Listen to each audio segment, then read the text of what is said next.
fireworks, then realizing it could be something more serious. And now, of course, we know deadly. I am in the parking lot right now, just outside of this venue. This is where press and general attendees have had their cars parked.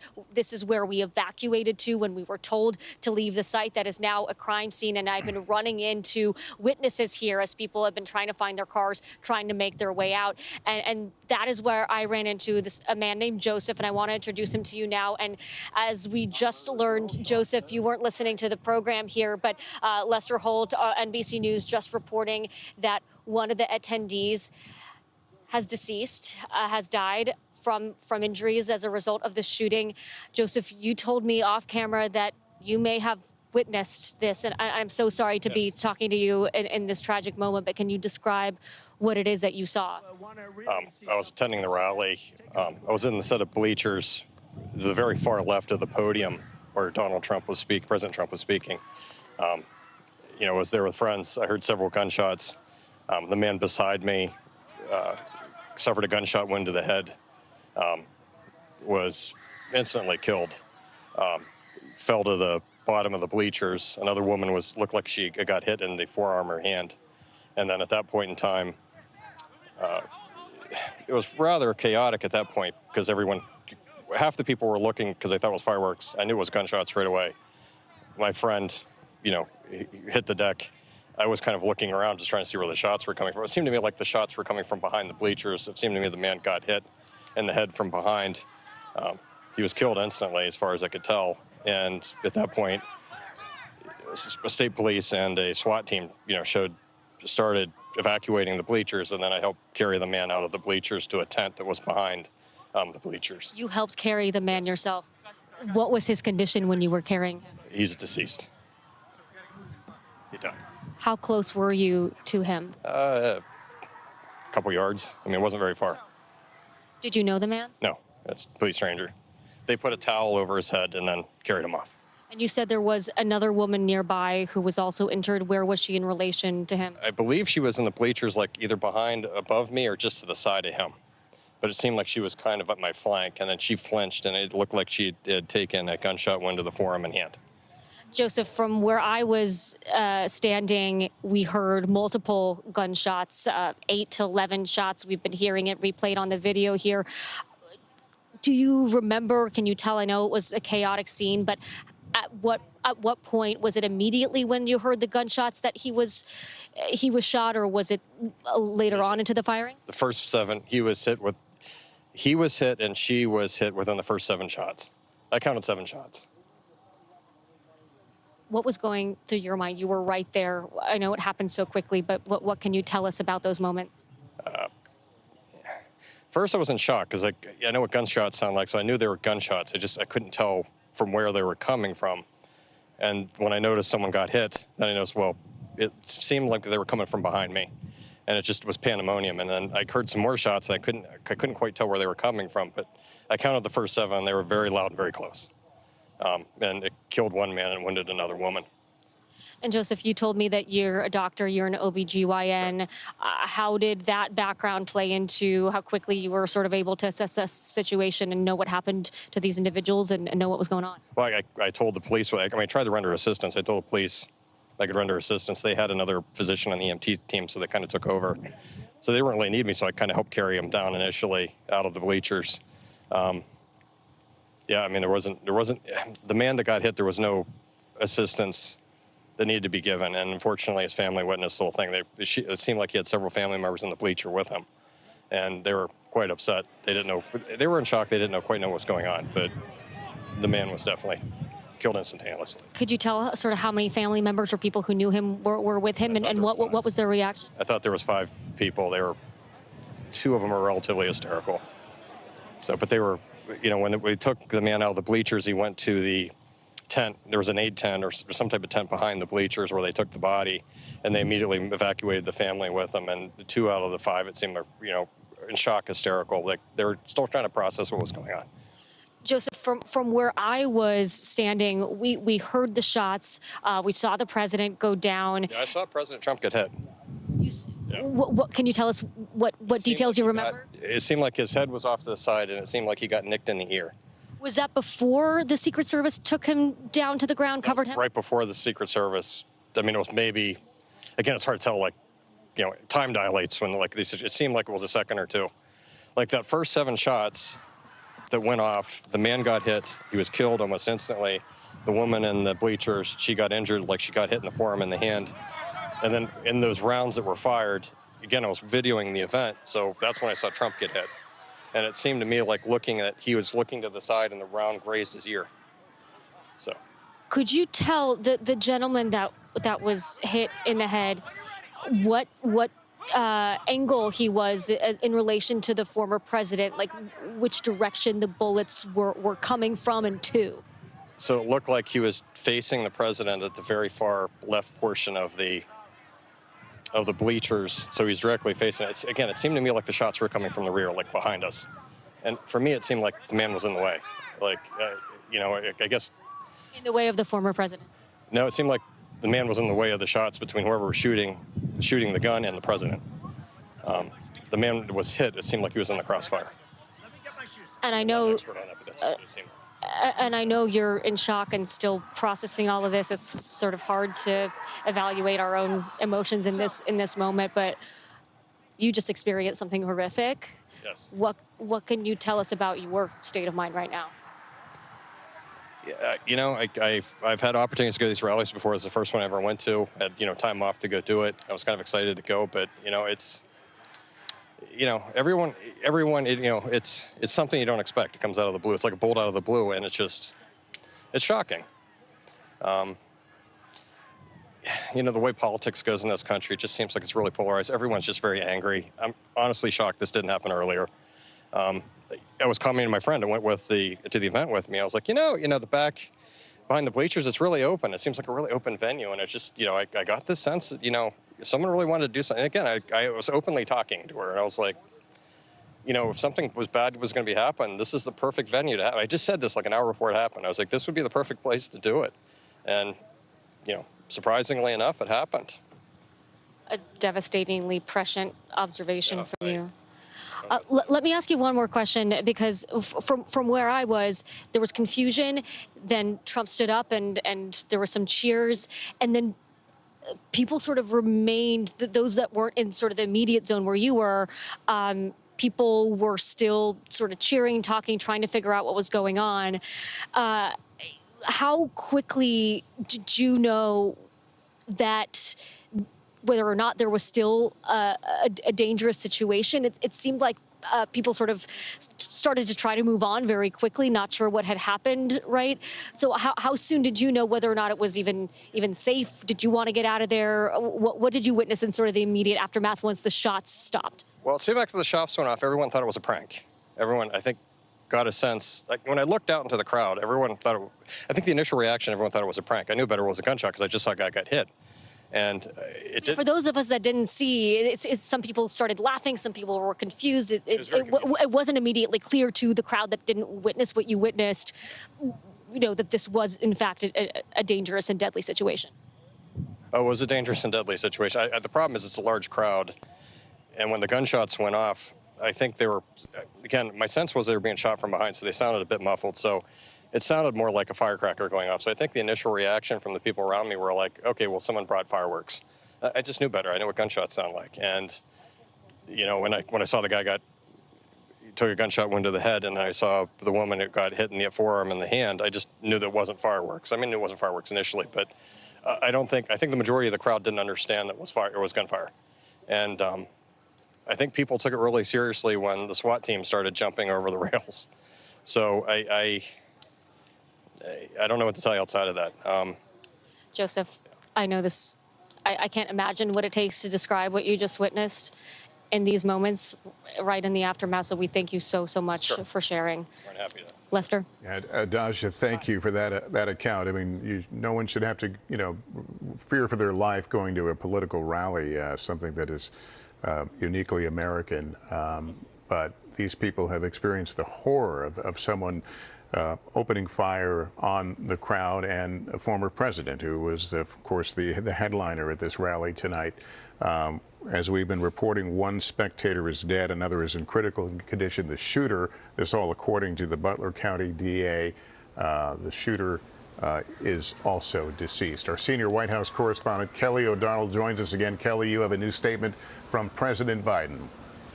That's correct, Lester. This is from President Biden, who is in Rehoboth, and he talks about this incident. He begins by saying, "I've been briefed on the shooting at Donald Trump's rally in Pennsylvania. I'm grateful to hear that he's safe and doing well. I'm praying for him and his family and for all those who were at the rally as we await further information. Jill and I are grateful to the Secret Service for getting him to safety. There's no place for this kind of violence in America. We must unite as one nation to condemn it." The words of Joe Biden after learning about this incident involving his predecessor and his current rival in the political environment of this 2024 campaign. The president has been briefed by top officials. He has been talking with Homeland Security officials, and he is at his home in Rehoboth, Delaware, where he has a full complement of the things needed for the office, where he can get the income streams of all the relevant information. This first statement coming from President Biden, I would not be at all surprised if we don't hear more from him tonight as new developments take place. Lester? All right, Kelly, thank you for that. Terry Schultz is with the Butler County, Pennsylvania District Attorney's Office and was at the rally. She is still there and joins me on the phone. Terry, first of all, if you can just walk us through what you saw, where you were in this crowd. You know what? We didn't have VIP seats. We were a few rows back, enough that we could, see the former president, and then we were all standing there watching the jumbotrons they had put him on. And the next thing we did was we hear 3 shots. I see kind of his head, the former president's head, go sideways. You can see kind of like, blood. And at that point, I wasn't looking at anything. I was with some friends. They were like, "You need to get down. Everybody get down." The people around me, there were some young people crying. And to be honest with you, at the time this happened, I wasn't even sure they were gunshots. But then we heard like 3 or 4 shots, and then we heard shots kind of returned. A friend of mine videotaped that, and we just watched that, and that's what we saw and what we heard. From your vantage point, were you able to see where the shots were coming from? Was it obvious? It was not, but you could hear them, and as soon as you heard the shots, your head turned towards the left.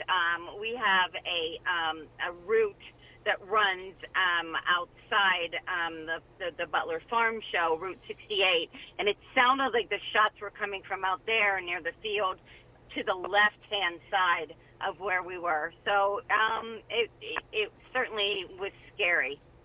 We look at the videotape, and it appears some people didn't quite realize what was happening at the moment. Were you one of them who was not quite sure what you were witnessing? A couple of months old, and if you want to really see something, absolutely. And again, until I was with some friends, and my girlfriend is like, "You have to get down." People around us were pulling us down and saying, "You have to get down." So I can tell you that it was chaos at the time. Have you been to one of these rallies before? I have not. It was my first time at a rally, and I was certainly excited, to go to one. We had so many people there. But I can tell you the chaos that this created. Everyone was scared.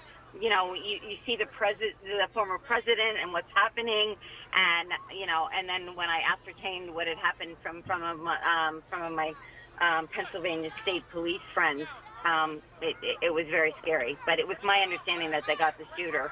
But that really doesn't make a difference because it was just scary. Yeah, that's our understanding is the shooter is deceased, and again, one of the spectators as well, and one critically hurt, a spectator, and the former president is going to be okay. But you bring up a point I think we will all be talking about, and that is, of course, we don't know what the motivation was for this, but it certainly comes at a time that we are all keenly aware of the deep divisions and the risk of political violence. Is it something you even thought about as you set out to attend this rally tonight? To be honest with you, no, not at all. I guess I know that there's political unrest in the country. But in no way did I think that this would happen.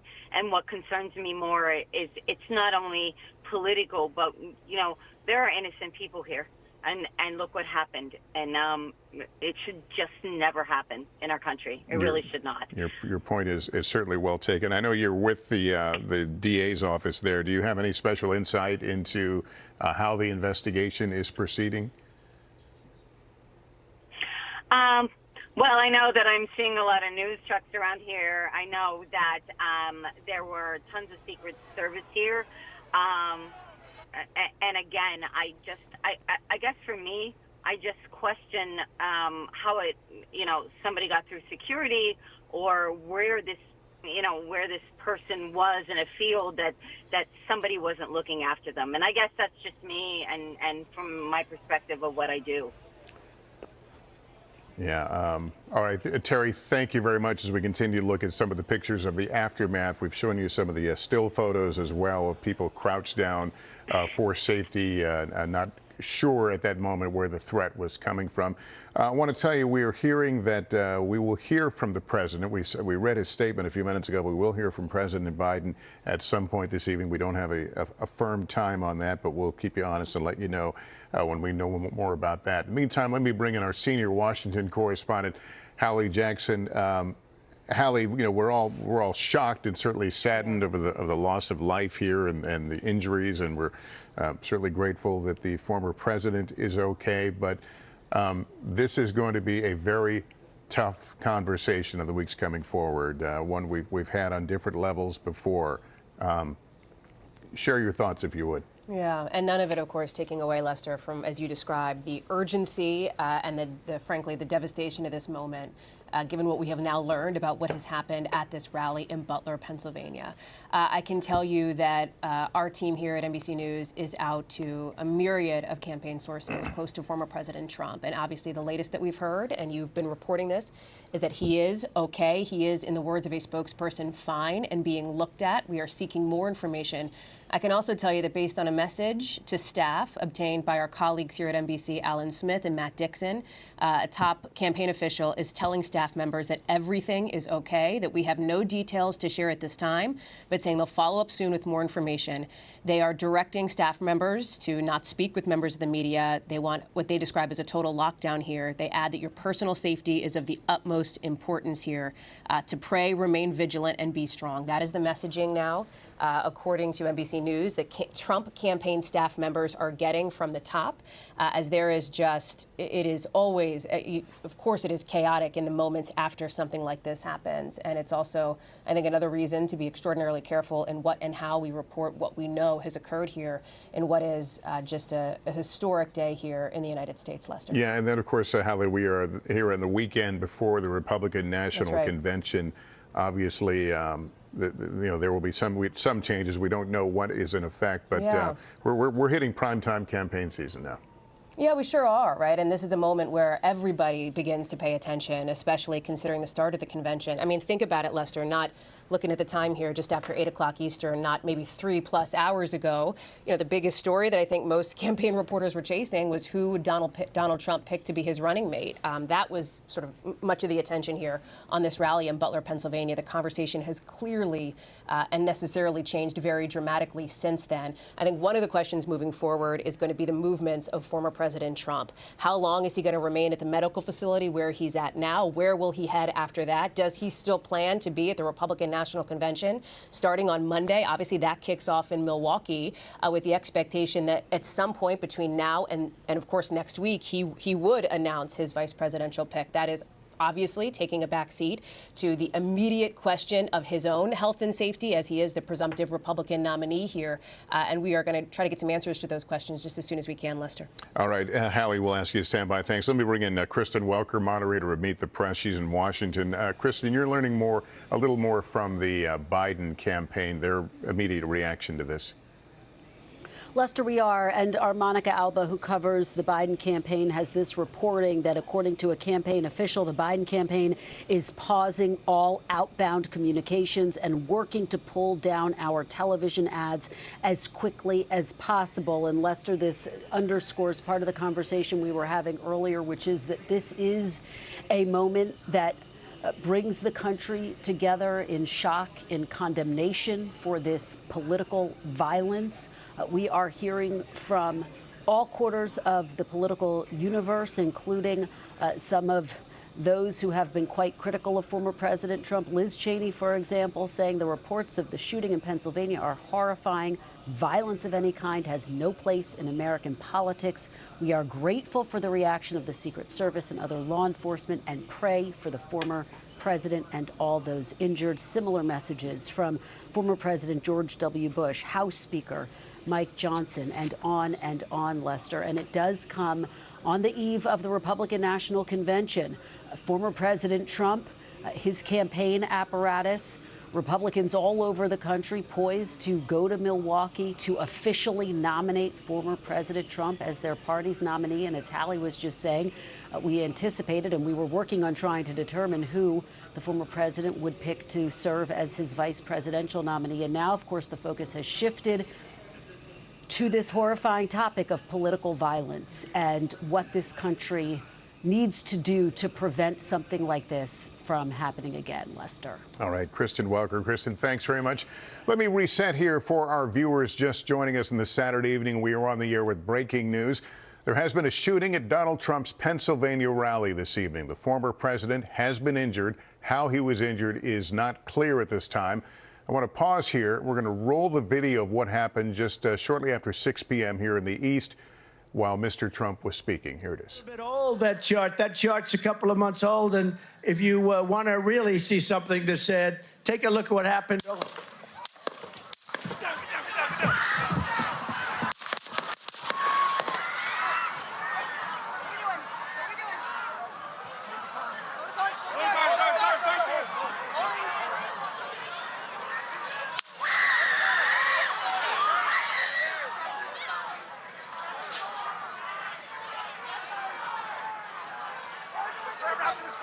Move to the spare. Hold. When you're ready. On you. Ready. Move. Up. Move. Go. Up. Hawkeye's here. Hawkeye's here. Move it to the spare. Spare, get ready. Spare, get ready. We ready? Down. Down. Are we good? Shooters down. Shooters down. Are we good to move? Shooters down. We're good to move. We're clear. Let's move. Let's move. We're clear.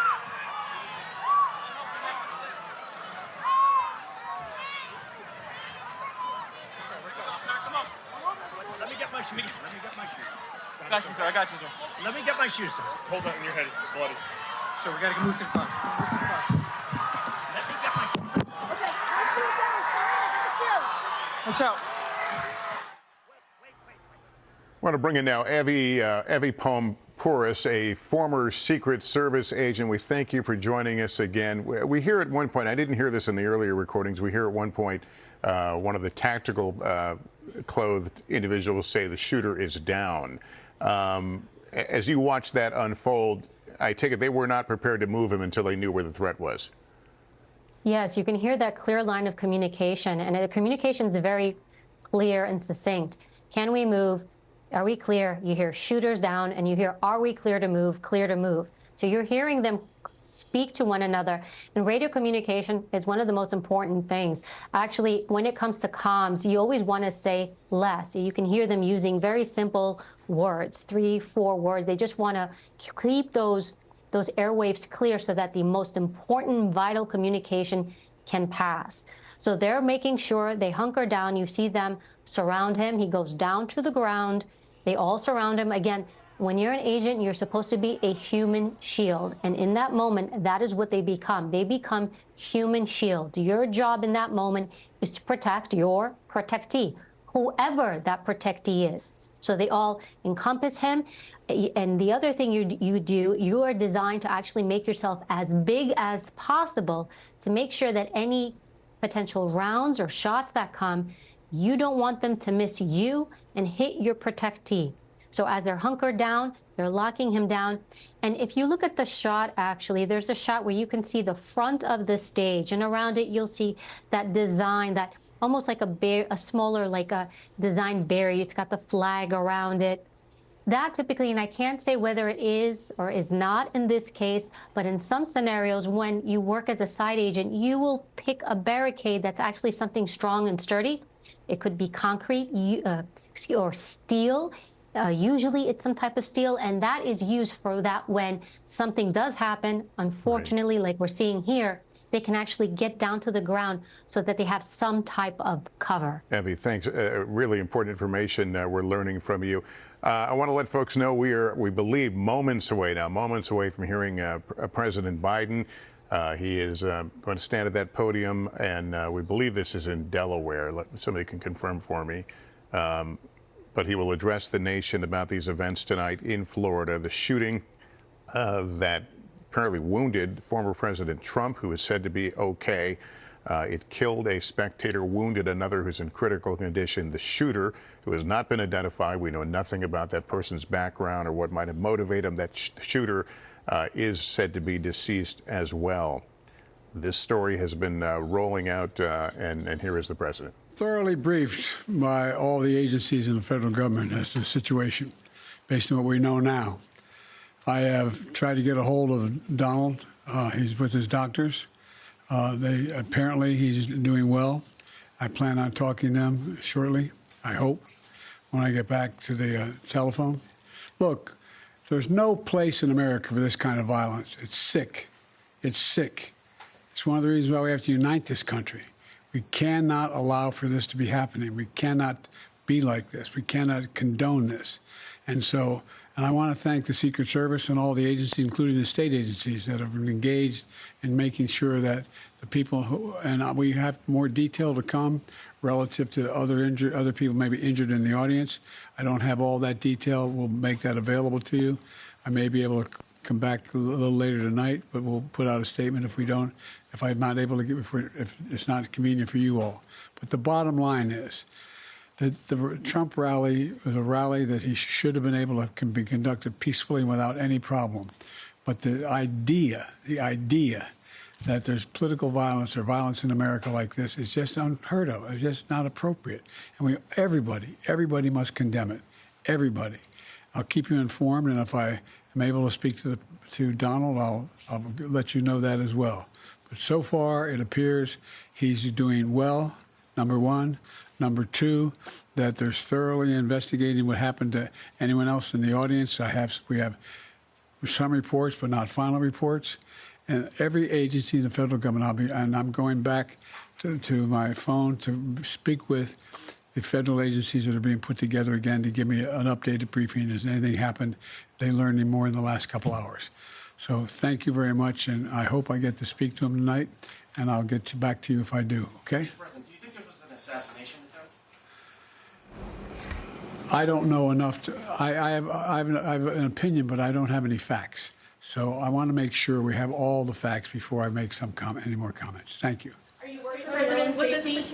Was the security failing Mr. The president stopping short of calling this an assassination attempt, but just noting that he plans to talk to Donald Trump and that his understanding is the former president is doing well. President Biden speaking out against the scourge of political violence, saying there's no room for this. And as we had reported a few moments ago, the Biden campaign moving to take down its advertising, a pause in its political advertising in the wake of this. We know that the president couldn't confirm, but we have confirmed that at least 2 spectators were shot, 1 killed. Another who is in critical condition, and again, the shooter, who we don't know a lot about right now, is also deceased. Let me go back to Kristen Welker in our Washington, D.C. bureau. The White House getting out in front of this very quickly, Kristen. Lester, they sure are, and President Biden condemning this in the strongest terms possible, which is what you would anticipate. He has long condemned political violence. He said this is unheard of. Everybody must condemn it. He did say he had tried to speak with the former president, whom he referred to as Donald. He also noted, Lester, that he is receiving thorough, robust briefings from his national security team, from his federal agencies, and that will undoubtedly continue throughout the night. The White House will undoubtedly need to keep the public informed throughout the night. It comes, as you point out, as they have pulled down and are working to pull down all of their ads, as the Trump campaign is in a media blackout. And it speaks to, Lester, the seriousness of this moment, the gravity of this moment, the fact that, quite frankly, something has just shifted in our American politics, in our country. This act of political violence, which, as the president said, cannot and will not be tolerated. And it does come as everyone is preparing to go to Milwaukee for the Republican National Convention, another event that will be met with heavy security. The perimeter there will be quite strong, quite large. Getting into the actual area where the convention is taking place will undoubtedly require going through magnetiles, making sure that no one is armed going into that event.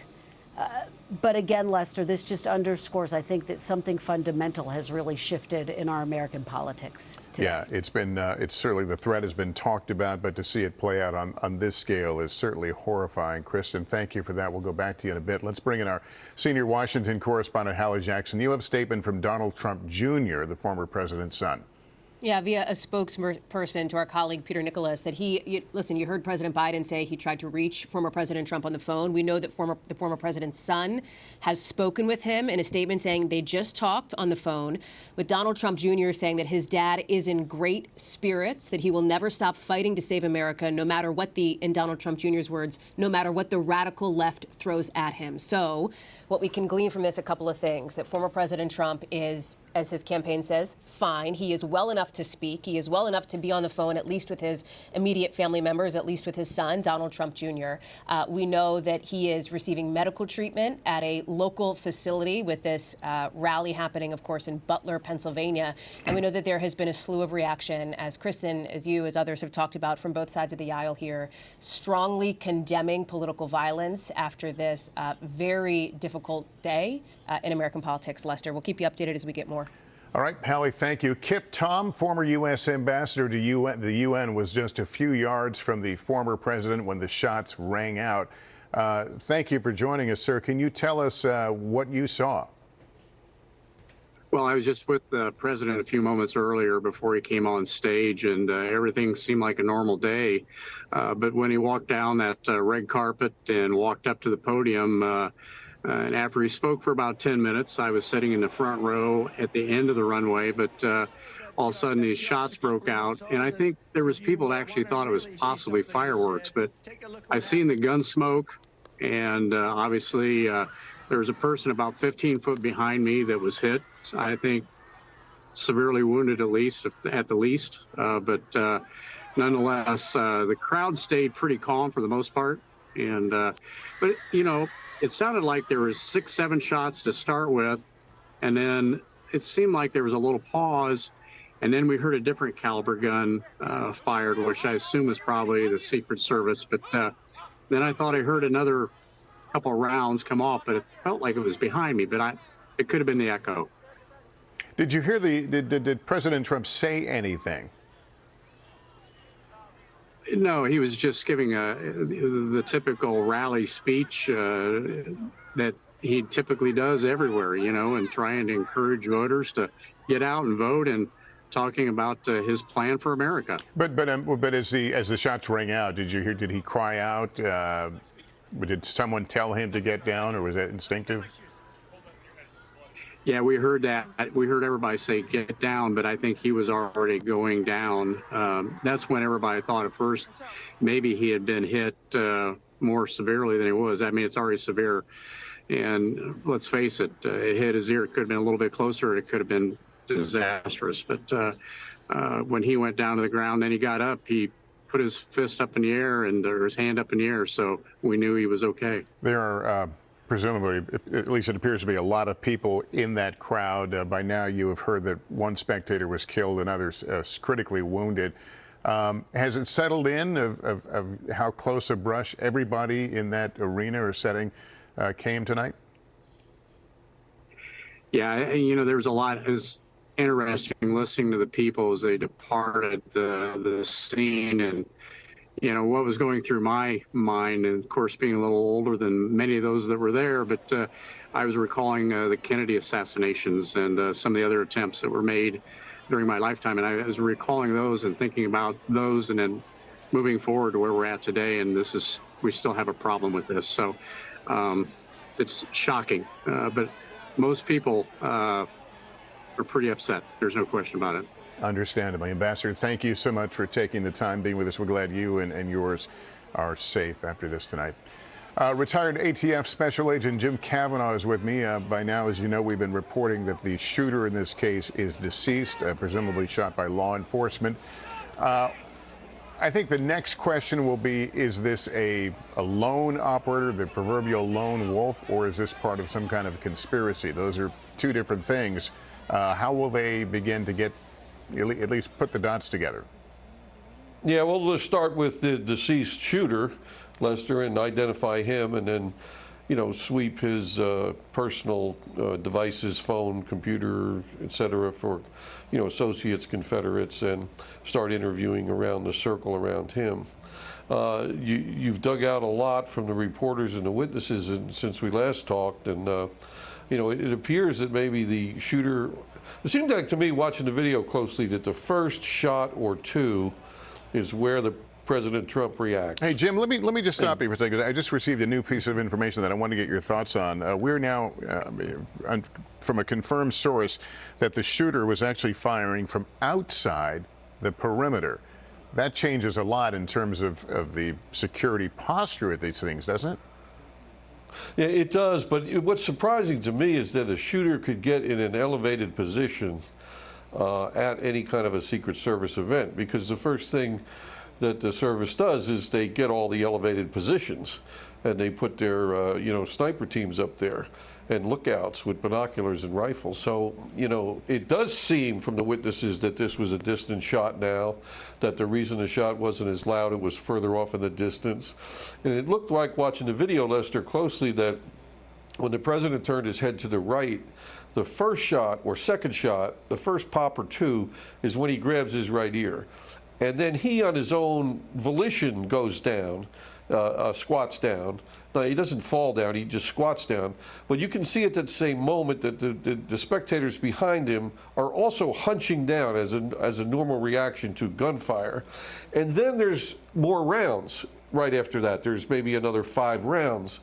And Dasha Burns had a witness that she just interviewed, and he talked about, he counted 7 rounds. And that was close. I don't know, can't tell the exact number. I have to listen to that audio very, very closely. But I mean, that sort of jives with what the witness said.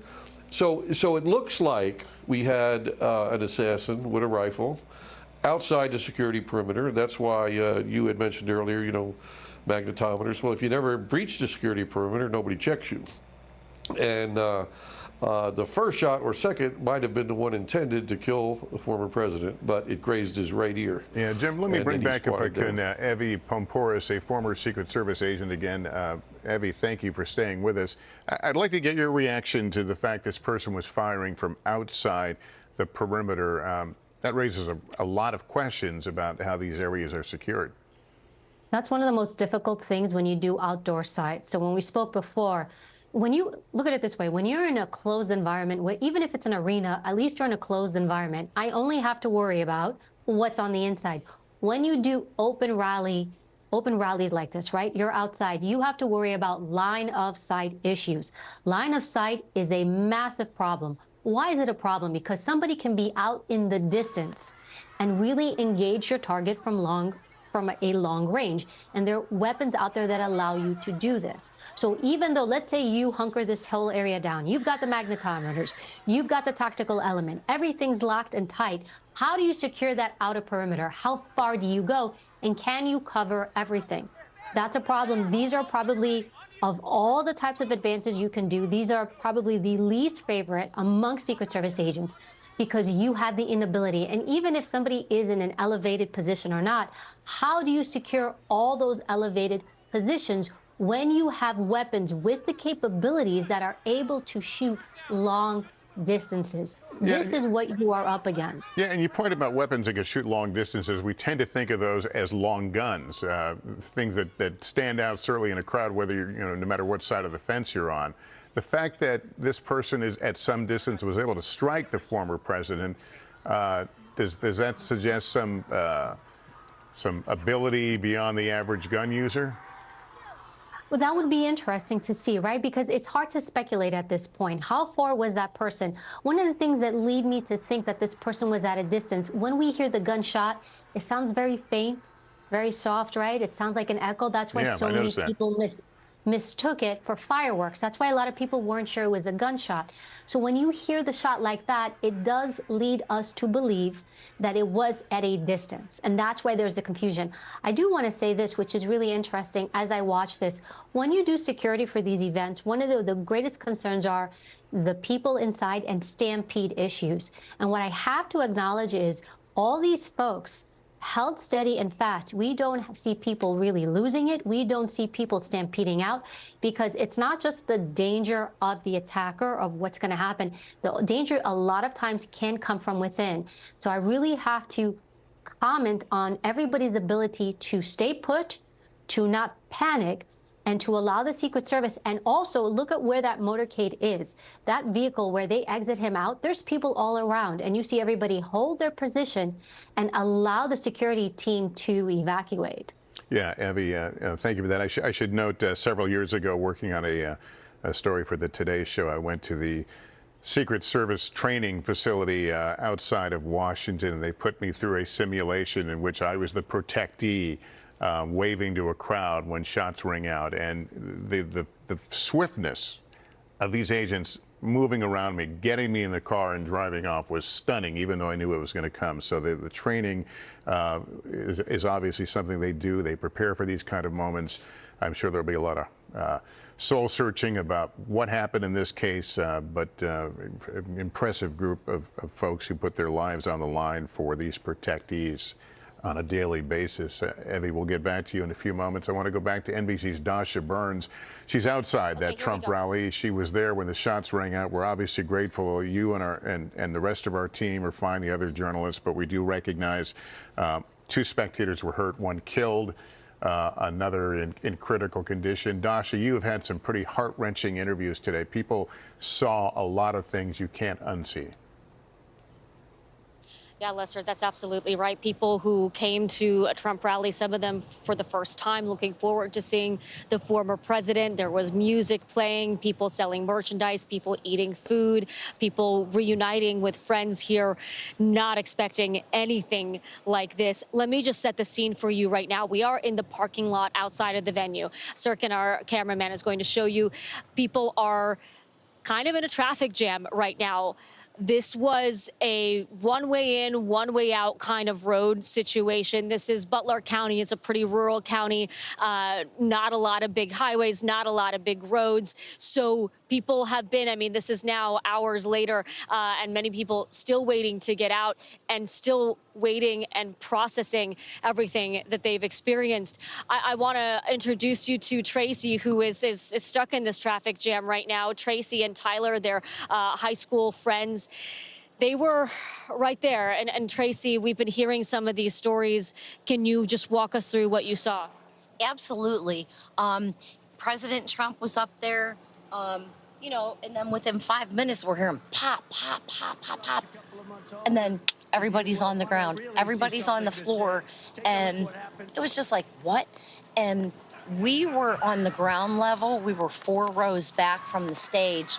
And Are you coming? We'll just follow along with you. They're moving in the car here, so we'll just from the stage, and the people in the bleachers behind us, somebody got popped.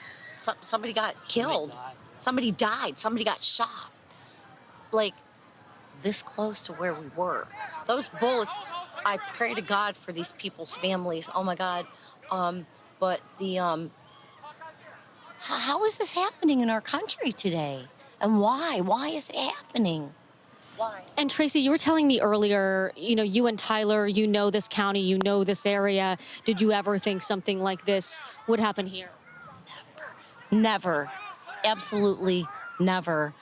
This shows you how much hate and hostility is in our world today. This is not a good thing. We need to all come together as a human race, We need to help each other out. Can you describe this area, this county, this place that you and Tyler grew up? Tyler? Rural. Rural. Cows, chickens. This is farmland. This is farmland here. Butler, that's the county seat, but most of the county's private farmland. So it's people are pretty easygoing. And Tracy, we talked about, often Trump rallies, people are coming to celebrate, to see the former president. They're coming in with a pretty excited attitude. Can you walk me through what you came in with and what you're coming out with? I came in with hope and excitement. If you have you ever been to a Trump rally? Oh, we cover them all the time. Well, how does it make you feel? How does it make you feel? How are you feeling? It makes me feel absolutely great and wonderful. In my heart, I feel that this man really wants to help our country, because I really feel that.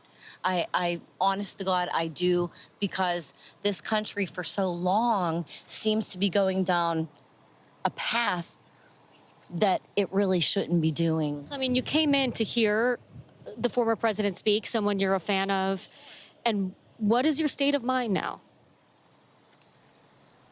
Not good. There's too much hate. This is too much. We can't do this as a country. We can't do this. We need to come together as a country, and God willing, we will. I don't know if you're allowed to put that stuff on, but listen, man, my kid is a fourth-year seminarian, and he prays for this country every day. My child. My kid. Thank you so much. I'm so glad you and Tyler are safe. Drive safe. We hope you get home soon. Thank you. I appreciate you. Thanks, guys. Lester, they've got a ways to go still. There's a lot of cars piling up here. There are a few different places that people are trying to exit at this point. A bit of a free-for-all, but people have been kind and generous to one another. People letting cars in that are trying to come in. And again, just reeling from what they witnessed. Some people very much firsthand, very much very, very close to the tragedy that we're describing from sort of the law enforcement point of view, the high-level point of view. But at the end of the day, Lester, the people who were here on the ground, particularly those who were close to that violence, it's something they are never going to forget, and it's now associated, of course, with politics, with the state of our democracy for so many of the people that we've been talking to, Lester. All right, Dasha, thanks. We'll continue to go to you as you get those riveting accounts from folks. NBC News campaign embed joining us on the phone now. She is in Butler, Pennsylvania, near the hospital where there is heavy law enforcement presence. NBC News has not confirmed that the former president is at that hospital, but it's 15 minutes away from where the rally took place. Jillian Frankel is there. What are you seeing?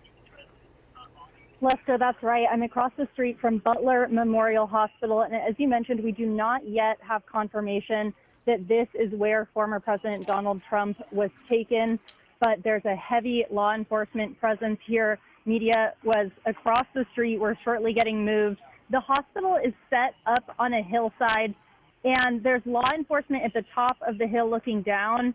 There's also law enforcement at the top of the roof of the hospital itself. When I arrived, there was a helicopter circling the building, heavy police presence here, Lester. When I pulled up, I asked the officer how they were doing, he said they're hanging in there. Obviously, a terrifying scene here in Butler tonight. Lester? Yeah, so the access road is cut off to this area? It is. We are not allowed to go up there. The police vehicles have moved, but we're not allowed to go up the hill to the hospital itself. And media was staged across the street. They're actually sending us further away from the hospital itself momentarily. But yeah, it was completely blocked off when I arrived here, and still a heavy police presence. All right, Jillian, thanks very much. Again, we haven't had correct me if I'm wrong from the control room, but I don't think we've had a complete description of the wound suffered by the former president. We have all seen the blood coming out from near his ear, his right ear, somebody described as a teardrop of blood, of fresh blood. It appears he might have been grazed by the bullet, but again, we haven't received a complete medical terminology description of the wound, but it does appear that he was certainly hit during all of this. He's largely under his own power, certainly being escorted down to the armored vehicle, but again, seems to be doing okay. In fact, we heard from President Biden a while ago, who said that he appears to be okay. We should note that President Biden says he will be trying to call former President Trump at some point here in the not too distant future. And there the signal of triumph from former President Trump as he was put into that armored car and taken to, we believe, quite possibly the hospital we were just showing you a moment ago. Our investigative correspondent Tom Winter is with us. He continues to dig out fresh details. What more can you tell us, Tom? Lester, a couple of these things coming from official statements from law enforcement, or for 3 to 4 law enforcement officials, to myself and our colleague Jonathan Dienst. We know that the FBI is now on scene and is assisting the United States Secret Service along with the U.S. Attorney's Office in their investigation into this shooting today at the Trump rally. You were just asking a question about whether we know whether or not the former president was shot directly, either grazed in the ear or in the cheek, or whether or not this was a ricochet. That's something that they're still trying to get a handle on, and whether or not a piece of glass was what may have struck him. But either way, he obviously, from the photographs, was struck in some fashion by something.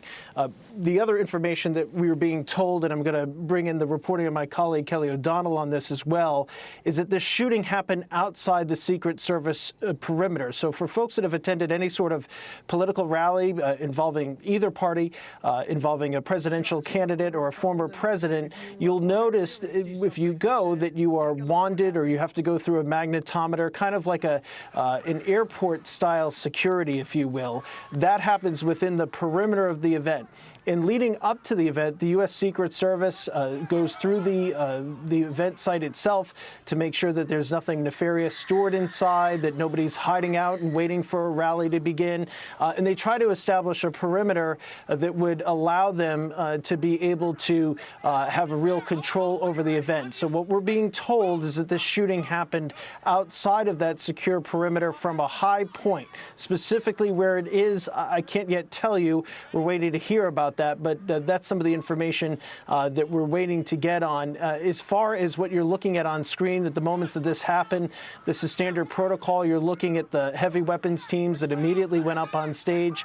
Then you're looking at the Secret Service close protective detail of former President Trump, and this would be very similar at any event involving a former president, that they immediately surround him. Obviously, the Secret Service agents there are putting their lives into their hands if this individual was going to continue to fire. Speaking of the individual that law enforcement believes is deceased, that individual, the alleged shooter rather, is deceased, as I mentioned. That individual may have been shot by law enforcement. That appears to be coming into clarity at this time. We're still waiting on the specific details of that, whether or not that was a counter sniper team or somebody who was close to him. I suspect we'll get more details on that closely. As far as who did this and what their motivations are, there's some background information coming into view, Lester, but as you can imagine, there are a lot of names on social media at this hour. There are a lot of names that have been mentioned to us, and we're really trying to get a lot more clarity on that before we suggest a possible name of the individual who did this. But at this point, there appears to be no ongoing threat, and there's no indication that they're looking for anybody else. But this is now a full-blown federal criminal investigation, as you can imagine, and they will certainly try to determine whether this individual had any help. Not that we've received any indication of that, but that's obviously something that they will look into. And the type of rifle that could be used, as you would imagine, to fire from outside the perimeter to get close to that stage would be some sort of a high-powered rifle. The specific nature of that is, again, details that we're still waiting to get, Lester. All right, Tom, thanks very much. Let me go to Kristen Welker now in our Washington, D.C. bureau, who has more. Kristen?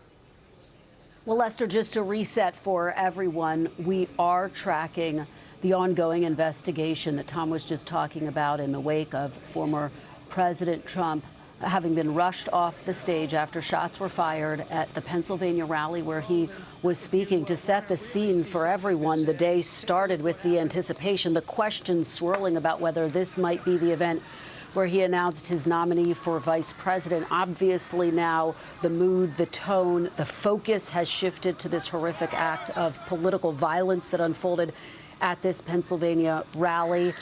President Biden did address the nation just a short time ago, saying this is unheard of. Everybody must condemn it. He said he had tried to speak with the former president, had not been able to, but is continuing those attempts. He's also getting briefed. I want to go to our senior White House correspondent, Kelly O'Donnell, who is following all of this along with us. Kelly, what's the latest there?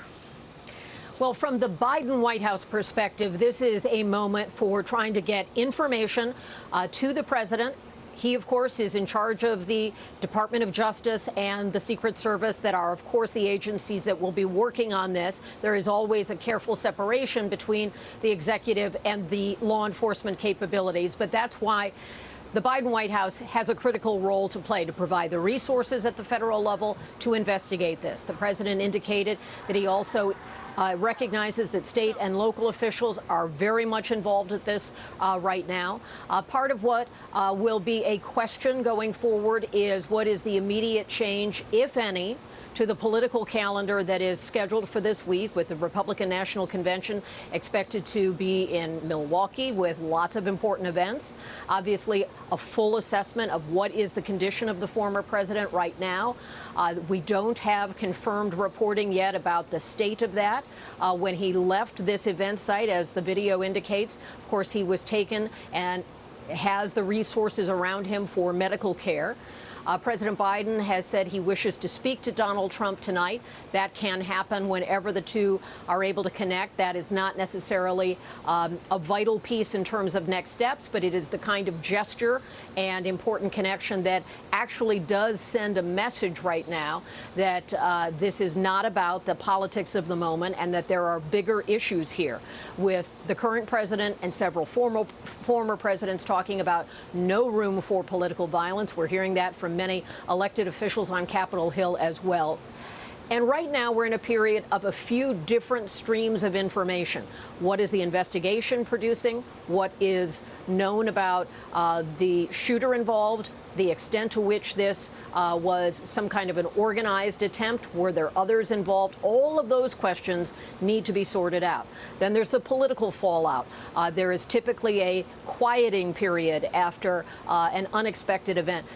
Normally in campaigns, that would be something far less graphic than this. It might be the death of a loved one in a campaign. It might be a car accident. We've seen all those iterations before, and there's typically a quieting period where both campaigns turn down the volume. Everyone catches their breath before the rigor of a campaign resumes again. So this is a critical evening to gather facts, to get a sense of the scope of this, for direct communication between President Biden as a person and former President Donald Trump as a person, and not so much as candidates or in their office and former office. That's part of what's playing out here. Now, the president indicated he would speak again or communicate again if there were further developments, and there are questions to be identified about what next steps there should be, and are all the resources there. Even a question about where does former President Trump go in the immediate hours ahead. He, of course, was on the road as a candidate in Pennsylvania. What is the immediate plan for his next steps. Presidents and former presidents have not only a lot of security around them, but often their homes have additional security as well. So finding a way to safely transport him, making certain of his medical situation, and then the necessary communication between the White House and the former president. Those are the things we're watching. Kristen? Kelly O'Donnell at the White House for us. Kelly, thank you. And as you have been speaking, Kelly, we are watching these chilling, horrifying images of the former president rushed off the stage, bloodied, defiant, that traditional fist pump that Donald Trump is known for as he is whisked away to get medical care. Lester Holt is back with us. Lester. Kristen Welker, thank you. NBC's Dasha Burns is just outside that Trump rally. She was there when the shots rang out, and she is now in a sea of traffic of people still trying to leave that area, many with some pretty horrific stories to tell. Dasha? Yeah, Lester, that's exactly right. We've been talking to people who are stuck in this traffic jam and are processing what they just witnessed. I want you to hear now from, remind me your name, ma'am? Vanessa Asher. Vanessa Asher. Vanessa, you were very close to the former president when this happened. Can you describe to me where you were and what you saw? We were 6 rows back, right in front of his podium, straight back. And he was talking about his chart on this side. And he was looking directly at his chart. And when he went over to this one, that's when he was grazed here. He was shot. And if he would not have looked at his other chart, it probably would have got him in the head. So he turned his head just in the nick of time? Yes, he did. In the nick of time. And Lester, let me just explain to you, and I want to follow up with you more, Vanessa, but this is what we were talking about earlier. I'll send it back to you, Lester. I apologize. Things are moving quickly here. We're apparently hearing from the former president himself. Hallie Jackson has it. Hallie? It is a new post on his online platform, Truth Social, Lester, in which the former president says, and I will read this in full, because obviously this is the first time that we are now hearing from the former president himself since this incident at his rally in Butler. He says, I want to thank the United States Secret Service and all of law enforcement for their rapid response on the shooting that just took place in Butler, Pennsylvania. Most importantly, the former president continues, I want to extend my condolences to the family of the person at the rally who was killed, and also to the family of another person that was badly injured. He goes on to say, it is incredible that such an act can take place in our country. He also adds, nothing is known at this time about the shooter who is now dead. The former president says he was shot with a bullet that pierced the upper part of my right ear. You're looking at that online post now. So he is confirming, he says that he was shot with a bullet that pierced the upper part of his right ear. He says, I knew immediately that something was wrong and that I heard a whizzing sound, shots, and immediately felt the bullet ripping through the skin. Much bleeding took place, so I realized then what was happening.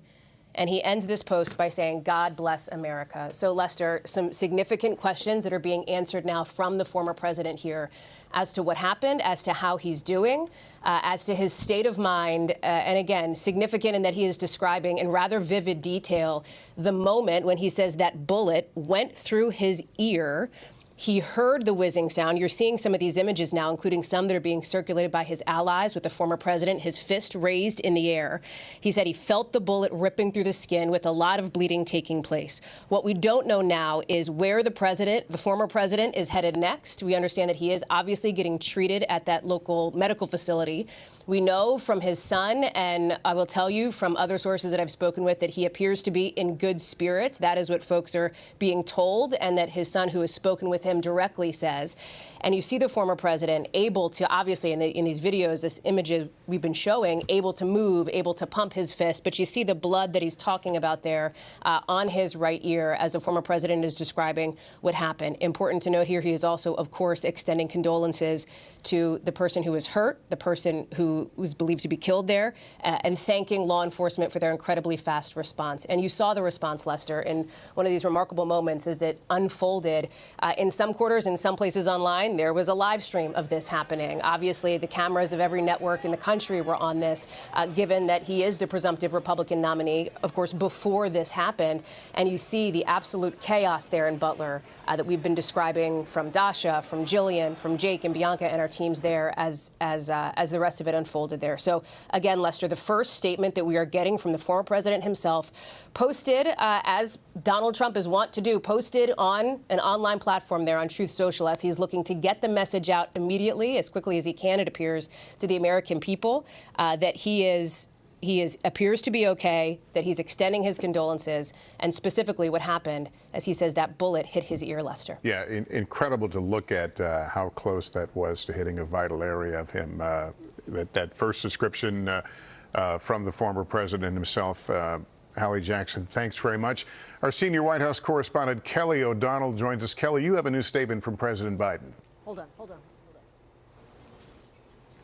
Oh, I'm sorry. We're going to go to Garrett Hake right now. Garrett? Lester, in reading that statement from Donald Trump, confirming that, in fact, he was shot in this incident in Butler tonight, I think about the times that I've discussed his safety with members of his campaign over the last year or so, and there has always been tension and awareness in the minds of Donald Trump's campaign staff, even at senior levels, of the risk that he takes every time he goes out. Campaign officials will tell you that he gets an enormous amount of threats, frankly, as many politicians do across the political spectrum, and that the campaign has worked across this very long period of time since he first announced more than a year ago that he would be running for president to balance, in some cases, his desire to hold these kind of mega rallies, these huge outdoor events, with his personal safety. They are very cautious about using what is known in the industry as OTR stops, the idea of him appearing at short notice in certain locations where folks cannot necessarily be screened in the same manner that they are by the Secret Service at events like this. And, you know, any presidential campaign thinks about the candidate's safety. It's a major part of the job. You work with the Secret Service for that reason. But this has been front and center in the minds of campaign staffers going back really since before the launch of this campaign. Obviously, an unusual campaign in the sense that here is someone who has never not had Secret Service protection from the moment he was first sworn in 2017. Through this moment. And I think looking ahead now, and this is something that we're trying to report out, is what, if anything, is going to change about the Republican convention next week? Obviously, the former president was set to arrive there on Monday morning. He was expected to be in Milwaukee across those 4 days. These conventions, as many of our viewers know, are very much high security situations, downtowns, locked down days in advance, very difficult to go in or out. What will change in the security, and what will change in the messaging of this convention? We've already seen some of Donald Trump's allies, perhaps most notably his son, Eric Trump, making use of that image on your screen right now, the fist pump from Donald Trump in the moments after we now know that he was shot, to say that this is the fighter America needs, in the words of Eric Trump and in the words of many of his allies, who I think, you know, setting aside the moment that we're in right now, and especially knowing from the former president's own lips now, or his own fingertips, I suppose, that he's going to be okay. This image of him as a fighter is so central to his political identity, so central to his campaign's strategy, and something that I'm sure will be incorporated into whatever we see of the convention next week. What changes might be taking place right now, Lester, very difficult to say. The campaign is on a complete lockdown, not talking to the press, really working through first what's going on with their candidate and what their next steps will be tomorrow and in the days ahead. All right, we're looking at a motorcade leaving a nearby hospital that has been under heavy security here since all this happened. We have not received confirmation that former President Trump has been treated there, but we did just see it looked like a small motorcade leaving the area. So we'll continue to monitor that picture. Garrett, why I have you here? Let's talk about what is likely on the minds of a lot of people. I mean, certainly we're looking at a case where there has been a loss of life. Another spectator has been seriously injured. But this comes as the country and Democrats are still wrestling with the issues over the President Biden's performance in the debate. And now this. I guess it'll take some days to play out as to whether we're looking at another reset and changing how people view this campaign. I think that's right, Lester, and I think it would be a mistake to speculate on exactly what will go forward now. I can only say where it has come to now and the campaigns that I've covered in the past, the level of intense focus and scrutiny on this presidential election here in early July is very unusual, especially for an election, I think, that a lot of people had kind of tuned out of. Essentially a battle of two incumbents, two people hugely unpopular outside of their own political bases. There was the questions about whether Joe Biden would continue in this race after that debate performance, a historically early debate, and now an intense focus on Donald Trump, on political violence. We know nothing yet about the shooter or his or her motivations. We know nothing yet about exactly why this event took place. But we know the political climate that we're in has been incredibly heated, going back for years. I cover Congress in my other role at this network, and the threat level in Congress has been a huge boost over the last several years by several factors over, more threats against members. So the political environment has changed in that sense, and the heat is turned up to a level that we're just not used to seeing in the summer, which is often the doldrums of a presidential campaign. The sweepstakes speculation is typically the kind of thing that folks in my business are talking about right now. News only for the most dialed in of the political viewers out there. Now all of a sudden we're talking about what appears to be, what is being investigated as, according to our reporting, as an attempt on the life of a nominee or soon-to-be nominee of the presidency of the United States. The phrase that we are in uncharted waters is completely worn out, Lester, but here we find it once again perhaps the most appropriate way to view our political dynamic. It certainly says it in so many ways. Thank you, Garrett. Let's bring in our senior Washington correspondent, Hallie Jackson. You have received a statement from the Secret Service. What are they saying right now? Yeah, a new statement now putting on the record officially, Lester, what our team has been able to report out from their sources over the course of the last 2 hours or so. I will read it in full here because it's important to note what the Secret Service is saying, that during the rally in Butler tonight at around 6:15 p.m., they say a suspected shooter fired multiple shots toward the stage from an elevated position outside of the rally venue. They say that Secret Service personnel neutralized the shooter, who is now deceased. The Secret Service quickly responded with protective measures, and the former president is safe and being evaluated. The Secret Service spokesperson goes on to say that one spectator was killed, two spectators were critically injured, so badly hurt. The incident is currently under investigation, and the Secret Service has formally notified the Federal Bureau of Investigation. And obviously the FBI and the Secret Service have plenty more work to do here on this front. But Lester, again, significant in that this is the official confirmation that, as we have been reporting here, the suspected shooter here is dead. Two people have been badly hurt. One person was killed here in a moment that is reverberating not just in the political world, but around the country. And I will tell you, around the world, with international reaction coming in from world leaders. I want to also share with you some reaction coming in from the former president's daughter, Ivanka Trump, who is posting now in just the last couple of minutes that she is thanking people for their love and prayers for her father and for other victims of today's senseless violence in Butler, Pennsylvania. She says she's grateful to the Secret Service, to law enforcement officers. She continues to pray for our country, ending by saying, "I love you, Dad," again from Ivanka Trump, today and always, Lester. All right, Hallie, thank you. For our viewers just joining us as we near the top of the hour, we're on the air with breaking news. We have been for several hours now following the events involving a shooting at Donald Trump's Pennsylvania rally this evening. The former president has been injured. He says he was shot, and he has just posted on Truth Social that he was hit with a bullet that pierced the upper part of his right ear. He says he felt it ripping through his skin. What I want to do here is pause for a moment, and we're going to roll the video of what happened just shortly after 6 p.m. here on the East Coast while Mr. Trump was speaking. Listen closely also to the sound of the gunshots and what's heard of the moments right after that until he is rushed into the car. Here it is. A little bit old, that chart. That chart's a couple of months old, and if you want to really see something that's said, take a look at what happened.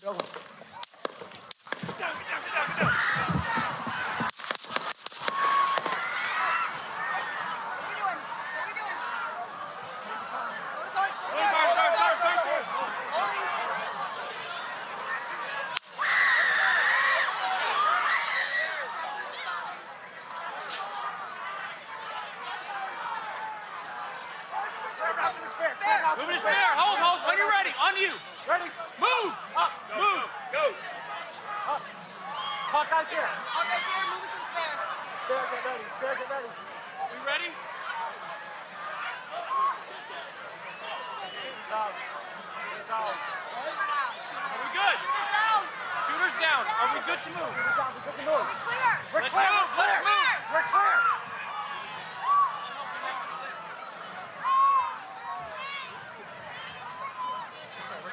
Come on. Let me get my shoes. Let me get my shoes. Got you, sir. I got you, sir. Let me get my shoes, sir. Hold that in your head. It's bloody.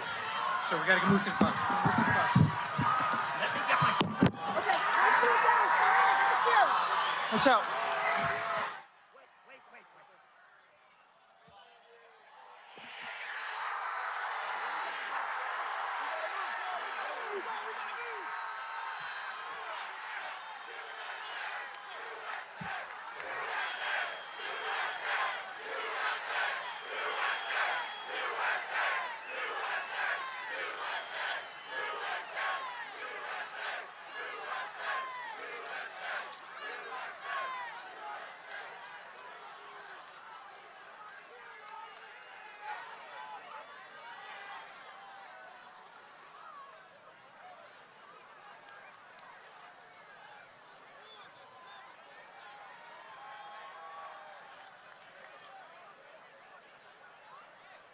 We wanted you to be able to see that really from start to finish to when he ends up here in the armored vehicle and is taken to, we believe, a nearby medical center. What we know right now, the Secret Service says Donald Trump is safe. NBC is reporting the gunman fired a weapon from a high point, an elevated position outside the perimeter of the rally, so outside the Secret Service security area. The shooter is dead. Also, a spectator who was attending the rally has been killed, 2 others injured. President Biden has been addressing has talked to the nation. He addressed the nation just a short time ago. I have tried to get a hold of Donald. He's with his doctors. Apparently he's doing well. I plan on talking to them shortly, I hope, when I get back to the telephone. Look, there's no place in America for this kind of violence. It's sick. It's sick. It's one of the reasons why we have to unite this country. We cannot allow for this to be happening. We cannot be like this. We cannot condone this. And the president saying he plans to call former President Trump. President Trump, we should note, has issued a statement extending his condolences to the loved ones of the rally goer who was killed and another who was injured. He also thanked law enforcement and first responders for their quick action. His campaign says he is fine and is being checked out at a local medical facility. His son, Don Jr., weighing in, saying his dad is in great spirits. Let's go right to Richard Goldinger, the Butler County, Pennsylvania DA, who joins me on the phone. Sir, thank you for talking to us. First of all, were you at the rally this evening?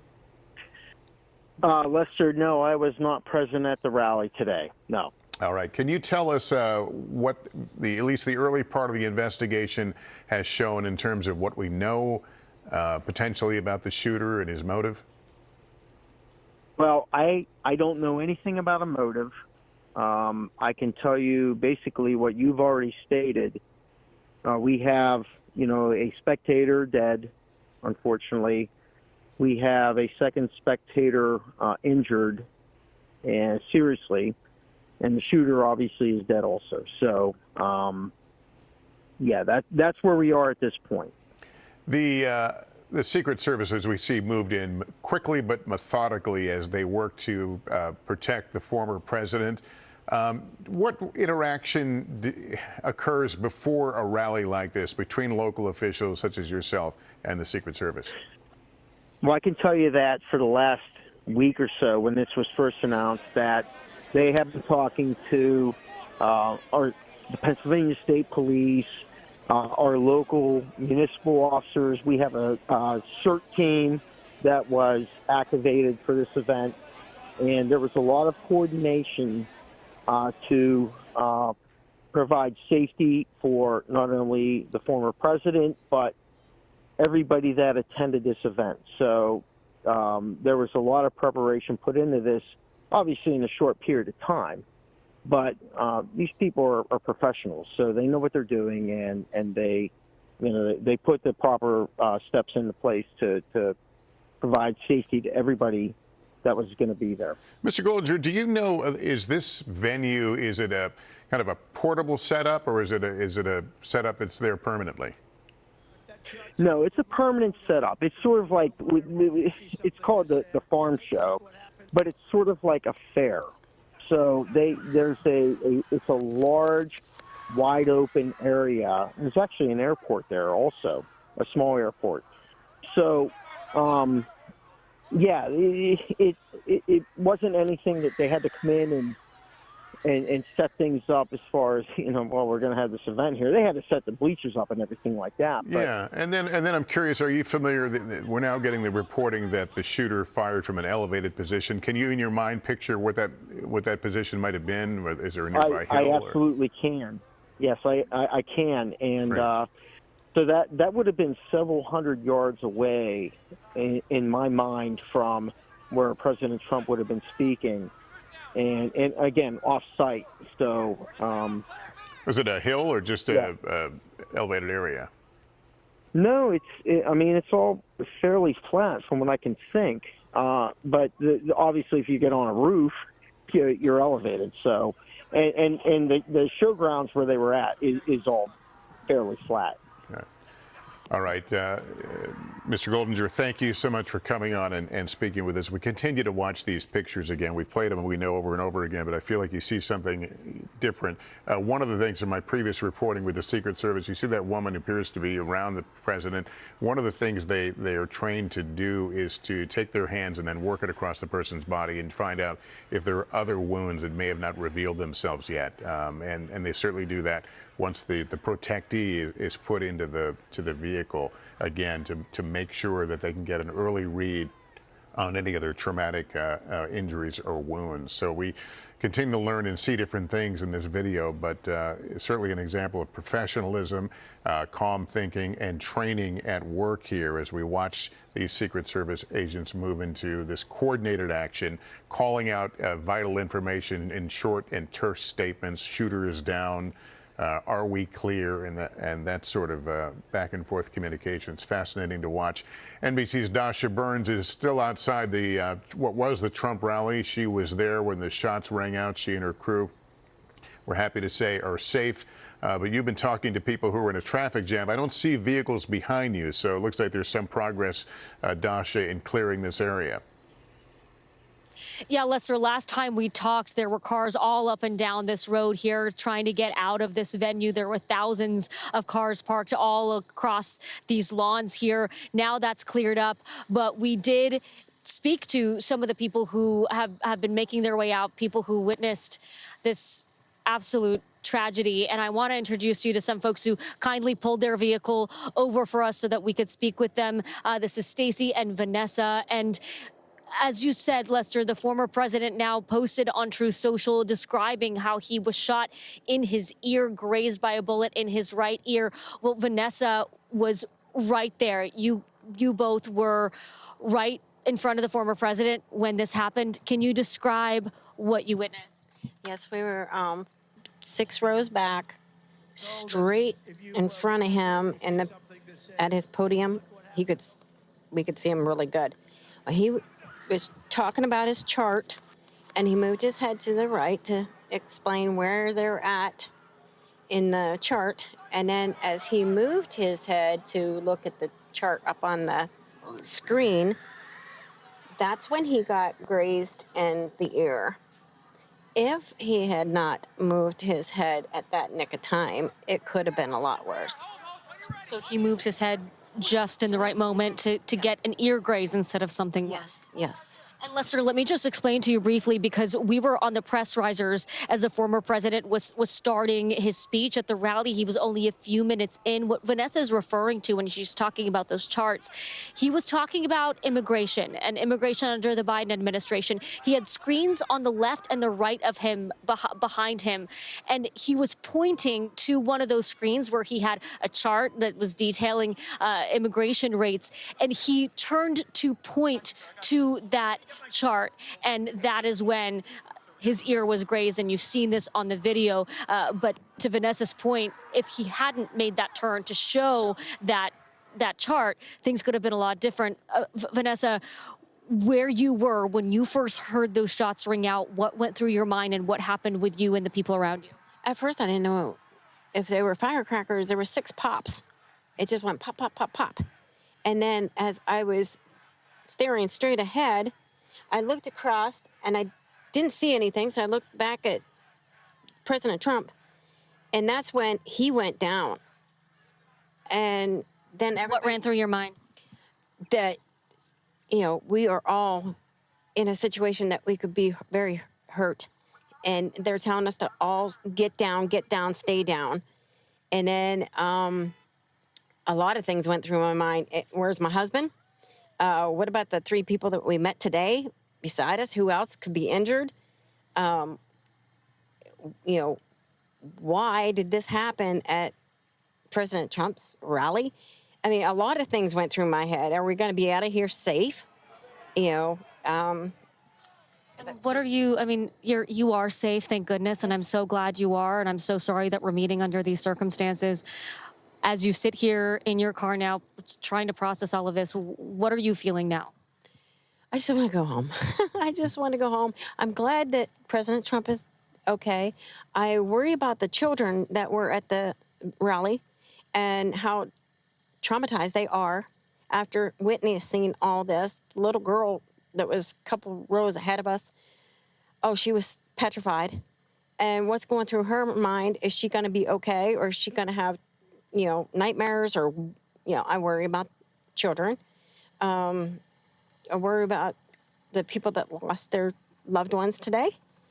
And I most certainly worry about my President Trump. Vanessa, we're okay.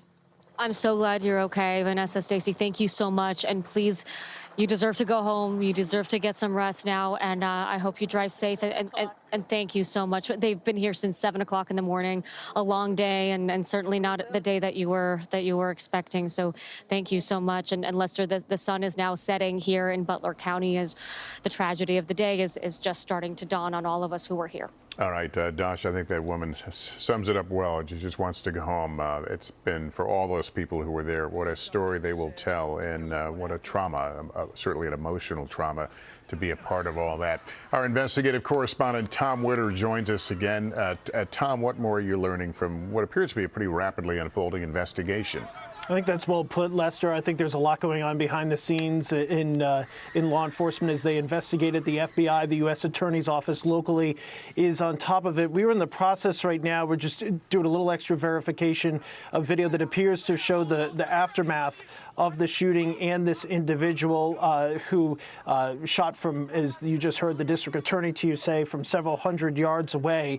It was not, if all this video syncs up and looking at the maps, it does not appear to have been head on, if you will. So our vantage point towards Trump, it would have been from off to the side to what would be towards our left looking at this shooting. That's where it appears to have occurred, but we're still waiting to get more details at this hour. As far as, you know, the president has said he was grazed by a wound. I'm looking there at both teleprompters, which would be the closest glass, and they both appear to be sound. There does not appear to be any sort of damage to them. So it does appear, at least initially, that that's the case, but we're waiting to get some additional confirmation. What will happen now, this investigation in some ways will be quick because they'll want to make sure that there's nobody else that they need to be looking for. We obviously have other people who are running for office or in office currently that they want to make sure are going to be safe or not impacted by anybody who knew this individual. But from a forensic standpoint, from other standpoints, they will slow this down. And once they search that individual's premises, they will make sure that they have a full accounting and cataloging of all the evidence. Even though the alleged shooter is believed to be deceased, they need to go through all of that.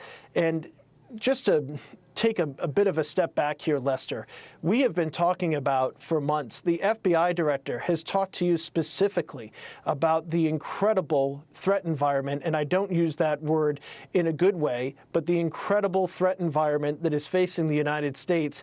And at the center of that is obviously the tremendous political discord that we have, as well as foreign threats. And so when you look at this, this type of thing, unfortunately, is something that has been feared by law enforcement, that we would see some sort of political violence.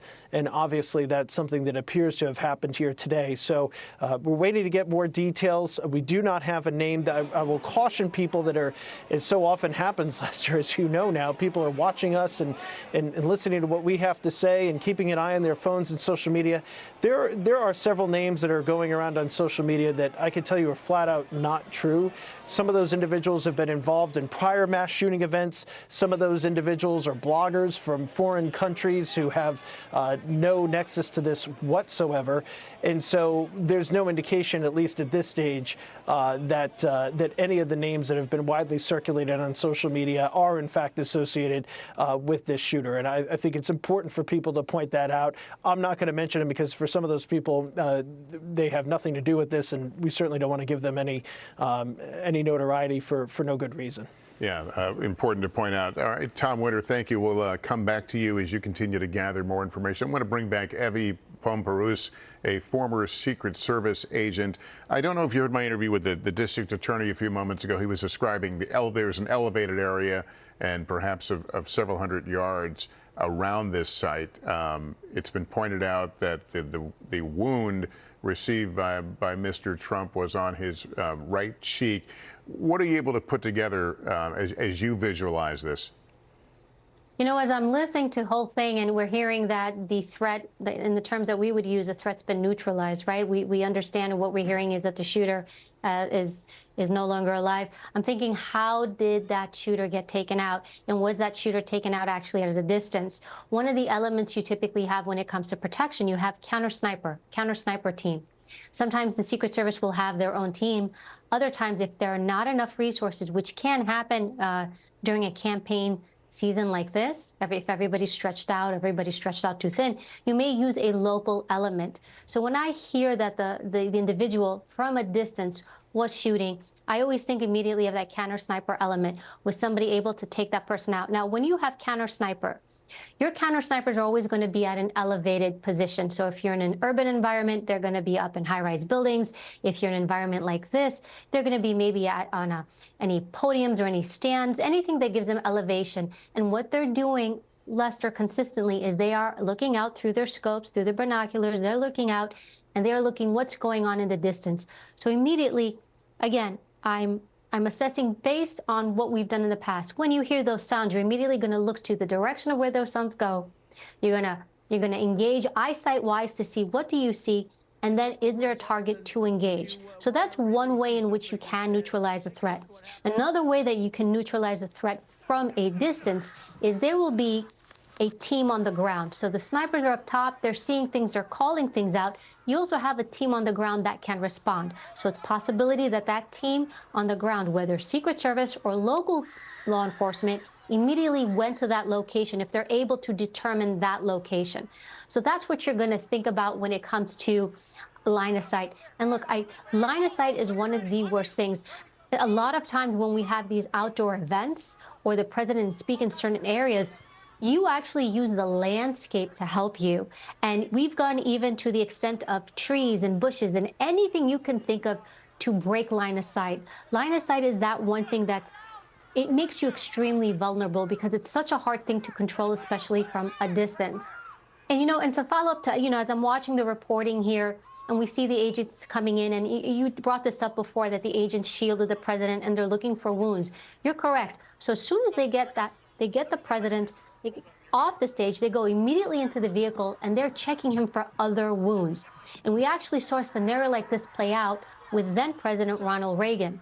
Ronald Reagan, same thing. He was outdoors. The difference with him, it was an arrival departure movement. So he's moving from a secure location to the car, and he's moving to the car, shots are fired. Now, at first glance, Reagan didn't look like he had anything. He looked okay.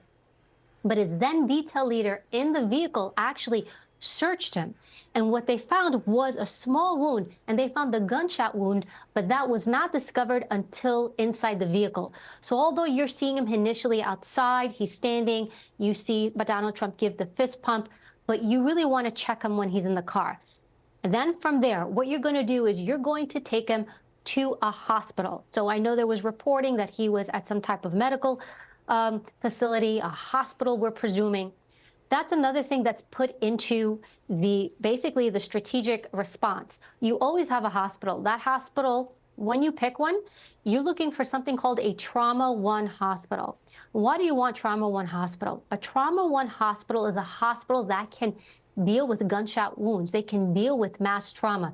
So when you have a protectee, the idea, and in training, you understand that if they're going to be attacked, it's going to be likely with a weapon, a shot. So you want to take your protectee to a facility that can treat gunshot wounds, that can treat serious trauma.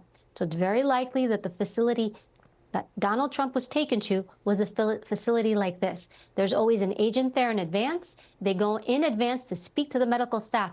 So there is a medical protocol that is put in place so that when something like this happens, the hospital and that agent is already there to receive the president and to do an assessment on him. Let me ask you about who makes the decision as to how the venues are used. Does the campaign simply call up and say, hey, we're going to be at this site, you guys figure out how to secure it, or do you tend to work together with the campaigns? How does that go? You know, it's usually the first, and it's probably one of the hardest things. The U.S. Secret Service works really hard to try not to intervene, not to interfere in their protectees' movements. Look, the President of the United States, a former president, when they're campaigning, they need to be with the people, shaking hands, talking to everybody. Secret Service, you want to keep them secure. You want to keep them away from everyone. So the goal is to try to let them do their job, because they're a person of the people. So who do they need to be with? The people. So Secret Service typically allows staff to pick the locations. We will go there. It's very, very rare. I have to say, I don't think I've ever seen it where they were told, no, you can't do it here. They are an agency that is very can-do. We can do this. I have to tell you, at first glance, even with this location, I don't see anything different than the other rallies I've been to myself. So this is quite common. Now, Secret Service can say no, but you really have to have a good reason as to why you're going to say no and justify that. Evie, thank you. You continue to provide us with rich information as we try to visualize all these things and understand and really interpret some of the video we've been seeing. We appreciate it. We'll ask you to stand by. I want to talk to Congressman Mike Kelly now. He was at that rally with his grandkids. Congressman, thank you for being with us. You guys okay? Yes, Lester, thank you. We're fine.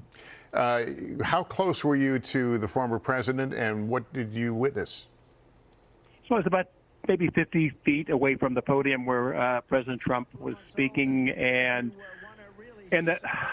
with some other congressional members and a member for the Senate. But and then behind me were the stanchions where people were sitting in the seats. So very close to it. A very strange day. You can imagine where I live in Butler, Pennsylvania. This is an agriculture town. This is an ag area, right? And we had it at the Butler Farm Show today, which is for years I've been coming here.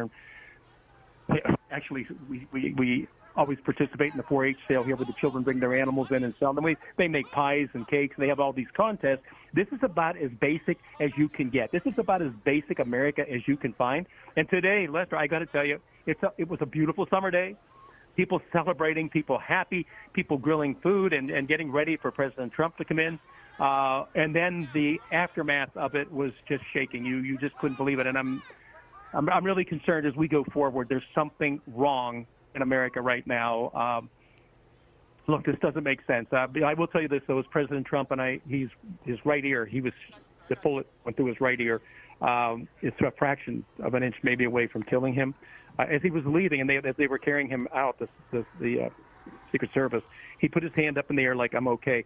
Unfortunately, the people behind me, about 10 rows up in the stands, there were people up there yelling and screaming, and they were talking. They had blood on their shirts and stuff, and there was a man who was down there.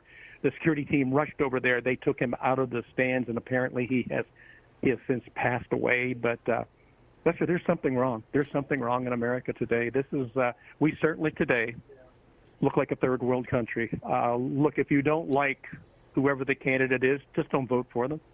An attempted assassination on a presumption the candidate. If we're going into our convention this week, former President Trump is going to come out as our candidate. What is wrong? What has happened in America? This is absolutely bizarre. Do you think that we will hear a different tone for the rest of this campaign coming from frankly, both sides? You know what? I would sure hope so. But do you know, and because I think you all covered this before, in 2017, our Republican baseball team was practicing for a spring baseball game as a charity event. And our leader now, Steve Scalise, was, again, a gunman attacked our guys while they were at practice and shooting up the place. Yeah, I reported that. I just don't understand this anymore. I really don't understand. The greatest nation in the world right now has succumbed to being a third world country. The level of hate, the level of discourse that takes place has got to stop.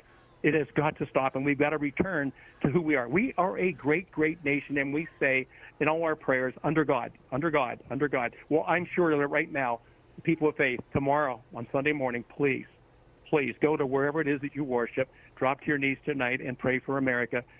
Pray for President Trump, that he's going to be okay. We also have, as I said, one man was shot. This guy is just there celebrating a day at a farm showgrounds, and all of a sudden somebody takes into their hands, they have to start shooting up the crowd and shoot the president in the head.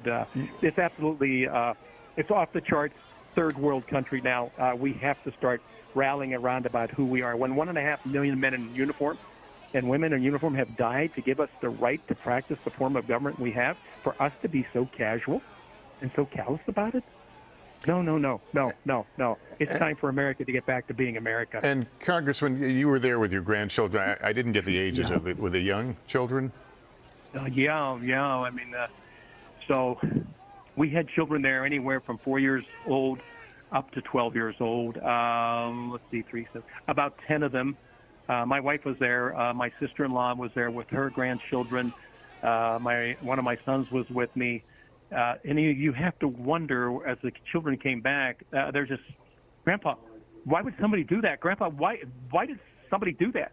They don't like President Trump. Just don't vote for him. And I've said, kids, I'll tell you what. That's why Grandpa is in Congress. We have got to go. We have got to get this country back on the beam. We cannot allow this to continue to unravel. Lester, I mean, really, we're like a third world country right now, right? I mean, this is absolutely off the charts. Evil. It can't exist. We can't allow it to exist, and we can't tolerate it. We can't say, well, that's going to happen from time to time. No, it's not. It cannot be allowed. 1.5 million men and women in uniform to give us the right to vote and do the things we do, for it to be this way now? Obviously, a shocking and terrible evening as we hear the former president is okay, but as we've noted, that one person was killed, 2 others have been badly injured in this. Congressman, thank you for taking a few minutes. We're glad you and the kids you're with are safe. I want to go to Garrett Hake now. He covers former President Trump. Garrett, Donald Trump has posted tonight on Truth Social. Talk through us what he wrote. That's right, Lester. The former president using his preferred medium to inform the world of his status and the fact that he's okay. His message really in 3 parts. First, thanking law enforcement and the Secret Service for their swift action in Butler after the shooting.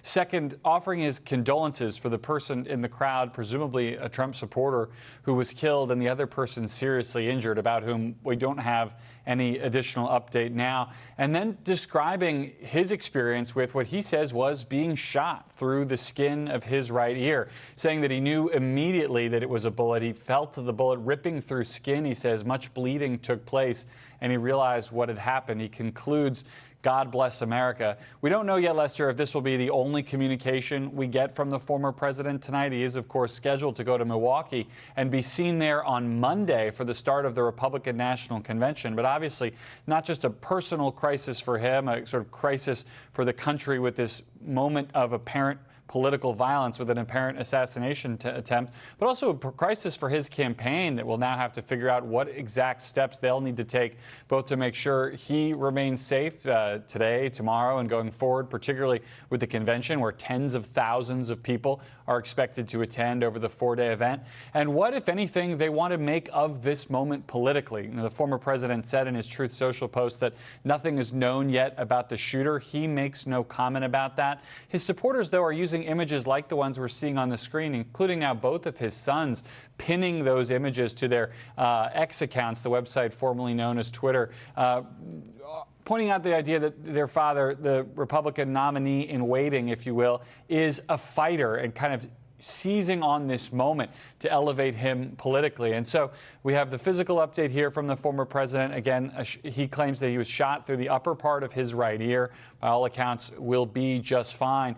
The political reverberations, of course, entirely unpredictable at this moment, but already going on behind the scenes. The Trump campaign, as we've reported earlier in the evening, putting their staffers on lockdown, telling people not to talk to the press, not to talk at all while they figure out the steps at a more senior level they want to take going forward. And Lester, I'll just add, as I mentioned earlier in our broadcast tonight, that concerns about the former president's safety on the campaign trail have always been on the front burner at the senior level of the Trump campaign. The mega rallies that he likes to hold with tens of thousands of people in open areas. Concerns about how to continue to conduct those safely in kind of a hot political environment, in an environment where he just might not be safe. There was much talk about those events and even the smaller events where he likes to drop by at fast food restaurants or firehouses, the kind of unscheduled stops that presidential candidates like to make. At every single one of these stops that are discussed, there are serious high-level discussions about whether they can be conducted safely. It'll be borne out in the reporting to come what kind of conversations were had about this rally and how, if at all, Donald Trump will change his posture towards these rallies that have become such a hallmark of his over his political career. Yeah, I was going to ask you about that because this is a part of his certainly his political identity. He loves these type of moments and these rallies, so it would be hard to imagine his campaign without that. But I guess that is one of the many. Yeah, go ahead. We did see, Lester, earlier this year, his campaign made a tactical decision in Iowa and New Hampshire when they realized that these giant rallies were pulling in so many people from states that weren't relevant. You know, if you held an event in Iowa for 10,000 people and 6,000 of them drove over from Illinois, it wasn't helping you in the caucus. So they made tactical decisions along the way to shrink events for that purpose. Obviously, in a general election, when you're talking about 70, 80 million voters across the country, but mostly focused on battleground states, it doesn't seem outside of reason that they might find smaller events that look just as good on television might be safer, easier, certainly cheaper going forward. But again, I think these are all conversations that are going to be had down the line with a president, as you note, who very much likes to have these events, to talk about the crowd size, and to make that part of the sort of his idea of projecting strength as a candidate. All right, Garrett Haake, thanks. We'll ask you to stand by as I bring in our senior Washington correspondent, Hallie Jackson. Hallie, we have been hearing from members of the Trump family tonight. In fact, Garrett mentioned some of them. Obviously, I guess they are the lone conduits. The campaign itself is being very quiet right now. Yeah, they are. And they have taken on the position now of sort of communicating to the American people, as their father has now done in that Truth Social, that online post that Garrett just referenced, how their dad is doing. Donald Trump Jr. is saying that his father is in good spirits, that he has spoken with him. I have heard from somebody else who has spoken with the former president, very close with him, who describes him as very tough. And so we know that the former president was shot in the ear based on, of course, that post. His daughter, Ivanka Trump, also releasing a post saying that she loves her father, condemning political violence, as so many on either side of the aisle have done tonight now over the course of the last 3 hours or so. I was struck listening to your conversation there with Congressman Kelly, Lester, who knows Butler very well. That's his hometown. He was raised there. The place where this rally was held, this is, to use a cliche, Lester, it was Trump country. I mean, this is a place that skews heavily Republican, where Republicans outnumber Democrats 2-1, where Donald Trump handily won back in 2020 by something like 2/3 of the vote there. This is a place where he would, of course, be focusing on coming up in this upcoming election. It was a notable location for his rally just 2 days now before the convention was supposed to begin, because it was the last rally before Milwaukee. There was some question 4 hours ago as to whether or not the former president might actually roll out his running mate, his vice presidential pick there. That had been where so much of the focus and the conversation politically was for Donald Trump and for his campaign in the moments, of course, before this horrific horrific shooting happened, this horrific attack. Now, obviously, the conversation has changed, and I can tell you, based on some of the reporting from our team here at NBC News, a source familiar with planning for the convention says this changes everything. That is reflected by some of the conversations that I've had as well.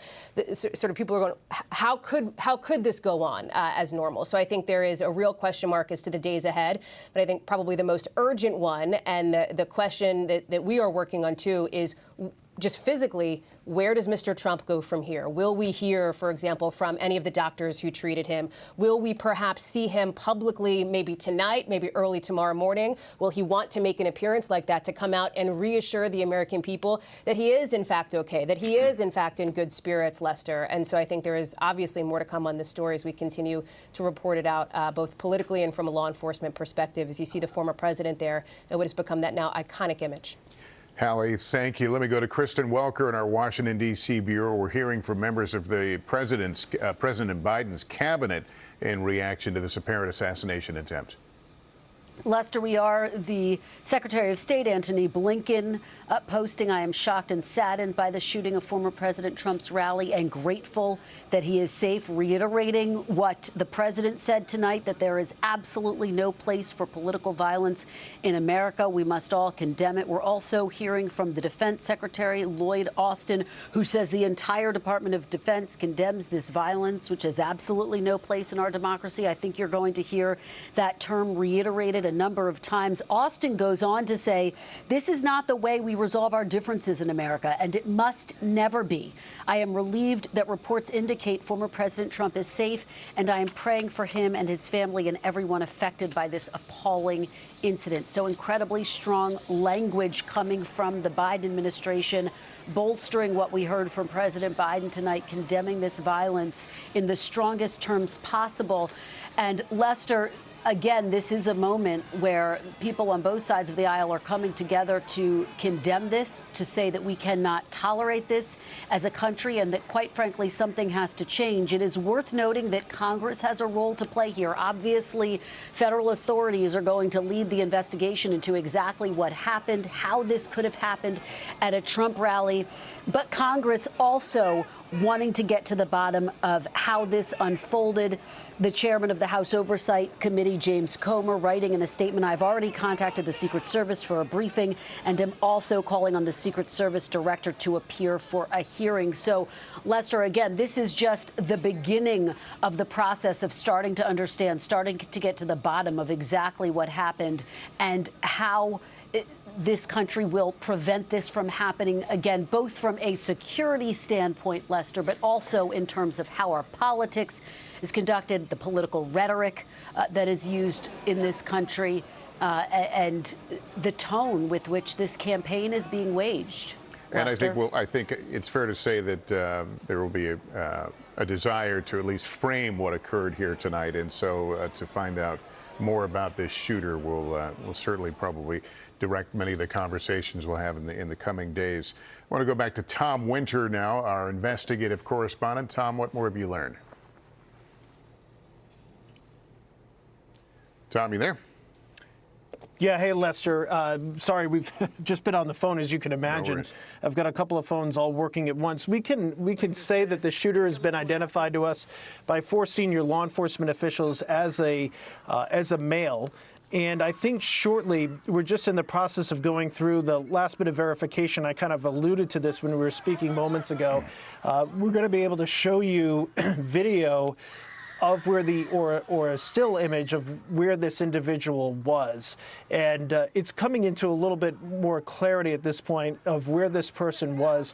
Obviously, they were using some sort of a high-powered rifle. As you know, a handgun would not be able to fire with the accuracy and velocity from the distance this individual would have been at. What type of weapon that is specifically, I've heard a lot of different things floating around and things competitively. It's just my experience that it's too soon to really get a handle on that level of granular detail. We do not have yet a name. As I mentioned to you the last time we spoke, there are a number of names on social media that do not appear to be the individual that's involved in this, and we're still waiting to get some clarification on that. So right now, here's the state of the investigation at 9:40 Eastern Time. Law enforcement believes that they have a single alleged shooter who is now deceased. That individual, that name that they have, is being kept very close to this investigation.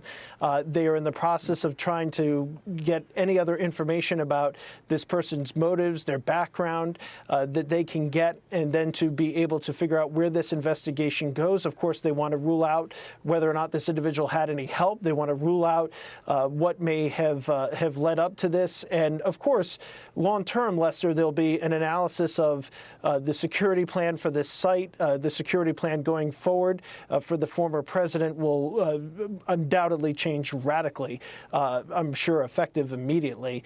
And so that will be a big change at various rally sites. And then there'll be a look into, was there anything about this individual that could have been looked at further? Did anybody know if they had any sort of knowledge of this in advance? So those are all the things that are happening literally as we speak. We do know that the FBI was requested by the U.S. Secret Service to investigate this, and that call was obviously taken, and the FBI is very much involved, along with the local U.S. Attorney's Office. And they will go through and get the necessary warrants for the property of this individual and anybody known to them. And the question is, obviously, where did things come from and when, and was this person picked up in the moments beforehand? We're a little bit more cautious in this day and age, not that we never were, but we're a little more cautious in this day and age with deep fake videos, with AI-generated videos and images that we really try to do to the best of our human ability, an exhaustive effort to make sure that things that are floating around online or are sent to us are in fact accurate and are not some sort of machine-generated image. The images you are looking at are most certainly not. And it should be pointed out that there's a number of photographers that are part of the press pool who took these photographs, and as well as the video that we've seen, and that those individuals obviously were potentially in harm's way as well, but not as much, obviously, as the Secret Service agents who rushed to surround the former president and make sure that if there were any other shots that were fired, that it would hit those Secret Service agents and not Trump. All right, Tom, thanks for that update. When you were able to show us those images you mentioned earlier, just let us know and we'll go back to you. But I want to go to Milwaukee right now, where they are preparing for the Republican National Convention this coming week. Vaughn Hilliard is there. And Vaughn, I understand we're getting some word from the RNC about going forward. Right, Lester. A great many of the delegates are already here in Milwaukee. Of course, the expectation was that elected officials, of course, the former president and presumptive Republican nominee himself would be making their way to town here in Milwaukee for the week-long convention. The new statement here from the RNC, I want to read it directly to you. Quote, as was communicated earlier this evening, President Trump is doing well and grateful to law enforcement and first responders for their fast action. President Trump looks forward to joining you all in Milwaukee as we proceed with our convention to nominate to serve as the 47th President of the United States. As our party's nominee, President Trump will continue to share his vision to make America great again. Sincerely, Donald J. Trump for President 2024. Senior advisors Susie Wiles and Chris LaCivita. Lester, I just talked to two of the delegates here at the convention that are already in town. Reince Priebus, who folks will recall was the former RNC chairman. He is playing host here in his hometown of Milwaukee for this convention. There is a reception this evening for the delegates, the thousands of delegates coming here to Wisconsin. That reception this evening has been canceled. There are formal meetings for the Republican convention ahead of the formal festivities during the week. Those are still on tap to take place tomorrow, before Monday night's primetime addresses begin. Of course, Donald Trump himself is slated to take the stage here at this arena on Thursday night. His vice presidential running mate is slated to take the stage on Wednesday night. Of course, we do not know who this individual is at that time. One of the delegates I talked to here this evening, Lester, told me that he expects the energy to only increase with today's events in the apparent assassination attempt of the presumptive Republican nominee, with less than 120 days until the general election. That delegate suggesting to me that the TV ratings for that Thursday night primetime speech that will happen 10, 11 p.m. Eastern time will be high. For this Republican Party, Lester, Donald Trump was somebody who ran through the Republican primary process and handily won to get to this point here. He has had these rallies around the country 9 years running now, and here today in Pennsylvania, less than 48 hours before we expected him to arrive alongside his wife Melania and his sons Eric and Don Jr., as well as a daughter Ivanka, and expected Barron as well, before the family were to arrive here less than 48 hours. This convention will move forward, we're told, though, in its anticipated events as they were previously planned. Lester. All right, Vaughn, thanks very much. I want to continue that part of the conversation with Kristen Welker, moderator of Meet the Press. She's in Washington. Kristen, you've got thousands of delegates, as Vaughn mentioned, heading to the RNC the next 24 hours. It's obviously going to be a massive security operation, and as someone had pointed out, it's going to be of an intense interest. Well, Lester, you're absolutely right about that. And look, security had been front and center prior to this shooting at the Trump rally in Pennsylvania, and so now undoubtedly they will reassess. We would not be surprised to learn that they will bolster security in various areas. But again, you are talking about thousands of people descending upon Milwaukee, not just Republicans, Democrats as well, to deliver the counterpoint to the speeches that we're all going to be tracking every night. And then, of course, the media, the journalists will be there. So this will be a city that will be bustling, that will be brimming. So undoubtedly the security, again, Lester, is going to just be critical. We have talked so much about perimeters this evening. We know that both the Republican National Convention as well as the Democratic National Convention, which gets underway in August, that the planners for those events have spent a lot of time focused on the perimeters, making sure that they are as strong, as secure as possible, that it is as difficult as possible to access the area where the speakers will be, where the delegates will be. And so, again, Lester, this is a moment for a reset, undoubtedly, when those who are planning the Republican National Convention, the security detail for that event, will take a step back and reassess everything that they have just planned. Lester, all of this comes as we're getting a statement from the Attorney General, Merrick Garland, about the shooting tonight. The first time we are hearing from him, he says, "I have been briefed on the shooting at former President Trump's rally and have briefed the president. The FBI, ATF, U.S. Attorney's Office for the Western District of Pennsylvania and the Department's National Security Division are currently working with the Secret Service as well as state and local law enforcement partners on the ground in Butler, Pennsylvania. My heart is with the former president, those injured, and the family of the spectator killed in this horrific attack. We will not tolerate violence of any kind, and violence like this is an attack on our democracy. The Justice Department will bring every available resource to bear to this investigation." So there again, you have the Attorney General echoing what we have heard from President Biden, from members of his cabinet, from the Vice President, who has also put out a statement this evening to condemn the violence, condemning this violence in the strongest terms possible. We have, of course, Vaughn was just talking about the fact that this day started with journalists, people who are interested in politics, wondering if this would be the day that former President Trump would announce his pick for the VP nomination. And of course, this was not the day. This turned into a very different day. But all of those who are a part of that process have weighed in as well to condemn this violence in the strongest terms possible. And again, Lester, this is one of those moments where, to some extent, for a brief moment, the politics gets put aside. President Biden halting his campaign ads. The Trump campaign went into a virtual lockdown until former President Trump put that statement out. But again, everyone still responding and reacting to the horrific events that unfolded in Pennsylvania. Some things are bigger than politics, and certainly the life and death nature of what we have witnessed today. Our thoughts, obviously, with the family of the deceased victim, the other two that are injured.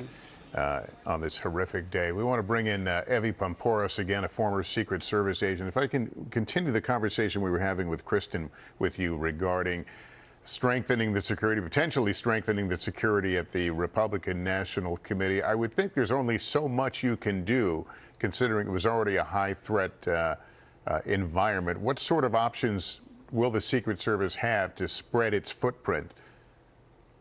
Well, here's the thing. They're going to do more and a lot more. So there is a lot more that can be done. For one, it's not just the U.S. Secret Service that's got the manpower. The majority of the manpower doesn't come from the Secret Service.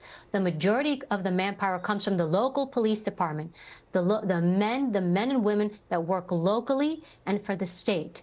So you're going to see an upscale of the state and the local police entities coming in to secure the RNC. That's where the upscale is going to take place, because they too don't want anything happening on their watch, on their ground. The U.S. Secret Service and all, it's maybe a couple of thousand agents. It's not a big agency. Yes, are they elite? Are they tactically trained? Absolutely. But in the end, they work together and in harmony with all the local entities. The local departments, the local police, the state police, they're the one who come in with the manpower. And that's what you're going to see. You're probably also going to see a lot of uniforms. And why am I saying this? When you do a security venue, you design your security plan around a lot of different things. One of the things you think about is uniforms. How many uniforms do I want? I want a lot of uniforms. Do you know why? Something as simple as seeing men and women in police uniforms is a massive deterrent. So you're going to see this huge footprint. Now, this is also important because when you have an incident like this, now you have to worry, Lester, about copycats. We don't typically see these incidents, right? Last one we saw really was Reagan. These happened very over decades. We've just had one. So now everybody's concern is somebody else going to get the idea that they can do this? Because what's happened is somebody did this. Another person who has an unhealthy or special interest in one of these protectees is going to say, huh, this guy did it, or gal, we don't know. I think I can do it too. And so now we have to worry about copycats, other people who are going to think that they can do this. So you've got this concern. Now, going back to the investigative arm of it, you're going to look at, well, the FBI is really going to be the investigative entity here. And this is why some people would presume the Secret Service would be. They are not. By design, FBI comes in. This is kind of a checks and balances system, because let's say, and we're not saying any of this is true, but the Secret Service can't investigate itself. The FBI is going to look at how did this happen? Did all the security measures go into place correctly? If there was a special interest, if there were people of interest that the Secret Service was looking at, did they vet all these people correctly? So you want an outside entity like the FBI to come in to do this investigation. It's a checks and balances system. Now, also in the Secret Service, there's a protective intelligence arm. What does that mean? These are the men and women that look at the threats that come in. As you can imagine, protectees, presidents, former presidents, all sorts of folks, there are a lot of threats that come in. And one of the issues is, what should we pay attention to, and what is nothing? And it can be a really difficult thing to determine. What do I follow up on? What do I think is minimal or not as important? So they're going to go back and they're going to look. This individual, were they of any interest? Were there any indicators of this specific person? Had they made any comments, posts? What was going on? And had they ever come into the radar or realm of the U.S. Secret Service or any other local police entity? And if so, what happened? Did they interview this person? Did they decide that the person was not of any interest? That's going to come into play. And even when it comes to protective intelligence, they classify people. Now, I can't get into the nuances for, classified reasons, but there's a way to classify folks, whether somebody is considered a really high threat. You know what? This person is super dangerous. We have to be careful. We want police involved. Maybe if there's a mental health issue, because it does happen. A lot of the threats that do come in tend to be tied to mental health issues, unusual or unhealthy interests in the people that the Secret Service protects. Evie, let me ask you, how big a chill do you think this has cast over people who do what you do? People who work in the Secret Service and run these security operations to see one of their protectees being taken to a vehicle bloodied. How does that affect the people that do this? It's a big deal. It's a massive big deal. I mean, as I'm sitting here, I've been on standby with you guys. My phone's blowing up. All the former agents or people I know, can you believe this happened? Can you believe this? This is not a small thing. It really isn't. I know we're breaking it down play by play, but from the protective realm, this stuff does not happen. It doesn't happen, and that's a good thing. You know why? Because security plans are put into place so you can minimize this stuff. But I have to say, you can only control so many things. These open rallies, they are really difficult. And I wonder if moving forward, we're going to see less and less of these. You know, Lester, in your time when you did your reporting, and when Kristen was talking before, I actually worked alongside Kristen when I was still in the Secret Service, and she was in the press pool. You will see often Secret Service and staff kind of almost negotiating. Well, we don't want to do this. Well, we want to do that. And it's this back and forth. And you can see now a little bit of a reality check, or as Kristen was saying, a reset, where staff and White House officials who tend to think sometimes from a security standpoint, and I would hear too, come on, that's too much, it's not going to happen. You're going to see them now pull back and acquiesce a little bit more and listen and not fight back as much when the Secret Service says, hey, this isn't a great idea. Does the Secret Service have to educate the protectees? Are they, do they get a briefing about what to expect if something like this occurs, what to do, how to react?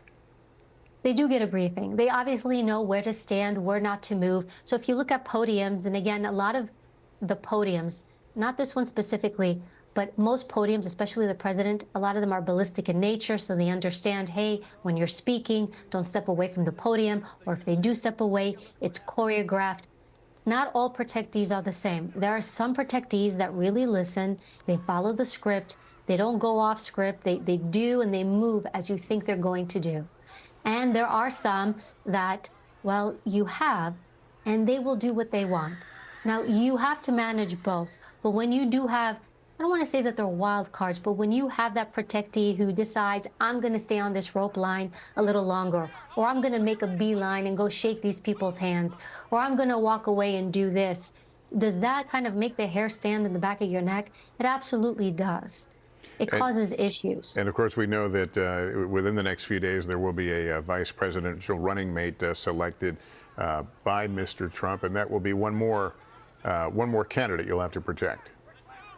It is another candidate. As you know, as the people get added on, it's more, I don't want to say stress, but it's more resources that the U.S. Secret Service has to divvy out. And look, right now, it's all hands on deck. Anytime it's a campaign year, it's all hands on deck. And a lot of people don't know this, Lester. U.S. Secret Service, they have an investigative arm. They're actual criminal investigators. They work criminal investigations, fraud, counterfeit money, all sorts of things. Actually, they were created April 14th, 1865. President Lincoln was the one who created the U.S. Secret Service. And their mission was to combat counterfeit currency. It wasn't protection. Protection came later, many years later, because there were so many different assassinations and assassination attempts made on presidents or presidential candidates that the government stepped in and said, U.S. Secret Service, will you now do protection? So during campaign years, all the criminal investigations stop, all these other things stop because the manpower goes to protection. And look, the world is watching. Right now, we're sharing this. Everybody's watching. The world is watching. And one of the things is, this is truly a symbolic thing. You know, often people would say to me, how could you take a bullet for this person or that person? They would see it on a very individual or personal level. You don't take a bullet for the person. It's something bigger. It's symbolic. What does it mean symbolically to the world, not just to the American people, when somebody can cause harm to one of the most powerful world leaders? It sends a message, and it's also the image of the U.S.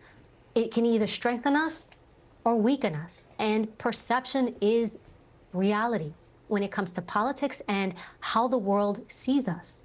Well, it's an important calling, and we've certainly seen it in action tonight. We appreciate you breaking it down as we come to understand what goes on behind these pictures and how it all played out tonight in Pennsylvania. Abby, thank you. We'll hopefully be able to come back to you here shortly. Our viewers just joining us. We are on the air with rolling breaking coverage. We have been covering the shooting at Donald Trump's Pennsylvania rally this evening. The former president has been injured in what appears to be an apparent assassination attempt. The Secret Service says the president is safe. Tonight, Donald Trump posted on Truth Social that he was in fact hit with a bullet that pierced the upper part of his right ear. He said that he felt it ripping through his skin. What I want to do again here is pause. We're going to roll the video of what happened just shortly after 6 p.m. here on the East Coast while Mr. Trump was speaking. And listen carefully. You'll hear the sound of the gunshots and what appears to be the moments right after that until he is rushed into his car. Here it is. A little bit old, that chart. That chart's a couple of months old. And if you want to really see something that's said, take a look at what happened.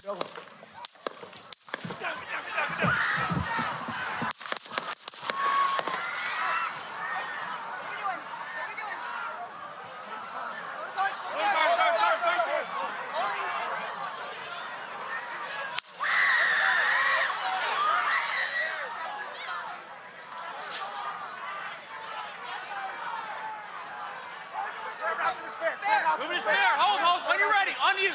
Ready. Move. Up. Move. Go. Up.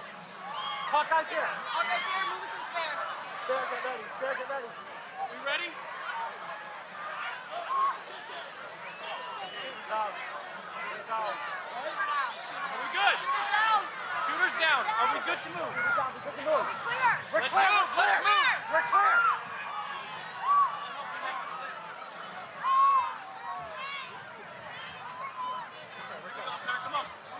Let me get my shoes. Got you, sir. I got you, sir. Let me get my shoes, sir. Hold that in your head. It's bloody. So we gotta move to the bus. Let me get my shoes. Okay, my shoes down. Get the shoe. Watch out.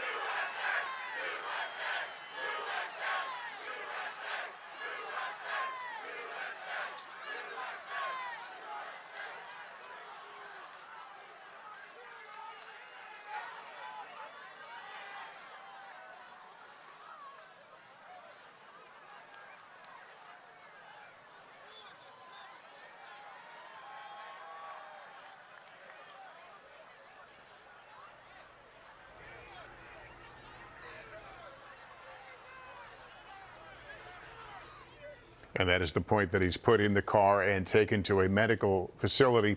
Here's what we know right now. If you're just joining us, the gunman fired a weapon from a high point outside the perimeter of the rally.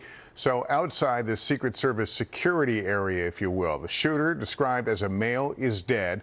Also, a spectator who was attending the rally has been killed, and 2 others who were there were critically injured, according to the Secret Service. President Biden has been briefed. He addressed the nation a little while ago. But the bottom line is that the Trump rally was a rally that he should have been able to be conducted peacefully without any problem. But the idea that there's political violence or violence in America like this is just unheard of. It's just not appropriate. And everybody must condemn it. Everybody. And former President Trump has issued a statement extending his condolences to the loved ones of the rally goer who was killed and the others who were injured. He also thanked law enforcement and first responders for their quick action. His campaign says he is fine and has been checked out at a local medical center.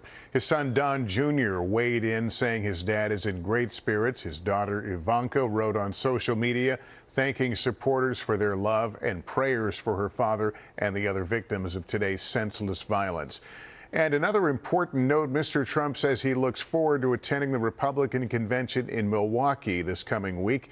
Let's get right to NBC investigative correspondent Tom Witter, who has more on the investigation. Tom? That's right, Lester. In a statement we received just moments ago from the FBI, they say, quote, they have assumed the role of the lead federal law enforcement agency in the investigation of the incident involving former President Donald Trump that occurred earlier today in Butler, Pennsylvania. The statement goes on to say, Lester, that special agents of the FBI Pittsburgh field office responded immediately to include crisis response team members and evidence response technicians. They say we will continue to support this investigation with the full resources of the FBI alongside our partners at the U.S. Secret Service and state and local law enforcement.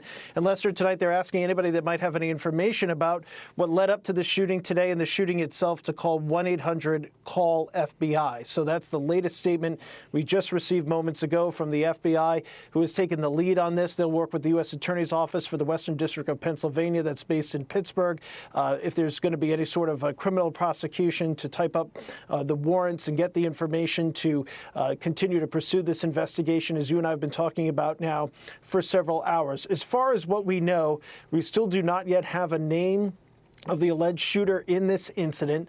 The shooter, based on images, video, and descriptions from law enforcement that we've seen, appears to be, if you were to look at the former president head-on from the video that we've been looking at, appears to have been off to his right, and that the shooting was we've been described to us as several hundred yards away, that the shooter was on top of an elevated surface and then was shot and killed by the United States Secret Service, and then law enforcement obviously rushed to where the shots were coming from. How many shots were specifically fired from the shooter and from the Secret Service or maybe other members of law enforcement, we just don't know. He has been described as a male, and that's really the only information that we have. His specific motives or background, is he somebody who law enforcement has ever been in contact with before?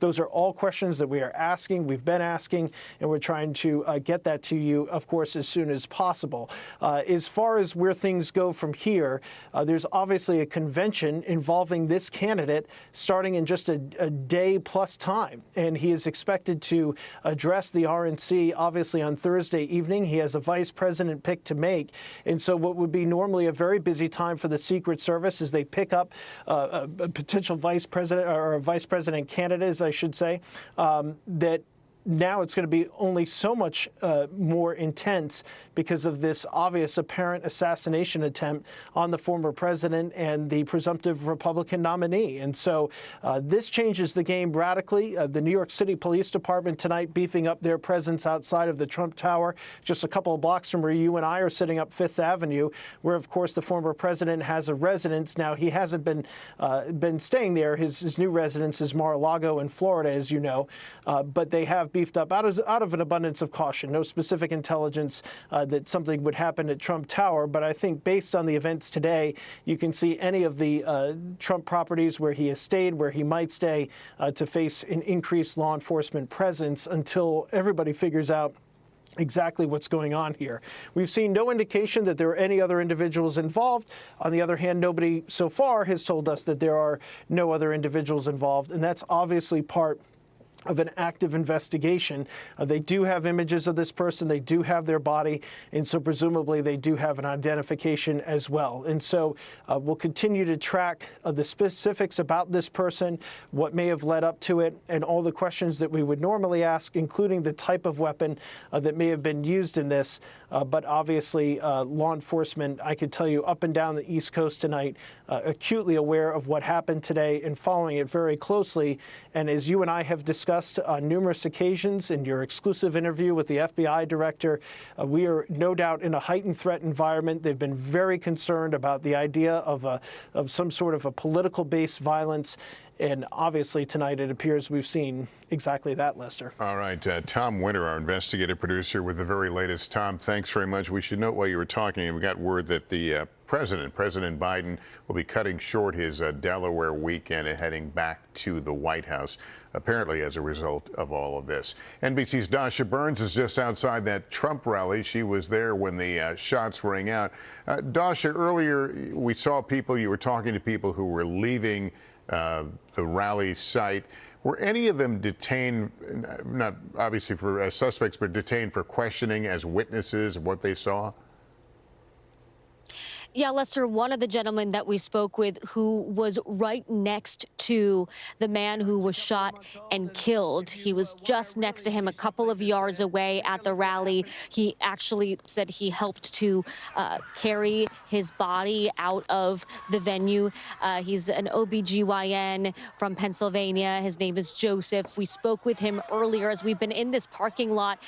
Here you see now night has fallen in Butler County. This parking lot that was just recently filled with thousands and thousands of cars, people who came here for a political rally, never thinking that something like this would happen here in Butler County, a small rural area that's typically pretty quiet. Now this lot is empty, and we did have a conversation with that man, Joseph, who says he has been waiting to speak with Secret Service. We're going to follow up with him to see how that conversation went, but he said he had been planning on having that conversation. I want you to take a listen to some of this interview and some of what he heard. That is where I ran into a man named Joseph, and I want to introduce him to you now. And as we just learned, Joseph, you weren't listening to the program here, but Lester Holt, NBC News, just reporting that one of the attendees has deceased, has died from injuries as a result of the shooting. Joseph, you told me off camera that you may have witnessed this, and I'm so sorry to be talking to you in this tragic moment, but can you describe what it is that you saw? I was attending the rally. I was in the set of bleachers, the very far left of the podium where President Trump was speaking.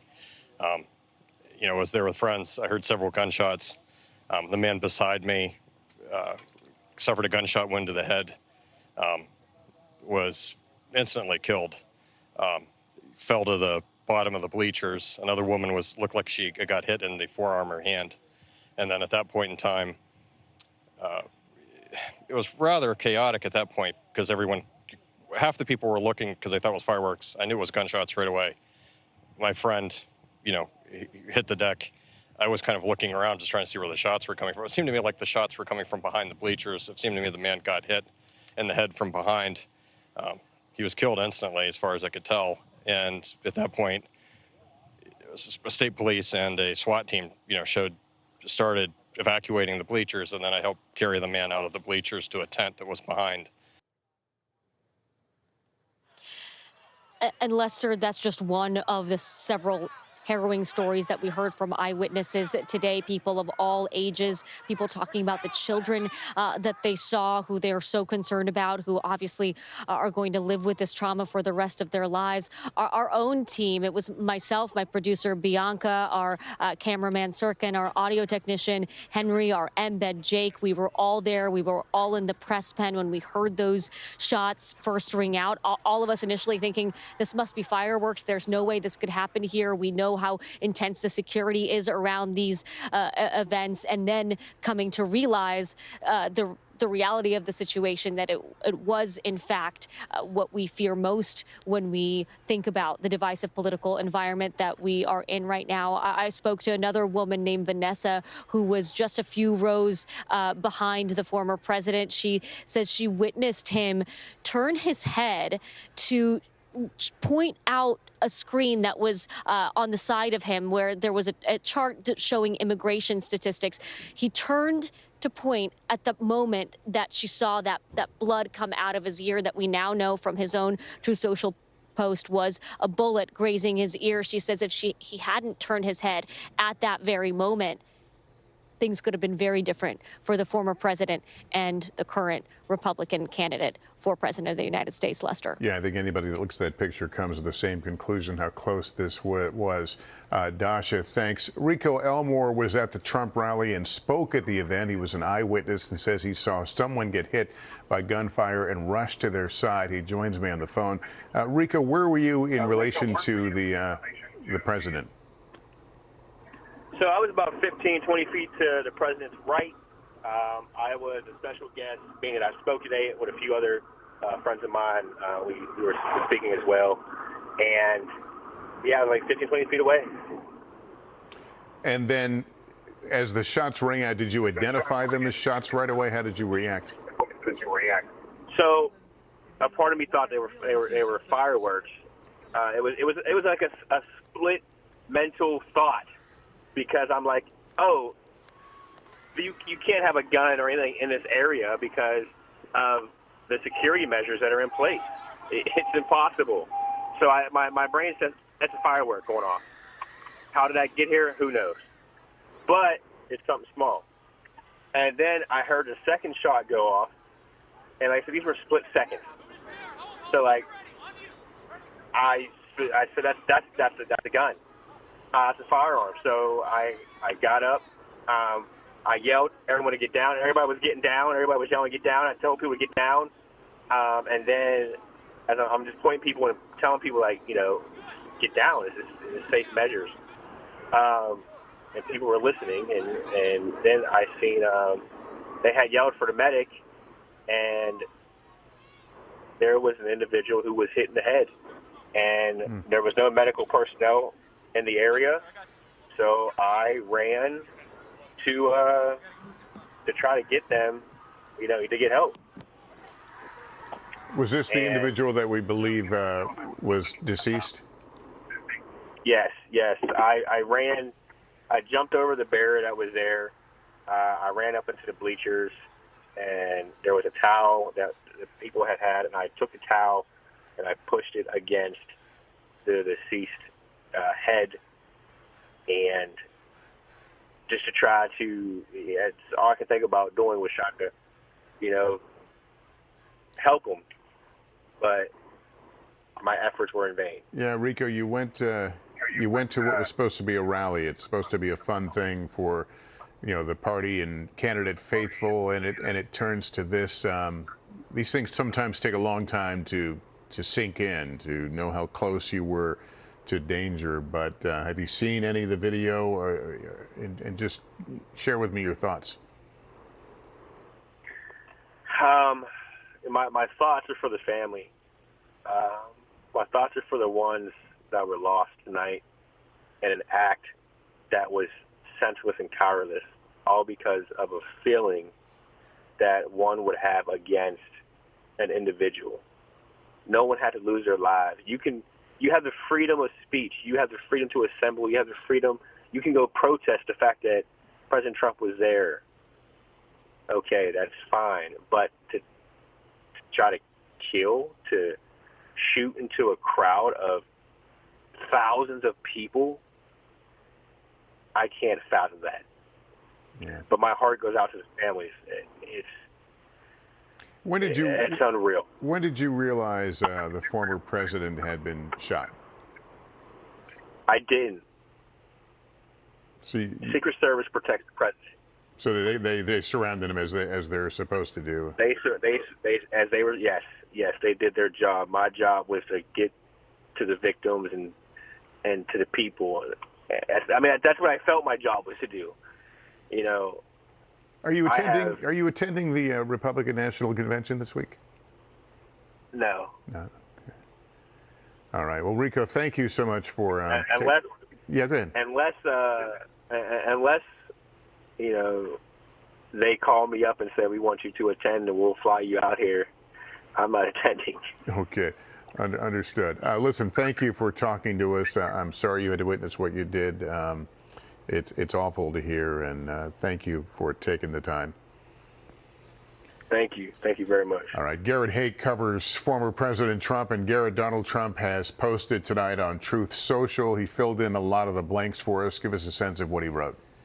That's right, Lester. While Donald Trump's campaign has been all but silent tonight, the candidate himself has been speaking out on Truth Social, in which he describes the incident from his perspective, talking about being up on stage and saying that he was shot with a bullet that pierced the upper part of his right ear. He says, "I knew immediately that something was wrong and that I heard a whizzing sound, shots, and immediately felt the bullet ripping through the skin. Much bleeding took place," he said, "so I realized then what had happened." Lester, the former president also thanks law enforcement and offers his condolences to the person who was killed at the rally and another, he says, who was badly injured. I think we now know that there were 2 people who were badly injured. He also talks about the idea that he says it's incredible that an act like this can take place in our country, and says that even he knew nothing about the shooter at the time.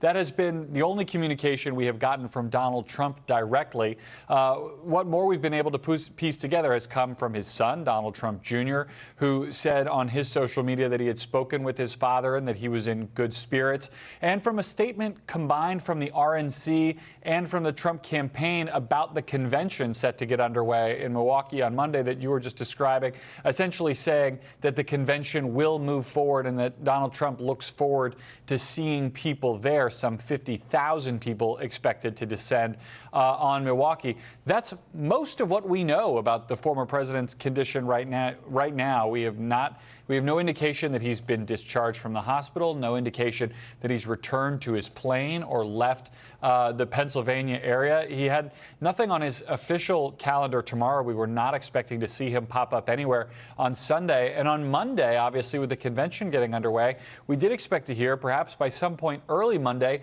who his choice for a vice presidential running mate was going to be. There'd been a lot of speculation, obviously, coming into this weekend, the last before the convention, that announcement could have come at today's rally. I guess now we will never know. But the nomination of the VP and of the nominee, the president, if you will, Donald Trump, is set to take place on Monday. So we will have to know that name at some point.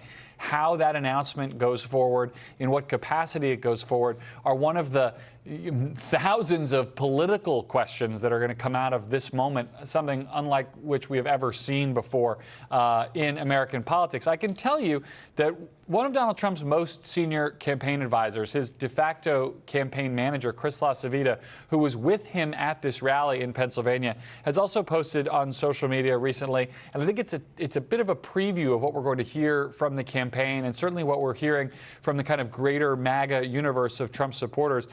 He writes, Chris LaCivita, the campaign manager, writes, for years, even today, leftist activists, Democratic donors, and now even Joe Biden, he alludes to a comment from the current president, he says, have made disgusting remarks and descriptions of shooting Donald Trump.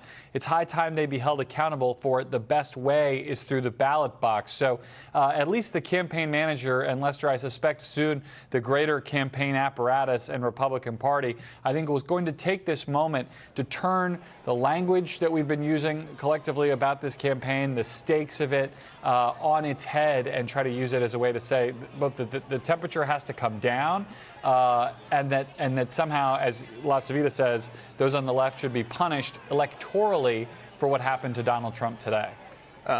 Garrett, does the former president typically go home, or does he sleep on the road when he's on these campaign trips?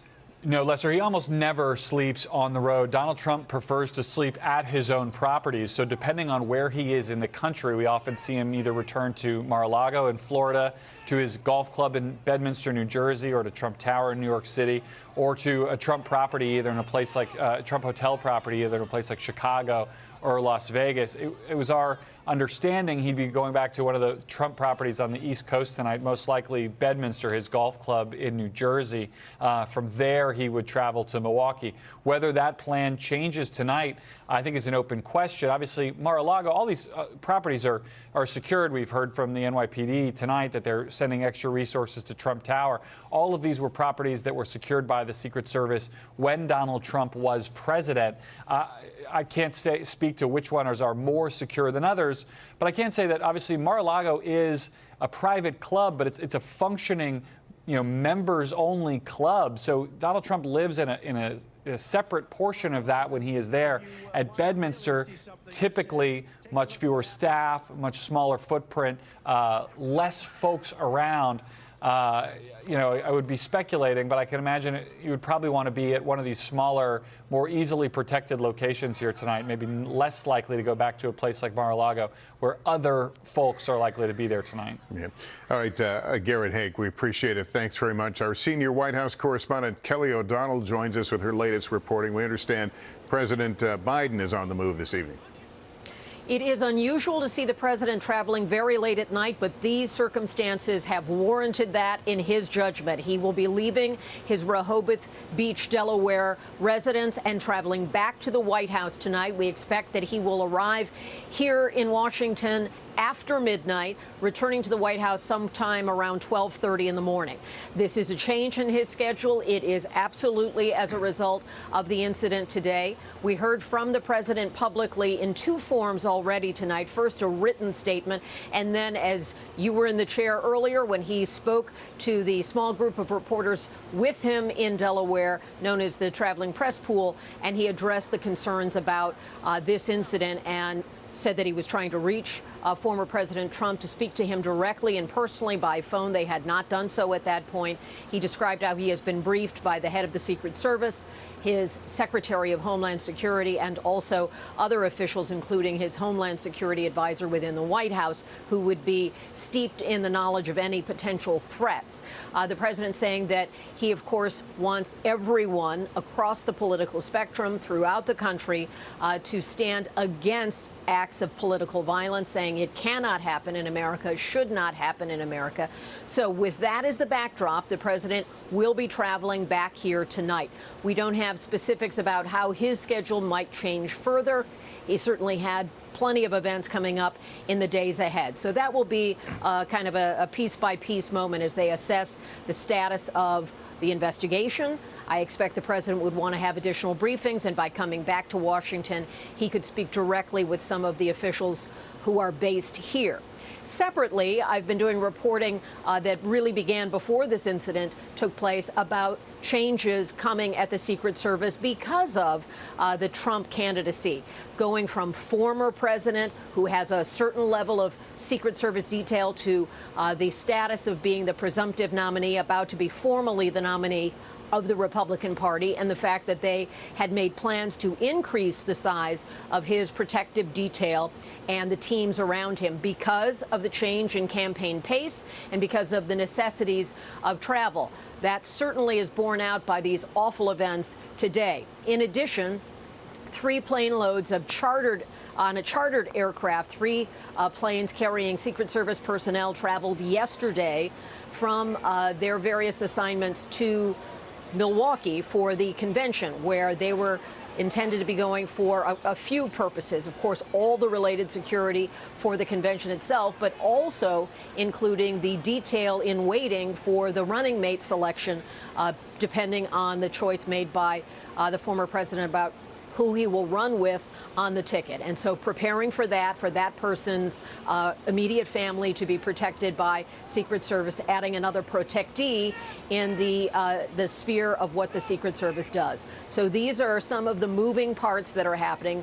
Big questions, of course, about how does the political calendar change because of that? What's happening with the investigative pieces, learning many more details about who has been harmed today, the innocent victims who have been caught up in this, as well as a real medical status on the former president, and any information that we can gain through our reporting and with our law enforcement reporting colleagues about the suspected attempted assassin here, the gunman responsible.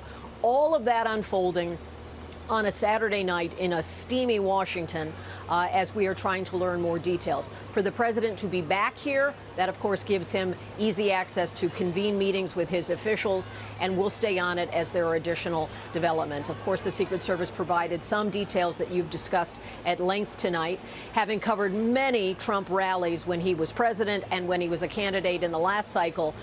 These are such well-attended events, huge crowds often, and covering events for the current president, President Biden, where he is out on the campaign trail. The security always includes a lot of screening, and that's why it was so notable that we were able to report that this gunman taken out and neutralized in the term of law enforcement by the Secret Service was outside that perimeter. Many questions still to be explored and investigation to be done. But President Biden will be returning here tonight, and we hope to have an update on whether he has reached the former president by phone. Lester? All right, Kelly, thanks. We're going to try to shed a little more light on what you're talking about there. We're going to show you some new video our team has obtained. We want to warn you it's disturbing. If you look at the blurred part of your screen, that appears to show the suspect's body at the scene of the shooting. NBC News confirmed from multiple law enforcement officials the suspect was male. We also learned the suspect is dead. We have not confirmed his identity yet, but this, as you can see, is an elevated position which would be consistent with what officials have been reporting, that this shooter was operating from a superior, a higher ground, if you will, or in this case, perhaps a building of some sort.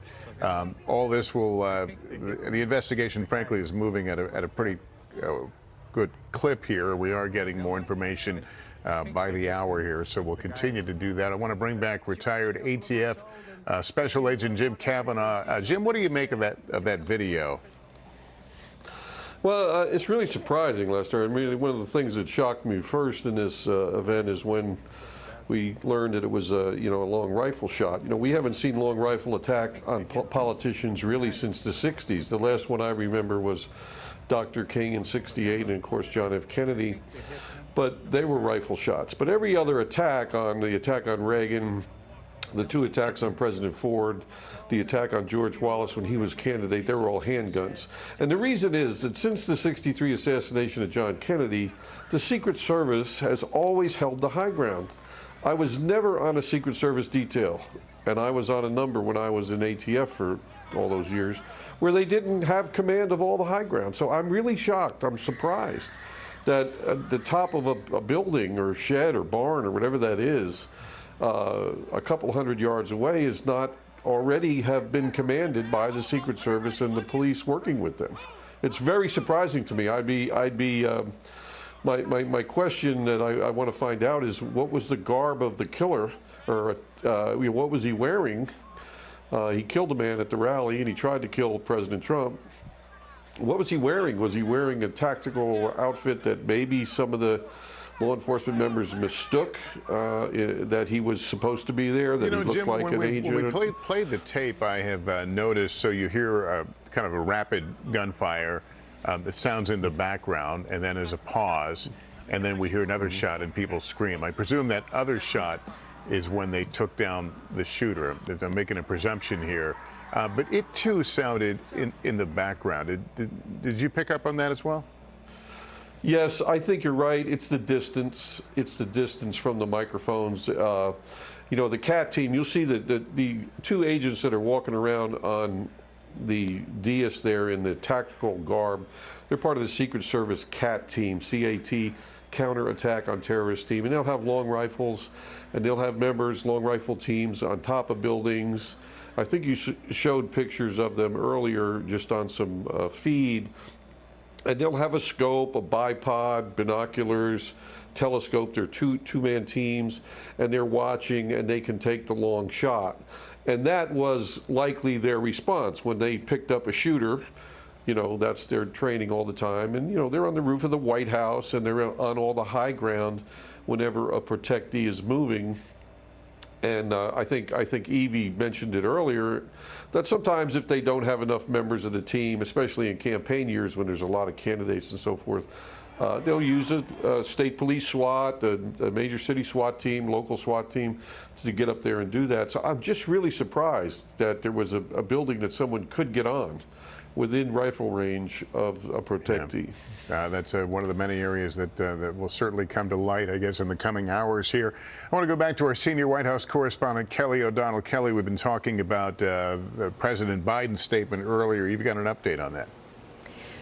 In just the few moments that we have not been talking, Lester, we've now been advised that President Biden did reach former President Trump by phone. They have now had a conversation. President Biden earlier in the evening had said he had attempted to reach him, likely during the time that the former president was undergoing whatever medical evaluation may be taking place. We now know from the White House they have spoken.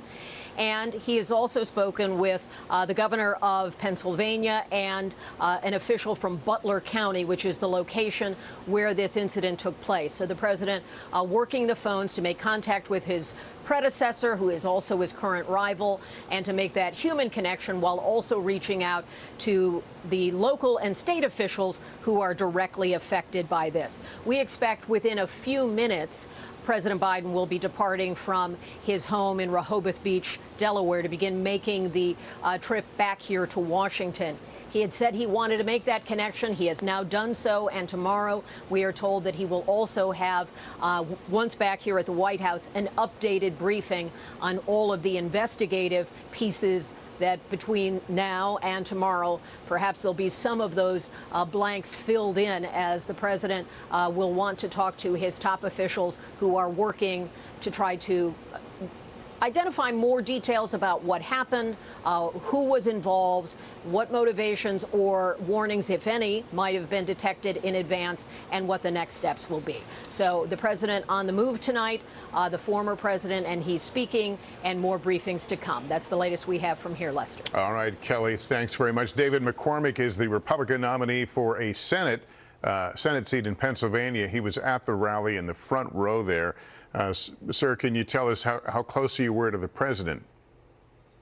Yeah. Good evening, Lester. You know, I don't know, probably 20, 30 feet maybe. I was right to the right of President Trump in the first row there, and he came out and announced me and said, "Hey, why don't you come up on the stage?" And I started to get up and go on the stage, and then he said, "No, I'll have you come up later." And then within a minute or two, the shooting started. And, you know, there were, I don't know, 6 or 7 shots. And it was pretty clear right away it was a gun, and people dropped. And obviously the president went down, and the Secret Service was on top of him. And then he eventually stood up, and the Secret Service sort of had a phalanx around him. And you saw that you could see blood on him, and you saw the fists come out in both defiance and I think reassurance and strength. And at about the same time, I recognized that somebody behind me had been wounded in the bleachers behind me, and sadly, it looked like pretty severely wounded. And the people in the bleachers next to him were trying to stop the bleeding, but there was blood everywhere. And I'm not sure if that was the person who was in intensive care or the person who died, but it was clear that even though President Trump had, I guess, been nicked, that others were very, very seriously wounded. So and it's not lost on you. It was a very frightening moment. Not lost on you that had you accepted that invitation to go on stage, you too might have been on the line of fire. Yeah, no, it absolutely was, and it was obvious that there was an assassination attempt on the former president, and you know, a really scary moment. It was just like it was 15,000 people there, and this had only been my second Trump rally. But it was, you know, USA Today and lots of energy and lots of positive noise, and then all of a sudden just shattered with these rifle shots, and it was just sort of people were in disbelief. It was very chaotic and very confusing for quite some time. What were you hearing during all this? Our microphones were able to pick up a lot of it, but I'm curious from someone on the ground there as this is all happening. You heard the shots. Did the former president say anything at all? Not that I heard. You know, it was all moving in such a fast pace, and you know, there was a young boy next to me, and his grandfather was a local sheriff, so the sheriff ran off to sort of deal with what was going on, and he was very frightened. So, you know, people were processing it. I didn't hear anything that the president said. What became clear is that somebody was really hurt. So people were calling for medics and, you know, getting emergency care in, and so it quickly went from the shooting to dealing with what had happened, but also with the uncertainty whether the shooting was done. And you know, at the time I thought it was possible there were 2 shooters, not just one, because it felt like the sounds were coming from multiple directions. And so, you know, in these moments like this, I had been an Army guy earlier in my life, and it's very hard to know exactly what's going on. So you have to kind of go slow so you don't misunderstand the situation. And that's what I tried to do, was just to process and, you know, keep my head down and try to help deal with some of the challenges that resulted in some of the injuries that resulted. Mr. McCormick, are you attending the RNC, the Republican National Convention, this coming week? I am, yes. Do you do that with some deal of trepidation after what you've experienced and what you saw? Well, I'm still processing, you know, what I saw, but you know, as a public, I'm hoping to be a public official here as a candidate. You know, one of the things you don't want your family to have to worry about is your safety. It's hard enough to be in political life; it's so nasty and difficult. But then to think that your life may be at risk is something that I hadn't thought much about. But my family's certainly thinking about tonight, and I think probably all families of people that are in the public eye are saying, boy, this is a lot to ask. So I think it's a moment that I hope we all step back. Political violence has no place in our country. It's not a party thing. It's absolutely un-American. And, hopefully a night like tonight will give us all pause and help dial down the temperature a little bit. Yeah, I think that probably is a bipartisan thought tonight. We've been hearing in reaction to all this. I think there is universal shock and disgust that this sort of thing would happen. Thank you, Mr. McCormick, for talking to us. We really appreciate it. Our investigative correspondent, Tom Winter, is back with us. Tom, you have some new details on how the shooting took place. What can you tell us? That's right. You were showing a video a moment ago, and maybe we can take a couple of seconds about how it was and pull it up. But we'll stay on this video for now. You see Trump looking over to his right. In this video right here that we're looking at of this kind of tan building with the white roof, what's blurred out there is what is believed to be the body of the alleged shooter. To answer a question our colleague Jim Kavanaugh was asking before, it appears to me, looking at this video without the blur, that he is wearing some sort of a camouflage type pant. It's not clear to me whether they're wearing any sort of a tactical gear or not.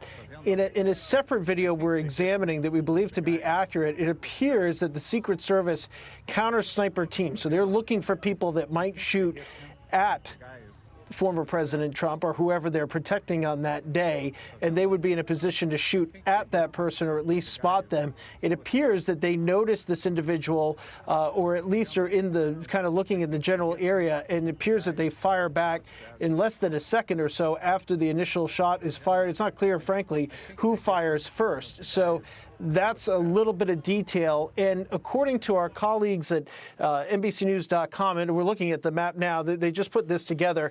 It's you're looking at the location of where it appears the body was found and approximately where the stage is where the former president spoke today. And as they've done the math, there are approximately 148 yards between those two locations. So you can kind of get a sense of how all this went down, and grateful to our colleagues for bringing this up so quickly. So that's what we know as far as the location of this and the geography.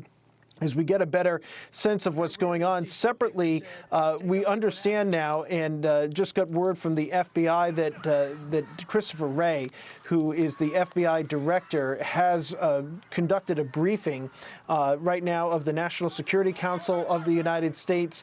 He's briefed President Biden and National Security Advisor Jake Sullivan as well. So again, FBI Director Christopher Wray, now that the FBI has taken over this investigation, they're the lead agency, has briefed the President, National Security Advisor Jake Sullivan, and the NSC on the status of the investigation as best as the FBI knows it at this point. So all of this is happening as we've been speaking here and looking at these videos and examining what has happened, but obviously a clear picture. We are told by the Secret Service that that rooftop, approximately 148 yards away, was outside of their security perimeter. So anybody going to this event, the people you see in the rally, in the foreground of this camera shot, in the background sitting behind Trump, those individuals would have been screened and gone through magnetometers and made sure that there was nothing on their person, certainly no weapons on their person. That would have occurred. This shooting appears to have been outside of that location, and the question is going to be now is, did that individual have line of sight? Should the perimeter have been pushed back further? And what exactly happened leading up to this? So obviously continued questions. There are calls for Congress for briefings from the Secret Service. That'll take place in the coming days. The questions are being asked right now, and we'll see where all this goes as far as the security plan. And as I alluded to you earlier, as we all know, Trump has to make his vice president pick, or is expected to in the coming couple of days. That only ramps up how busy the Secret Service is, because that individual needs to get protection as well. And once Trump is the nominee, he would normally get the full protection on top of what he gets as a former president. Well, obviously now we can assume that from here on out, Trump will have protection in his rallies, and the way that they're secured we have to assume will change here almost immediately, Lester. All right, Tom, thanks. That map was very helpful to offer us a little perspective and kind of begin to piece together in our minds how this shooting took place. Let me bring in on the telephone Melody and Brent Hook. They were at this evening's rally and witnessed the shootings. Melanie or Brent, can you tell us what you saw and heard? Yeah, we were sitting there, and all of a sudden we just heard, of course, what sounded like gunshots, and just total chaos then happened. I kind of looked to my right, and I saw the individual who got shot in the bleachers. I saw his hat come off, and then we just started grabbing everybody around us and just got down in the bleachers and just kind of hovered over everybody, trying to protect everybody around us. And it was right beside us, beside us. Yeah, there was as we see in the video, there was a lot going on. The tactical teams were moving, the team moving around the former president. At that point, did you know what to do, how to protect yourself? Well, yes and no. We just, everything's happening so quick, and you're not sure how many shooters there are or where they're at or anything. So you just kind of like I said earlier, I've just used my mother's instinct and just grabbed the little girl behind me and just put her down in the bleachers and covered over top of her. And the rest of our family kind of gathered all around everybody else. And yeah, you don't ever plan for anything like that. So you just kind of have to just go with what you feel at the moment, I guess. I don't know. It was definitely terrifying. So you were in the bleachers, really behind where the former president was? We were off to his, if he was facing forward, we were off to the right. We were in the same set of bleachers where the guy was shot at. Oh, my goodness. We were just a few feet from him. Is this somebody you had met or encountered? I think we had talked to him in line coming in, but we didn't know who he was personally, no. We know this is... We don't have to get deep into it. We know this is a tough campaign right now. But did you ever imagine you would face this sort of thing at a rally? Absolutely not, no. We are 100% Trump supporters. This was our first rally we ever attended. We were not in the least bit worried about anything like that. So we just pray that he's okay, and we pray for the families who, suffered everything. We're just not, my husband especially, he can kind of say his little point, but we just don't know how this happened. There was so much presence there, police presence and snipers, and I don't know how that guy possibly was able to do this. Yeah, your husband, Brent? Yeah. Yes, he's here. Yeah, Brent, you did go through magnetometers, the metal detectors and all that, so did you feel safe going into this arena? Oh yeah, I felt safe going into it. They do go through it, and they double and triple check people. From what I saw. But like I heard earlier, that it was outside the perimeters or something like that. I guess where this guy was at, and somebody told me 140 some yards or something like that. I think it was a lot more than that. Yeah, I'm thinking a good so 200 to 300. You're familiar? You had seen the building that the shooting may have taken place. Yeah, the sniper. Yeah, I seen both sets of snipers up on the two buildings right behind where Trump would have been, and I watched them guys look over at that building quite a bit. They looked over there with the binoculars quite a bit, and I didn't know what was going on, and that's exactly where the shots come from, was there at that building. Well, look, I'm glad you folks are well. I'm sorry you had to see what you saw, but thank you for sharing your story and your account with us tonight. Appreciate it.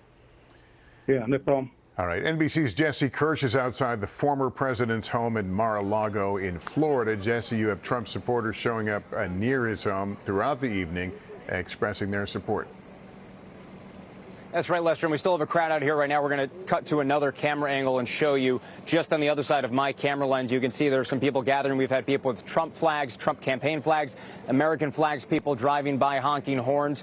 For hours now, there have been people out here expressing their support for the former president. I do want to show you the presence behind us here at Mar-a-Lago, the former president's home. I'm going to step off to the side. Our photographer is going to push in.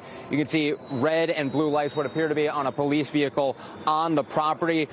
Our team has seen what appears to be at least 2 police vehicles stationed on that property tonight. But what I can tell you is from our producer, Juliet, who has been driving around the area, has been in the area before, there does not appear at this point to be any obvious, demonstrable up-ramp of the physical, visible security presence here. Of course, that's only speaking to what we can visibly see out here right now. So that's not saying anything about what might be going on inside the fence line of the property at this point. But from our perspective out here, there does not appear to be an obvious ramp up of the physical security presence.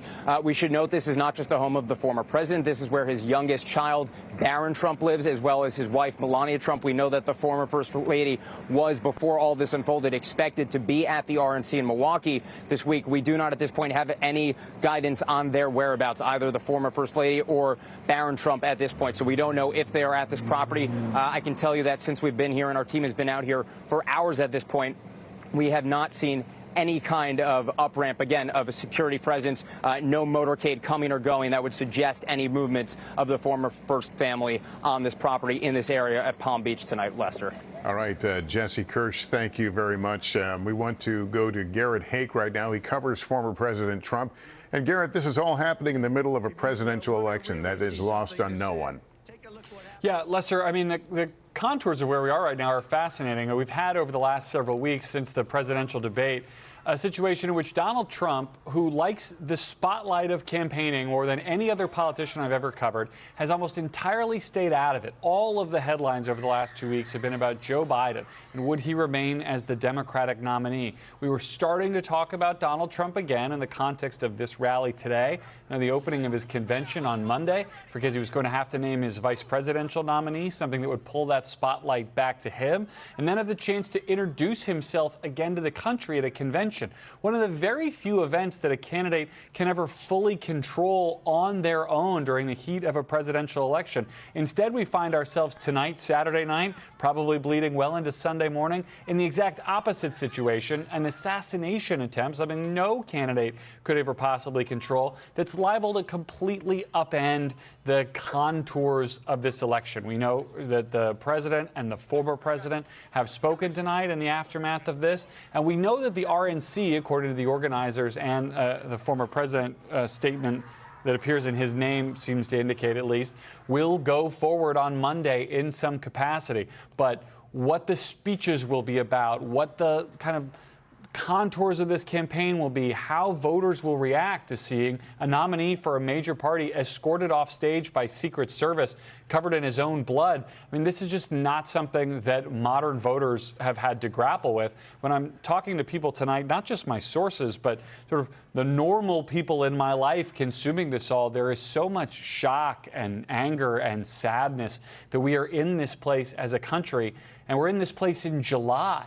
How this all changes over the next couple of months, when especially we now know the House of Representatives, at least, if not the Senate as well, will be investigating this shooting. We'll be talking about it for weeks, if not months. So the motivations behind the shooter, when we find out what they are. I mean, there's just such a butterfly effect moment to have happen in what's normally the doldrums of summer pre-convention in a presidential election that now could shape much of the next several months of this race.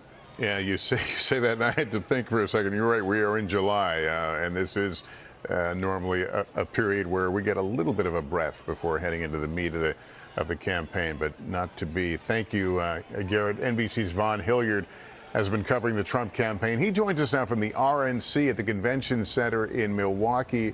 I assume that a lot of the delegates have already arrived and that word has circulated. What kind of reaction are you hearing there? Right. Thousands of delegates are already here in Milwaukee. There have already been several committees that are a part of this convention that have already been meeting here this weekend in the lead up to Monday's formal festivities beginning. Of course, it's Monday night when the first primetime speakers will begin. Of course, Donald Trump's family is expected to be here as well. Melania Trump, Ivanka, Don Jr., and Eric. Donald Trump himself, the presumptive Republican nominee, is set to take the stage here this upcoming Thursday night in prime time.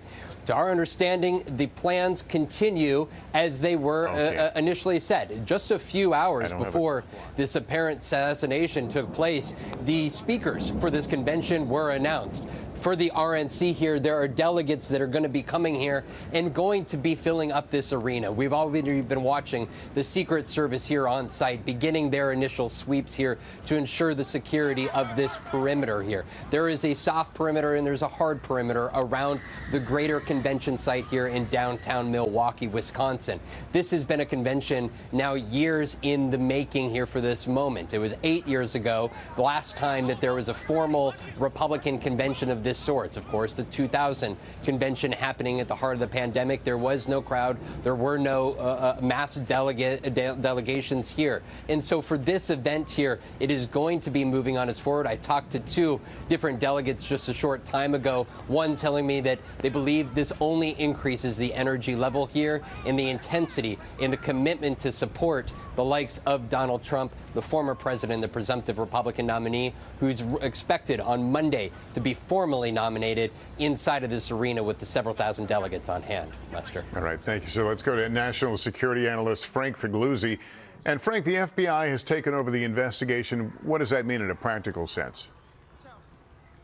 Yeah, Lester, this is actually mandated by regulation. It's been written long ago, and the history of it is fascinating because it anticipates the unlikely event that maybe the Secret Service would cover up an incident or even be involved in it, God forbid. So we expected the FBI to come in and take this over. What it means is the full panoply of the FBI will be involved, from high-tech crime scene analysis, but more immediately, Lester, all of the social media and computer devices of this shooter, all the interviews of his coworkers, family, neighbors, all of that, his entire life history will be reconstructed rather rapidly. And the goal here will be to see, number one, was anyone else involved? Is this part of a larger conspiracy? Was there anything that could have been done to head this off or intervene? They'll be looking at his weapon, where it came from. Was it purchased legally or not? Was he trained as a sniper ever in any profession that he may have held? And of course, what was his motive? And I caution people, don't draw conclusions. We don't know where this shooter really was coming from mentally, and that's where the FBI will be going. One of the early things they need to rule out is terrorism. They need to rule out that this wasn't a part of an international terrorism plot. So lots of things on the FBI's plate in the upcoming days and weeks. This is, Merrick Garland has brought his team together. Is this truly a national security issue? It clearly is. I mean, the world is watching here. They know we're all divided and polarized, and that we do tend to lean toward violence as a possible solution. This only makes things worse, not only internationally, but domestically. You've reported the RNC is starting on Monday. This is our iconic democratic process. The parties hold conventions. They pick their nominees. The question, can we do that securely and safely? And you will see changes come Monday in the planning around the RNC. So, for example, in the state of Wisconsin, you're not supposed to preclude anyone from carrying a weapon, even in a soft security zone, which is in place for the free speech and designated protest areas of the convention. I think those are going to get moved. There's also a parade route around the building for people who want to exercise free speech and assembly. That may be rethought. We're going to have to do things differently moving forward. And of course, the investigation of what went wrong here, why, if as reported is true, why was this building the shooter was on outside the perimeter when it clearly was within a sniper's range? We've got to figure that out too. Are you fearful, or does law enforcement look at the possibility that something like this could inspire others who may have harbored similar thoughts? Oh, absolutely. The copycat thing here, look, sadly, we've seen it over the last couple of years, haven't we, with people kind of taking on FBI buildings, and it doesn't end well for them, like Cincinnati, Ohio, or a man who tried to swing a weapon at FBI agents in Provo, Utah, who were arresting him. This kind of thing begets more violence and revenge. So if you're going to have protest areas in Milwaukee with presumably people who are anti-Trump, can you imagine people who think in their head the answer is to seek revenge for today's event, maybe against those who are protesting against Trump? This presents quite the challenge for next week. And as this investigation unfolds, you reminded us not to glom on to what we think may be a motive in this case. But if there are connections, outlets, for example, for outside the United States, that would turn this into a much different animal. It sure would. And look, the FBI Director Chris Wray, for example, has been telling Congress repeatedly now that there is strong indication of a potential for an international terror attack here. He used the language that it could look like the concert hall attack in Moscow recently by ISIS-K. Recently, the FBI arrested 8 men who migrated over the southern border from Tajikistan who are affiliated with ISIS-K. So, you know, that is an ongoing concern, and the FBI is going to work quickly to try and put that angle to rest. And the digital trail, we've seen that emerge in similar things before. Will that be the tell-all, essentially? Today, people just vent all of their motives and frustrations online, and my guess is this will be the case here. We'll know pretty quickly, even through family interviews as well as social media, where this individual was coming from in terms of mindset. All right, we continue to get video from the aftermath. You see people who were wounded, perhaps, or somehow otherwise injured there being treated in the confusion, the aftermath of all this. There's still photos, including ones like this, that have certainly gone viral among many of Donald Trump's supporters after he has survived what is an apparent assassination attempt in Pennsylvania today at a rally. This is the shot, the iconic shot now of the former president being whisked away to the safety of his vehicle. We're coming up at the top of the hour. We're going to take a very brief pause for some of our stations to start their local coverage. For others, Hallie Jackson will pick up the coverage in just a moment.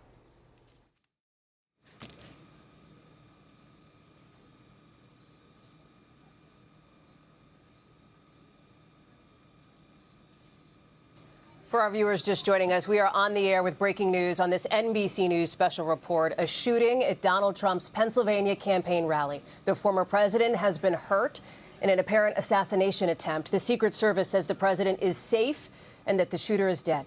Tonight, Donald Trump is posting on Truth Social, his platform online, that he was hit with a bullet that he says pierced the upper part of his right ear.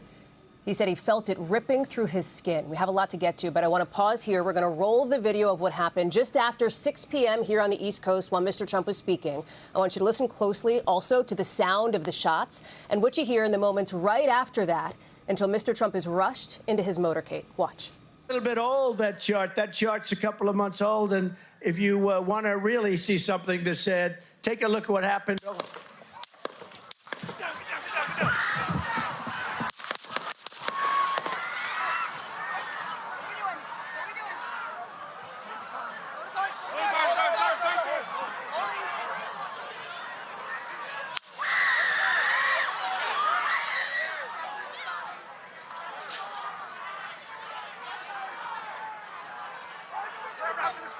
Move to spare. Hold.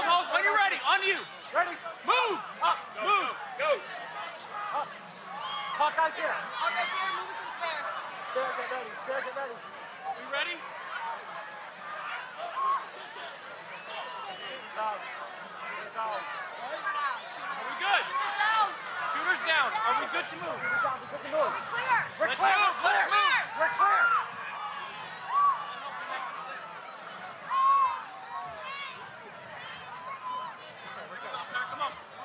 Let me get my shoes.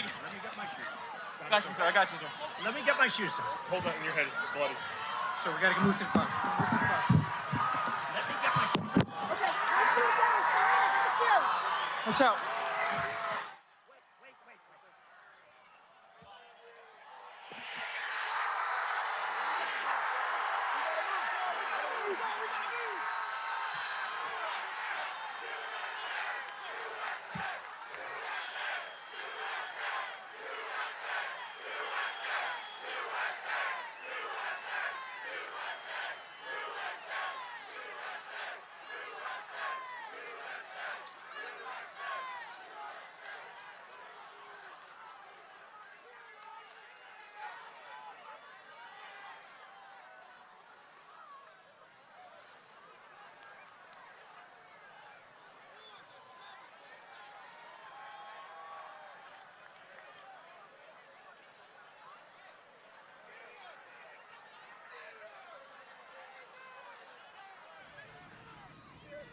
You see that fist in the air from former President Trump as he is taken into his motorcade and then taken away. This is a map, the approximate area of the stage where Mr. Trump was shot and the location of the suspected gunman's body. Here's what we know right now, that suspected shooter fired a weapon from a roof outside the perimeter of the rally. So he was outside the Secret Service security area. The alleged gunman is dead. Also, a spectator who was attending the rally has been killed. 2 other spectators were badly hurt. President Biden has spoken with Mr. Trump. He is returning right now to the White House from Delaware, where earlier this evening, the president addressed the nation. But the bottom line is that the Trump rally was a rally that he should have been able to can be conducted peacefully without any problem. But the idea that there's political violence or violence in America like this is just unheard of. It's just not appropriate. And everybody must condemn it. Everybody. Former President Trump has put out a statement extending his condolences to the loved ones of the rally-goer who was killed and to the others who were hurt. He also thanked law enforcement and first responders for their quick action and says he looks forward to the Republican convention in Milwaukee that is set to begin on Monday. I want to bring in now NBC's Dasha Burns, who was at that rally in Butler, Pennsylvania. She was there when the shots were fired. Dasha, bring us up to speed as to where things stand now, what we know about the whereabouts of the former president, and what happens from here. Hallie, as reporters in this day and age, you and I both know we cover shootings. It is a modern day reality. It is very rare, though, and certainly has never happened to me, that we, instead of going to the scene in the aftermath, we are actually there on site and witnessing all of this. We were there, our team, in the moments when the shots rang out. I can walk you through just briefly to give you a sense of what it was like in the crowd there. There was a transition of emotions from chaos and fear and confusion to you will see and hear in that video that you've been playing, once the former president puts his fist up into the air, then cheers and trying to figure out what exactly happened. We are now in the parking lot outside of the venue. We've been here for hours.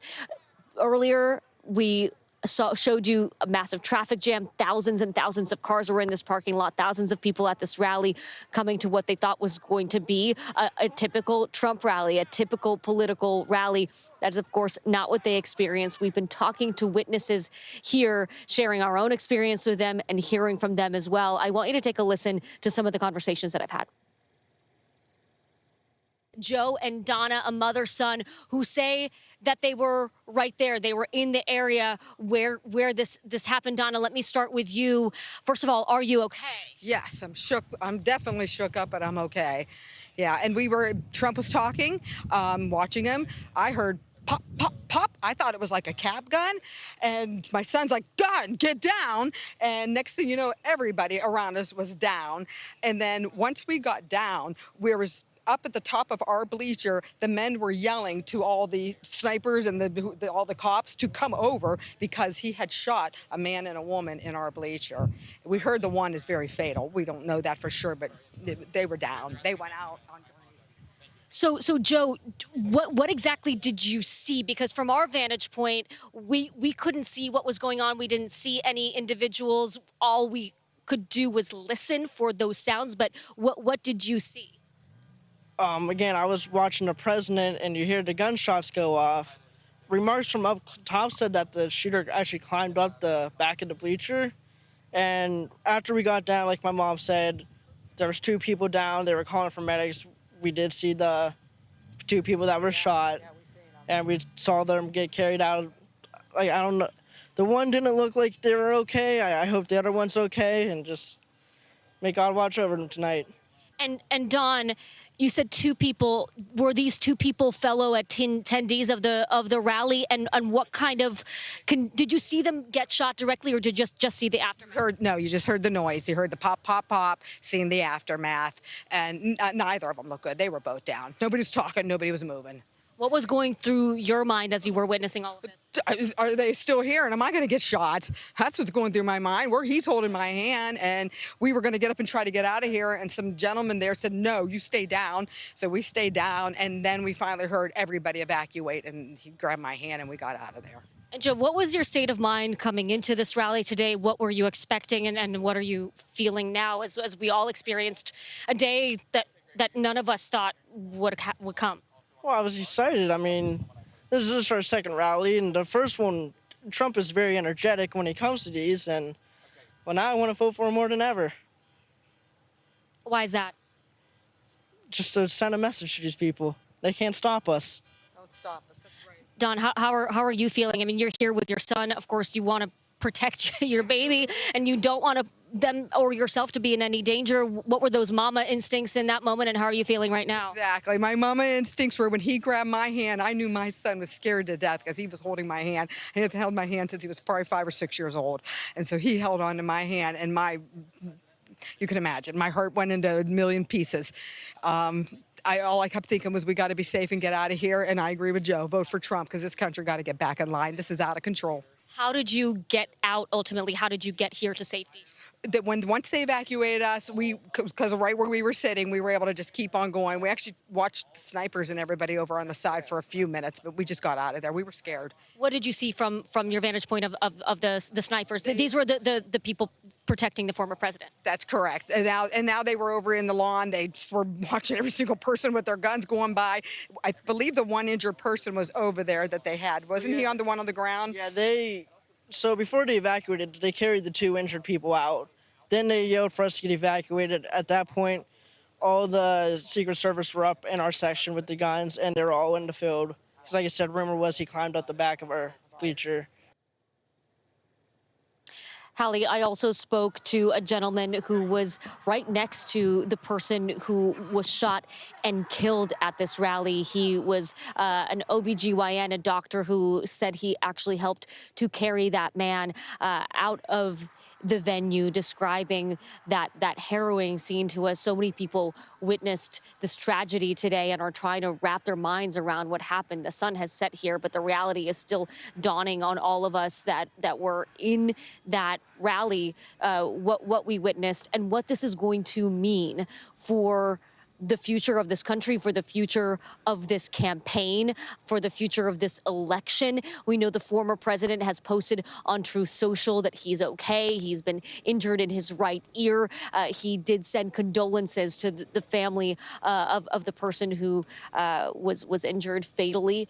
This is something that, of course, President Biden has spoken about as well. The two of them have spoken. And now we're just 48 hours from the Republican National Convention, a massive event and an event where security was already a concern. And now it remains to be seen just what this means for the protection around the former president, certainly to be escalated after this, Hallie. Dasha Burns live for us there. Dasha, thank you so much. I want to go to our investigative correspondent, Tom Winter, who's with us. And Tom, you've got some new details on how this shooting took place. What can you tell us? I can, Hallie, but first I think we should get to some additional information that myself and my colleagues have been learning, and including our colleagues Jonathan Dienst and Dan DeLuce. The individual who is believed to have tried to shoot former President Trump is somebody who is not a foreign national. There's no nexus here, we've been told, to any sort of foreign national or foreign country.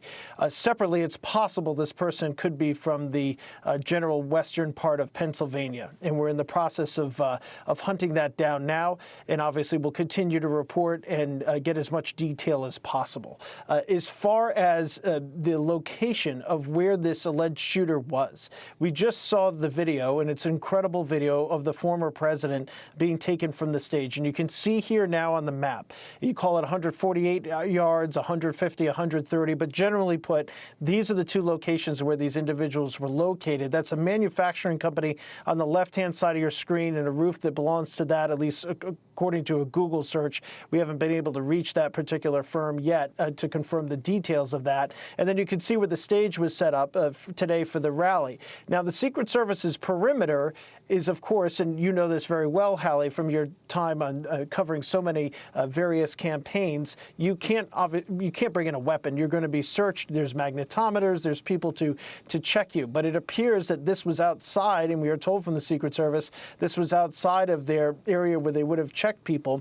Now, there is video of snipers on a roof who appear to notice or fire at this individual. And we're in the process of confirming some of the details of that video before we show it to you, just to make sure. But if that video is accurate, it does show the counter sniper team. So these are Secret Service agents or part of federal law enforcement that are, their job is to try to look for somebody like this, identify them, and if need be, take that individual out. And it appears that that was part of what happened here today. But you can see how close this was to the stage, and you can see how all this happened. We had video moments ago, or earlier, I should say, that showed this rooftop. Here it is. The blurred object there is the body of the alleged shooter, who's believed to be there. It is a man. We've reported that previously, and the individual appears to be wearing some sort of a tan camouflage pant, Hallie, but it's difficult to make out a lot of details about them from what we've seen. So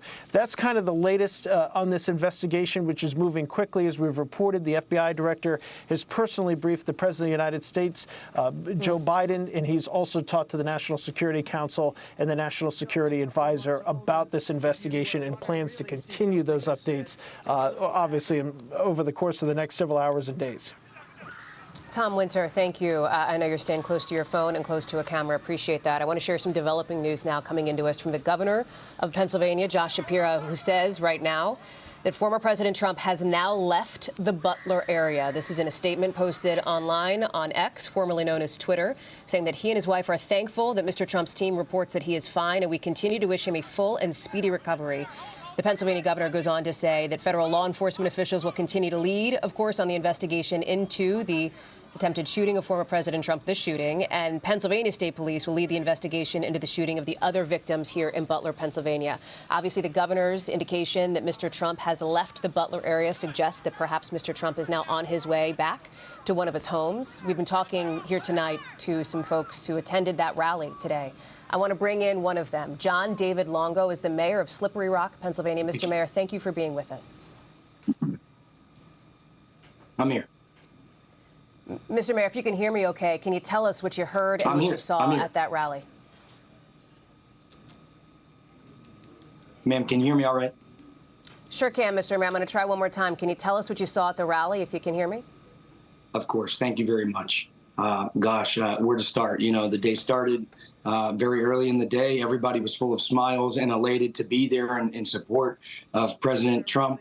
Lots of folks were reminiscing about his visit to us in Butler County in Halloween of 2020, and all of us were expecting that we were going to be able to enjoy another joyous occasion. You know, I had the pleasure of participating in the rally, and I even had the pleasure of chatting with the president 15, 20 minutes before this awful thing happened. And it was just such a sad thing to see. And I'm so sorry for the family and friends of the individual whose life was stolen from him because of this maniac's violence. One of the things we talked about earlier, Mr. Mayor, this is an area of Pennsylvania that is, so to speak, Trump country. The people who had attended, based on the reporting that we've done, were excited to be there. They were excited to hear from the former president on the eve of the Republican convention in Milwaukee, a key moment for his campaign and for his candidacy here. Can you share any insights into how your community is doing tonight? My community's thoughts and prayers, first and foremost, are with the friends and family of the individual whose life was taken from him today. We are with him. We're grieving with that family, first and foremost. And second, we are in deep blood red Trump country here in northern Butler County in the Slippery Rock area. And our thoughts are with the president. But I got to tell you, man, you know, I saw a lot of ugly today, but I saw a lot of good today. I saw a lot of good come out of people on the ground during this time when folks were scared. People took the initiative and they stood up and they helped one another. And that is representative of everything that Butler County conservatives stand up for and believe in. One of the images that we're seeing as you're speaking here, Mr. Mayor, is the former president delivering a couple of fist pumps, essentially, to the crowd after it was clear that he had been hurt. You could see blood on his face, and he was being rushed off stage by Secret Service. As you were watching that, what went through your mind in that moment? Yeah, well, my vantage point was incredible because I was sitting just to stage left, first row. I was just, 20 feet from the president, so I got to see all of that unfold as I was scanning around. And at first I felt relief, of course. I thought, thank God President Trump is up and standing. And second, I thought, thank goodness that this wasn't even worse. I mean, the potential for this to be even worse than it was, as awful as it is, was just humongous. So it was a bit of relief, but also too, it was harrowing. I was very scared for the future, and I thought, my goodness, what is it that we've gotten ourselves into, and what's next here? Before I let you go, have you had any contact with any members of the Trump campaign since this happened? Had they reached out at all? I haven't spoken with anybody officially on the ground level with the Trump campaign, but I will say that I've heard from plenty of people who are close to the campaign, plenty of Butler County Republican leaders here in the area, and once more, all of us are just thinking and praying for the family of the individual whose life was lost, and our thoughts and prayers, of course, with the president and with the entire nation right now. A very difficult evening. John David Longo, Mr. Mayor, thank you very much for being with us here on this NBC News special report tonight. I appreciate it. I want to turn now to Garrett Haake, who covers former President Trump, who has been part of our coverage tonight. And Garrett, some new perhaps clues as to the former president's location, or at least the location that he has apparently departed, according to Governor Shapiro here. Talk us through it. Yeah, that's right. I mean, we know right now where the former president is not, and that's in the Butler area where this rally was held. But beyond that, we don't have a lot more specific information about his location. And I suppose that's probably to be anticipated after an assassination attempt, as we now know that this is. But what we have right now is a situation where the Trump campaign is in something of a communications lockdown. They are not speaking with press. They are not speaking publicly really at all beyond that message from the former president on his social media platform and a fundraising blast that just went out with no particular details, but it says only a message from President Trump, I will never surrender. For all we know, that could have been a planned thing for the end of this rally tonight. Regardless. So we're in right now the uncharted territory in which we've found ourselves so familiar this campaign season, with the former president out of the hospital, as far as we know, out of the Butler area, but not yet returned to his New Jersey golf club where we expected him to spend the night tonight, nor headed to Milwaukee, where we do still expect him to appear on Monday, according to the convention organizers and the Trump campaign, who said in a statement earlier this evening, essentially, that the show must go on. But Hallie, how different will that show be? How much will this moment, this attempted assassination of a presidential candidate, change the tenor, the direction, the issue set of this campaign? It's impossible to know right now, but I can tell you that the former president's allies on Capitol Hill are already moving very quickly to keep this incident in the spotlight. They've announced investigations that will come in the House, the Speaker putting out a statement to that effect, the chair of the Oversight Committee, which seems keen to claim jurisdiction here, inviting the head of the Secret Service to come and testify a week from Monday. So imagine all week next week you'll have the Republican convention. Then the following Monday you could very well see the head of the Secret Service answering questions about this in front of lawmakers on the Hill. That's just one chamber. I think we'll also see the Senate dive into this issue too, to see what possible failures there could have been here by the Secret Service, what other steps could have been taken to prevent this incident tonight from coming as close as it appears to have of taking the life of a soon-to-be presidential nominee of a major party. Garrett Haake, thank you. I want to turn now to our senior White House correspondent, Kelly O'Donnell. And Kelly, we know that former President Trump has spoken with President Biden tonight, based on what the White House is telling us, as the president himself, and I think we have a live look at his plane, is getting ready to change his plans. He's heading back to Washington earlier than expected, Kelly. That's right. He had been in Rehoboth, Delaware, will be departing here shortly to come back to Washington. And the president will be able to, by virtue of being back, have additional briefings here in person tomorrow. Of course, the powers of the presidency go wherever he goes, and he was receiving briefings at his home in Delaware, but made a decision that he wanted to come back to the White House tonight. We expect him to return to Washington after midnight, sometime around 12:30 or so, based on the schedule as we understand it. You pointed out that he placed a call to former President Trump. They were able to connect after trying earlier, shortly after the incident, in the immediate aftermath of that. President Biden tried to reach him, was unable to do so. They spent a little more time. They were able to connect and have a personal connection. You heard the president earlier tonight speaking publicly, talking about the fact that there can be no political violence tolerated and that everyone must condemn it, and that former President Trump should have been able to carry out this rally without any threat, and that should not have happened. So President Biden trying to get additional information. We now know he has been briefed by an array of top government officials who will be responsible for various aspects of this investigation. Now, of course, there is a political environment here, and these two men are not only predecessor and successor, and both who have been commander-in-chief and in the Oval Office. They are, of course, running against each other in this heated political environment. The Biden campaign is telling its own staff and members to hold off from any commentary on what happened in Butler, Pennsylvania today, to not talk about this, to try to turn down any of the political rhetoric and to have a pause.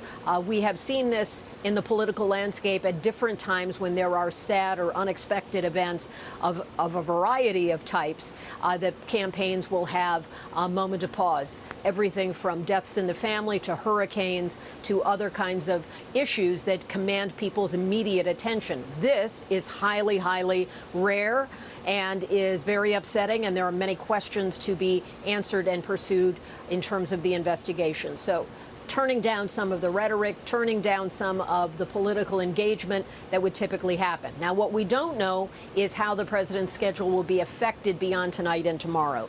He, of course, had a planned schedule that included some appearances publicly before and around the Republican National Convention, which is set to begin in Milwaukee.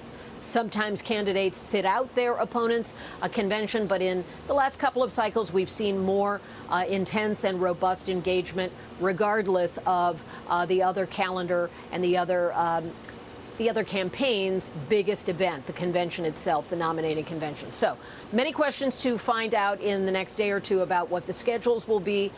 What we do know is the president will get more briefings tomorrow.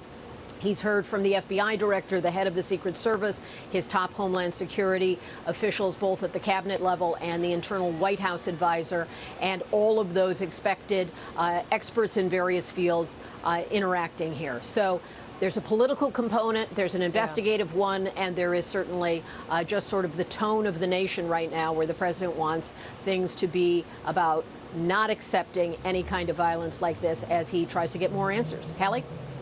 Kelly O'Donnell standing by for us tonight at the White House. Kel, thank you. I want to bring in now Evie Pompouris, a former Secret Service agent. Evie, with your expertise, can you help us understand what's happening now inside that agency, inside the investigation, with the priority, presumably, of course, making sure that the former president gets to where he needs to go tonight?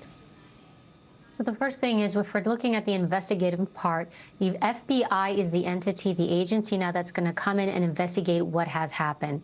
Now, this is done by design to keep the Secret Service out of the investigation, because if there is a security issue, a security flaw, a mistake, they don't want the Secret Service obviously investigating themselves. So the FBI comes in, and we received the reports. They came in immediately. They came to the site, secure it. They're starting to interview people. They're assessing who did what happened, and they're going to follow that investigation. As far as the suspect goes, or the individual that we believe took the shots, they're going to interview family members, friends, employers, employees, if he's a business owner, any mental health history. Were there any signs that this individual made threats in the past? So you're going to see a purge of social media accounts online. It's going to be subpoena after subpoena after subpoena to get as much information as possible to understand the why.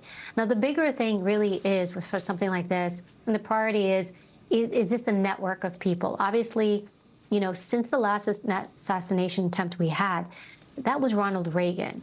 And after that, we had 9/11. So it's different. Typically, historically, it's always been the lone wolf, the jackal, they would call it, who's going to come in to do something like this. But after 9/11, we see a different threat of terrorism. So the one thing the FBI is really going to focus on, is there a network of people? Is this a terrorist attack?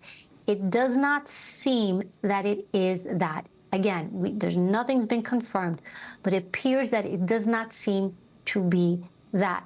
And it's starting to lead itself to that lone individual, that person. Now, as far as the Secret Service. I mean, there's reports already coming out that the director, Kimberly Cheadle, will be testifying before Congress, and they're going to ask her what happened. Now, when we look at that aerial shot that you guys have been pulling up, right, that aerial shot, we have the hardened perimeter, which is the perimeter that the Secret Service secures. Okay, so what does that mean? That's the perimeter basically that is blocked off, where you have the magnetometers there, where you have the hardcore element. So anybody that comes into that area is typically screened. Beforehand, it's actually cleared out. Dogs come through, military personnel, they check for bombs or any explosives, and then you power it up with manpower, poststanders, police, military, special agents. They lock it down. Then you control who comes in. You keep the area clean, so people going through magnetometer checkpoints. So that's the hardened security perimeter. Now, what we're hearing is this individual who took the shot was outside that perimeter. Now, just because they're outside that perimeter, it does not mean that you don't secure that. You do have a secure element out that way. So one of the things, or there's multiple things you do, you have local police patrolling the area, right? You can have post standards or USSS personnel perhaps also patrolling the area with local police. Now, the counter sniper entities, and what we're hearing through reports is there are 2 snipers on a rooftop in an adjacent building. Now, what they do is they want a high position. I just want to stop you there, as we are just looking here at President Biden and his team. That's not the president, of course, that's his motorcade pulling up to Air Force One. He is departing.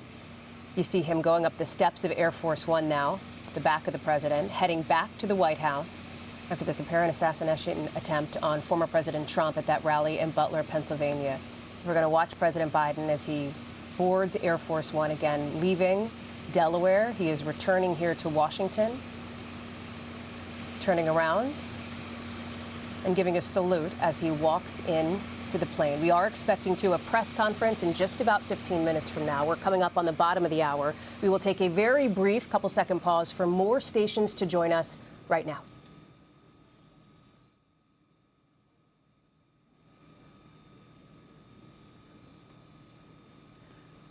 I'd like to welcome you back to this NBC News special report. I'm Hallie Jackson. We are on the air with breaking news. Earlier tonight, a shooting at Donald Trump's Pennsylvania campaign rally. The former president was injured in an assassination attempt. The Secret Service says the president is safe, that the suspected shooter is dead. We know that we have heard from Donald Trump, the former president, on his Truth Social online platform, posting he was hit with a bullet that he says pierced the upper part of his right ear. He said he felt it ripping through his skin. Here's what we know right now. The alleged gunman fired a weapon from a roof outside the perimeter of the rally. So he was outside that typical Secret Service security area. The alleged gunman is dead, as is a spectator who was attending the rally. That person has been killed. 2 others were badly hurt. President Biden, you just saw him boarding Air Force One moments ago. He is headed back to Washington now. He says he has spoken. The White House says that he has spoken with Mr. Trump. Earlier this evening, you had President Biden addressing the nation, condemning the violence. Former President Trump, in his statement, extended condolences to the loved ones of the spectator, the rally-goer who was killed, and the others who were hurt. He also thanked law enforcement and first responders for their quick action. His campaign has also suggested he will be at the Milwaukee convention, the Republican convention, set to begin not long from now. I want to let folks know that in just about 15 minutes, we are expecting a news conference in Butler, Pennsylvania. And this may be where we get some answers to some of the key questions tonight. We expect federal law enforcement as well as local law enforcement to be there, presumably with a critical update on the investigation. We will bring that to you live the second that it happens. Before it does, I want to get to our colleague Kelly O'Donnell, our senior White House correspondent, who is at the White House. And Kelly, we saw President Biden boarding his plane. He is headed back here. That is a change in his schedule, one brought out by these events where the president made a decision. We were told by sources familiar that he was at Mass earlier today when he learned of the incident involving the former president, made a decision that he wanted to speak publicly in the earliest point after he got some initial briefings, did that earlier tonight. Then as he gained more information, made the decision that he wants to leave Delaware to come back to the White House tonight. We expect he will get here sometime sometime after midnight, likely around the 12:30 a.m. time, and that tomorrow it is expected he will have additional briefings with key law enforcement personnel from the Secret Service, the FBI, Homeland Security, and so forth. All the different threads of information that could give a better picture of what happened, who was involved, and what motivations may have been a part of this. He did have that personal connection with former President Trump by phone tonight after trying to reach him earlier at a time when we could presume that the former president was probably getting some medical care or just getting through the initial experience of this apparent assassination attempt and all of the turmoil associated with that. So they have now spoken and connected personally. We know additionally that the Biden campaign is saying to its own team, turn down the rhetoric, do not comment about this issue, put it on pause right now, and that the focus needs to be on bringing about calm, having some unity in the country, that we as a nation stand against political violence. Even though political violence has reared its head many times in our history, that now is a time with a heated campaign to try to turn down the rhetoric. So this could be a point where we could see some other changes in schedule. We simply don't know yet. These are fast-moving events. We're tracking each of these developments, and as we learn more, we'll bring it to you. Hallie? Kelly O'Donnell live for us there from the White House. Kelly, thank you very much. I want to bring in Pennsylvania Congressman Dan Muser, who was at today's rally. He is joining us now. Congressman, thank you very much for your time tonight. I know it's late, and I know it's been a difficult day. Yeah, well, good to be with you. Thank you. Can you tell us a little bit about what happened, what you saw happen, what you saw and heard there today in Butler? Sure. It started as a typical rally. We had some pre-rally speeches, myself, Senate candidate Dave McCormick, Mike Kelly, my colleague in the House. The president arrived. We did our standard pictures and met with some people. And then he came out and, he wasn't speaking for more than 6 or 7 minutes when we heard rapid gunfire. The first couple of shots, I don't think any of us knew exactly what was going on. Yeah. But I guess it was maybe the fourth shot was when it hit the president. And when he put his hand up to his head and hit the deck, boy, everybody in the place knew what was going on. They knew we were under fire. So the Secret Service did its job. Our Pennsylvania state troopers were also highly engaged. There was a lot of security there. And then, very, very sadly, a individual that was sitting just right behind me, a few rows, was also hit, and that was a bad scene. And my understanding is that individual was a fatality, that he was killed. So it was chaotic. It was a shame, and we're lucky that the president, former President Trump, by a quarter of an inch, avoided assassination. Congressman, just an incredibly traumatic evening. I'm going to ask for your patience. I want to pause this conversation for just a second because my colleague, our investigative correspondent, Tom Winter, is joining us with some breaking news on new details about the suspect. Tom, what's going on? That's right, Hallie. Alongside our colleagues Kelly O'Donnell and Jonathan Dienst, federal investigators have tentatively identified the man who shot at former President Donald Trump today in Pennsylvania. He is a male described as approximately 20 years old and from Pennsylvania, according to 5 senior law enforcement officials briefed on the matter. So they have a tentative ID. They're still running things down from a law enforcement perspective, and that's the reason why they have not publicly announced the name, and we are not publicly announcing it either at this juncture. But again, the news is that federal investigators do have a tentative identification of the man who shot at former President Trump today. He's approximately 20 years old, from Pennsylvania, and that's according to 5 senior U.S. law enforcement officials. And as I always say, Hallie, and you're probably tired of me saying it over the years, this information it's an ongoing investigation. It's happening as we are live talking about it. So things are always subject to change. But the best information they have is that that's who this individual is. And as we get more information, we will certainly, of course, share it with you. But that's the latest. Tom Winter, thank you. I'm going to let you get back to your phone. Some critical reporting there from you and the team. I appreciate that. Congressman Muser remains with us, of course. Dan Muser from Pennsylvania, who is there at today's rally. Congressman, obviously you heard my colleague reporting here, our NBC News team, that the suspect is believed to be about 20 years old And from your state, from Pennsylvania here, sir, talk us through some reaction there and bring us back to tonight. You described being so close to somebody who was ultimately killed. I imagine there was a fear for your own safety. Well, I think everybody was fearing some, or in some cases, quite a bit, right? When you're hearing rapid fire like that, and you see the president go down, but certainly when President Trump did get up and waved his fist in that he's on the rise, that changed the mood in a hurry. But there was still a lot of pandemonium, tears, and quite a bit of fear. You know, regarding the shooter, look, I got some information on him a little bit earlier. If it's the same person, he seems that he put out something earlier that was very threatening, that he was going to do something today. Again, if it was the same individual, whether there's mental illness there or where that level of hate comes from, and the idea that he thinks he would go in and do some good by assassinating a candidate for president and perhaps the future president and the former president is pretty sad. But I'll be honest with you, I'm glad when someone like that thinks that they can get away with something like that he did not, number one, but number two, paid the ultimate price. We need to deter such craziness. And on the same note, I will add, we need an environment of more of open discourse, less hyperbolizing, less accusations, and more conversations. Right? I mean, that's the responsibility, I think, of those in an elected office, and hopefully this will be a catalyst for us to do that.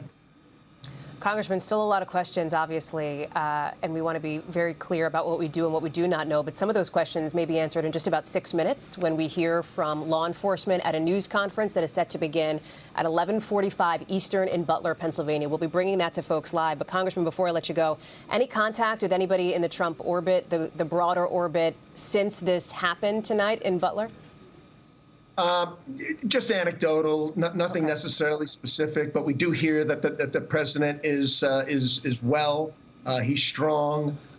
He's fired up, as you can imagine, after such a traumatic incident.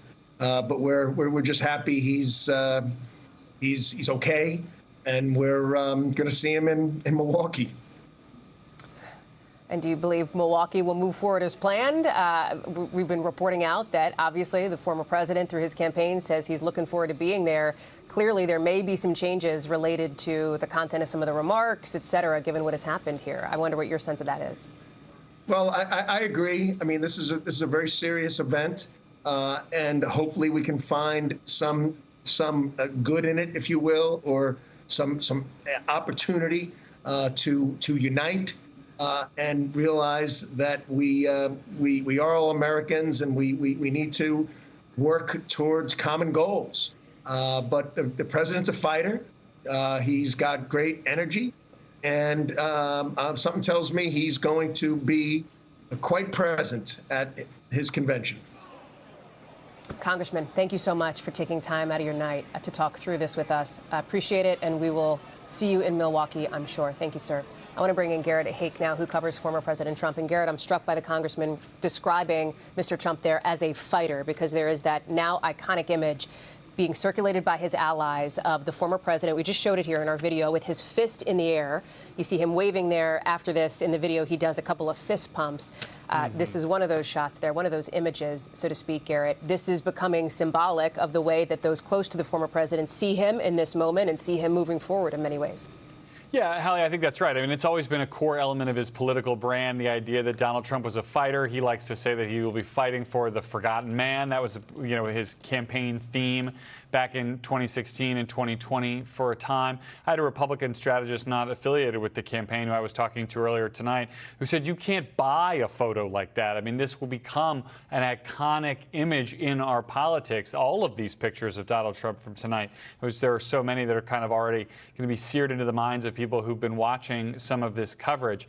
The photos and the fact that it's Donald Trump himself who's defined much of what we know about tonight I think really with that one post that he made on his Truth Social platform just before 9 p.m. It was he that confirmed or said that he had been shot. In fact, when at the time much of the early reporting had suggested that perhaps it was a ricochet or a piece of glass. But no, the former president said in that post, it was in fact a bullet that hit him in the upper ear, on his right ear.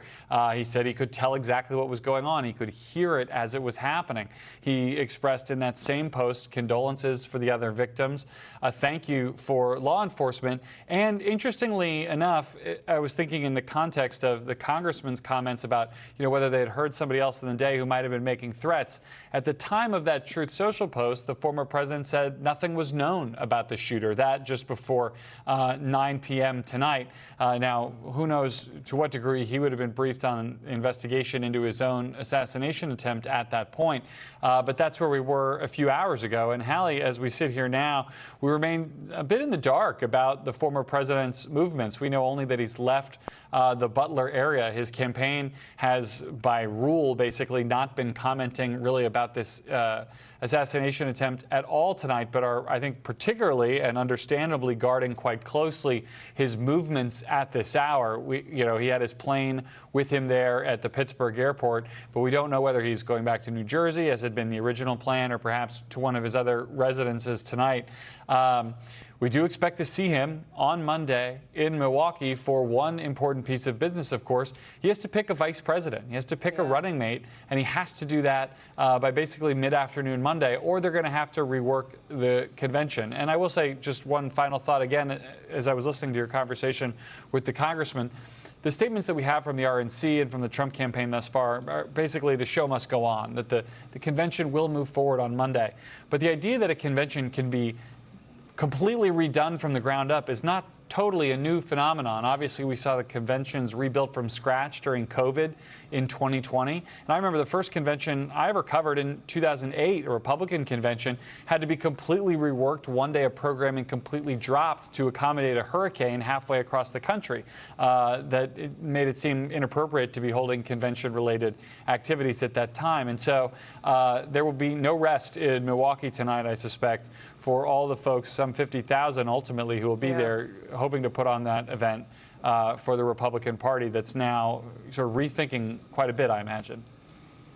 Garrett, thank you. That tees us up for Vaughn Hilliard, who is in Milwaukee. And Vaughn, I want to preface this by saying in the next couple of minutes, we expect to see a news conference from Butler, Pennsylvania, perhaps a critical one, as we do think we're going to hear from both local and federal law enforcement officials about what happened at the rally, about the next steps moving forward, and about where this investigation stands. There are a lot of questions still on that front tonight as our team continues to report out details, including that multiple sources are telling our team that the suspect appears to be, who is now dead, the suspected shooter, 20 years old, just about, from the state of Pennsylvania. As that is happening, there is that split screen, of course, where you are in Milwaukee, as Garrett and I were just talking about, Vaughn. Right, and there's also a question tonight exactly where the presumptive 2024 Republican nominee is headed. We know that he has left the Butler area. It was not intended initially for him to come directly to Milwaukee.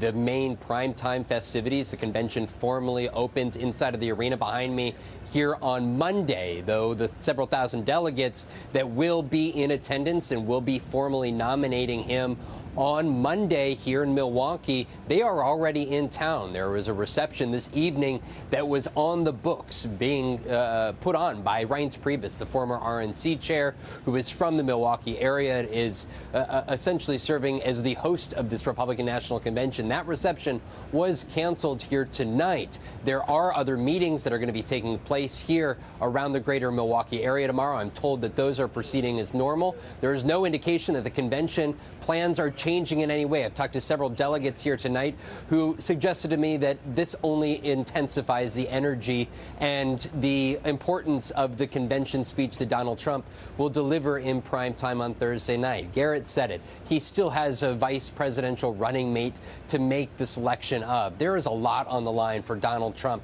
in the next 4 months. There is a potential sentencing date still in Lower Manhattan that he could very well face. And I can only tell you, Hallie, over the last 9 years. You have covered this campaign so closely as well. The intensity on the ground among voters on the left, on the right, has only increased with each passing year. And this year, more than ever, the understanding of what is on the line in this rematch of Joe Biden and Donald Trump on November 5th, 2024, is very well understood. And when you see the thousands of folks that come out to Donald Trump's rallies in the heat of the summer, like it was today in Pennsylvania, or a couple weeks ago in Nevada when it was over 100 degrees, there is a passion and intensity among so many to have that individual return back into the White House. Today, we are less than 4 months from the presidential election, and we expect the former president of the United States and presumptive Republican nominee to be here in Milwaukee for the Republican National Convention in less than 48 hours. Hallie. Vaughn Hilliard live for us there in Milwaukee. Vaughn, thank you. I want to show you now the scene from Butler, Pennsylvania, where we are awaiting at any minute. You see the microphones there. The chairs set up a news conference from federal, state, local officials on what has happened today. And you see it there in that just unprecedented banner on our screen. The former President Trump has been hurt in this apparent assassination attempt, a moment that is clearly reshaping this political campaign. The former president, he says, his campaign says, is fine. He is safe. Mr. Trump describing how he heard the bullet whizzing past his ear, that he was shot, that the bullet pierced his upper right ear. We've seen those images, too, of blood on his face. You see it there as we are now waiting for that news conference to begin. And if you're just joining us or have been watching for the last couple of hours, we want to give you a sense of the moments, what it was like when it happened and after there in Butler. Listen. Dad, take a look at what happened.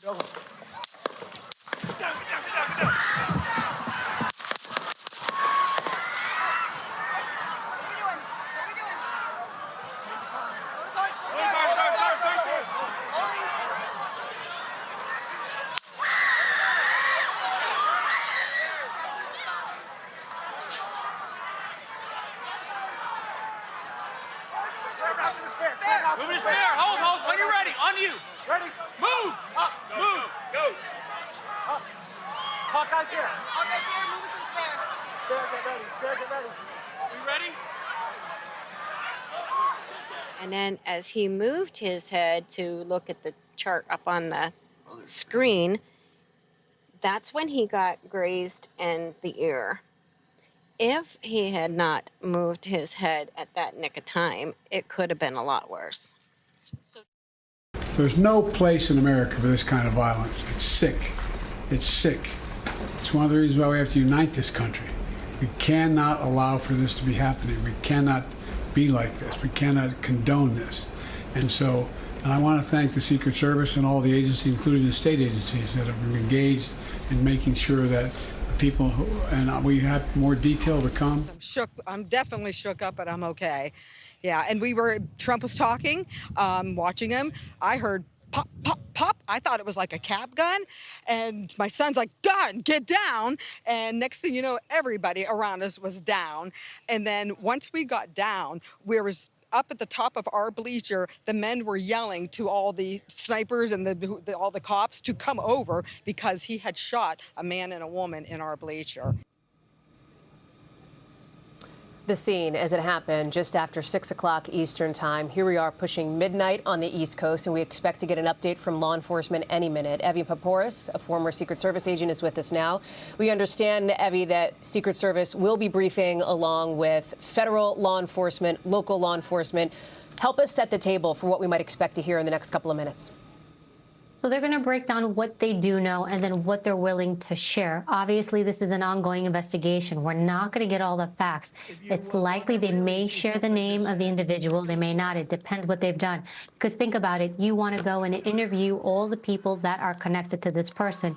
You also want to make sure that there are no other individuals connected to this person in committing this crime, committing the assassination, that it was a network of people. Those are the things you want to look at. They're going to talk about where that person was positioned.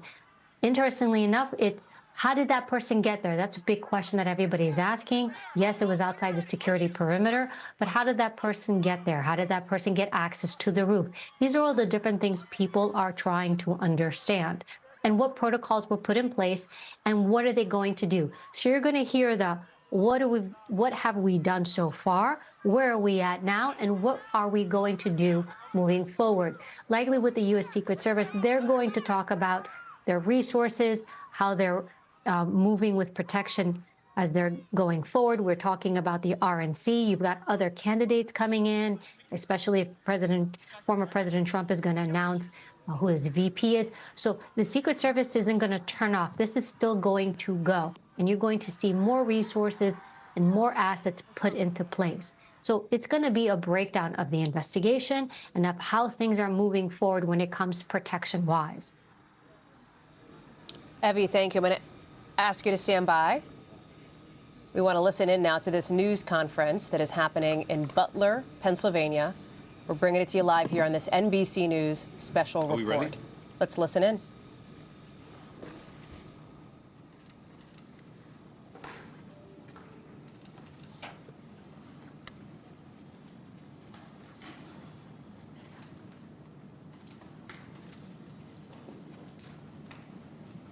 Is everyone ready? I'm ready. Ready? I don't know. All right. I don't know if all the cameras are. So my name is Kevin Rojek. That's R-O-J-E-K. I'm the special agent in charge of the FBI Pittsburgh field office. The first thing I want to say is that the FBI stands with the people of Butler County in Western Pennsylvania, and our hearts go out to the victims of this heinous act which occurred today. This is our community, and I want to let the public know that the FBI has deployed a number of our resources, including investigative agents, our evidence response team, bomb technicians, and we have additional resources coming from other field offices, as well as from FBI headquarters, including our evidence response from Quantico, Virginia. We have intelligence analysts as well, working from our field office in Pittsburgh, working feverishly to attempt to identify the individual who did this and any motives behind why this was done. Right now, we need the public's help. Anyone who was on scene, who saw anything, who identified any information, please report that to the FBI using either the phone number 1-800-CALL-FBI or online at fbi.gov/Butler.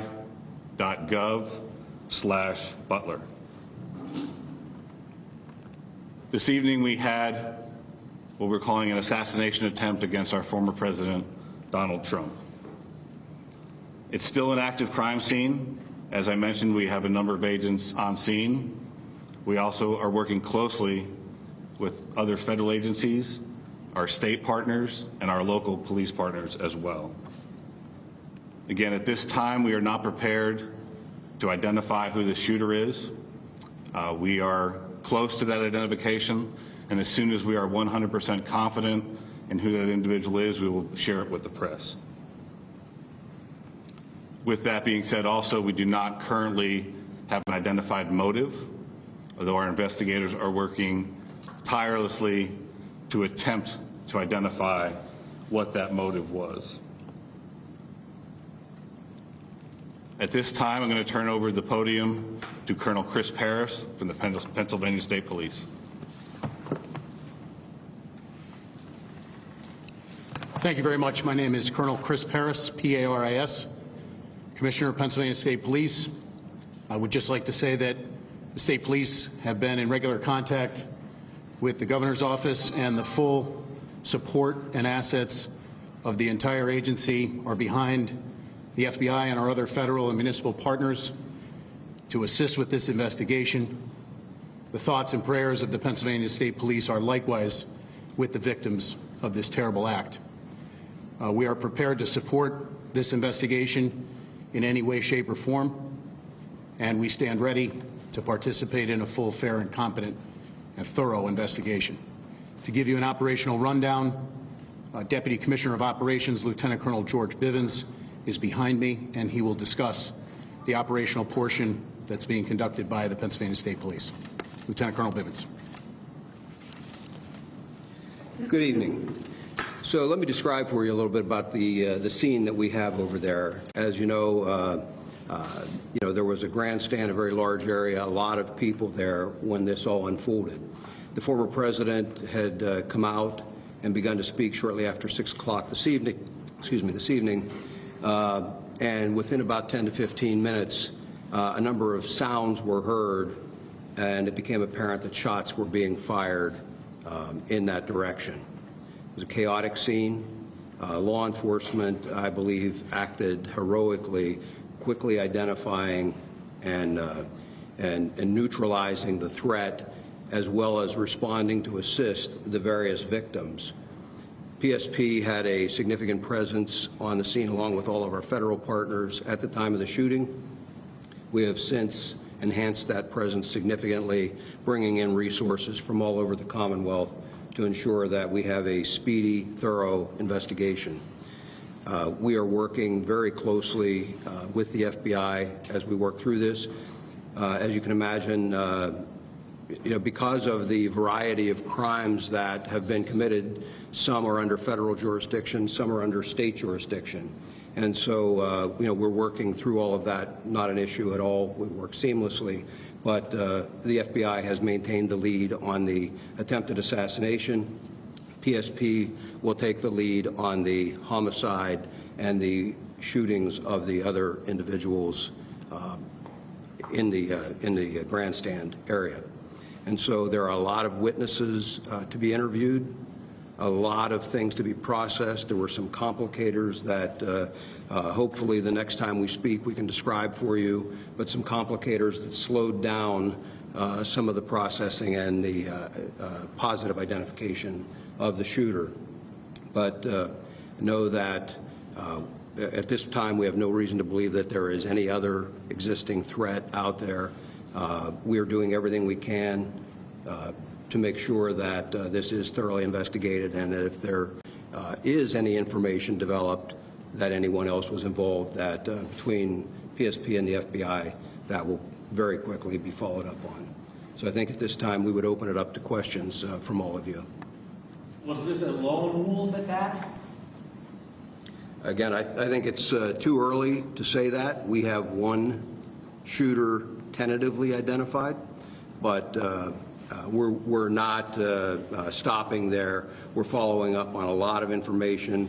It will be some time until we can conclusively say or answer that question, I think. How long do you think that gunman was hiding up there? I mean, we saw the snipers up there, as the crowds were kind of rolling in and looked like they had a pretty good viewpoint to check everyone out. So how long did that guy been up there? Again, that will all be part of the investigation, but Can you come up to the mic, please? that will all be part of the investigation.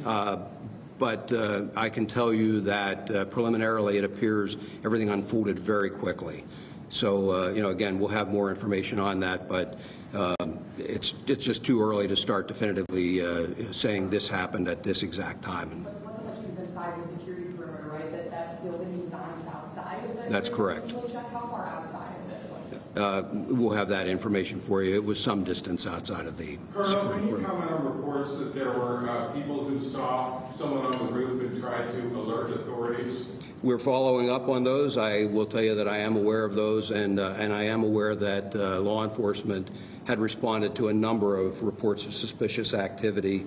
The specific response to this will be all part of the after action, but yes, law enforcement was responding to check on several suspicious occurrences. What were the other suspicious occurrences? That will all be part of the investigation. So you said that you're close to identifying the shooter. Could you at least confirm that he is from Butler County, Pennsylvania? Is there anything else? Did he have any affiliation with that company, do you know? So again, we're not prepared at this time to provide the identity of the potential shooter.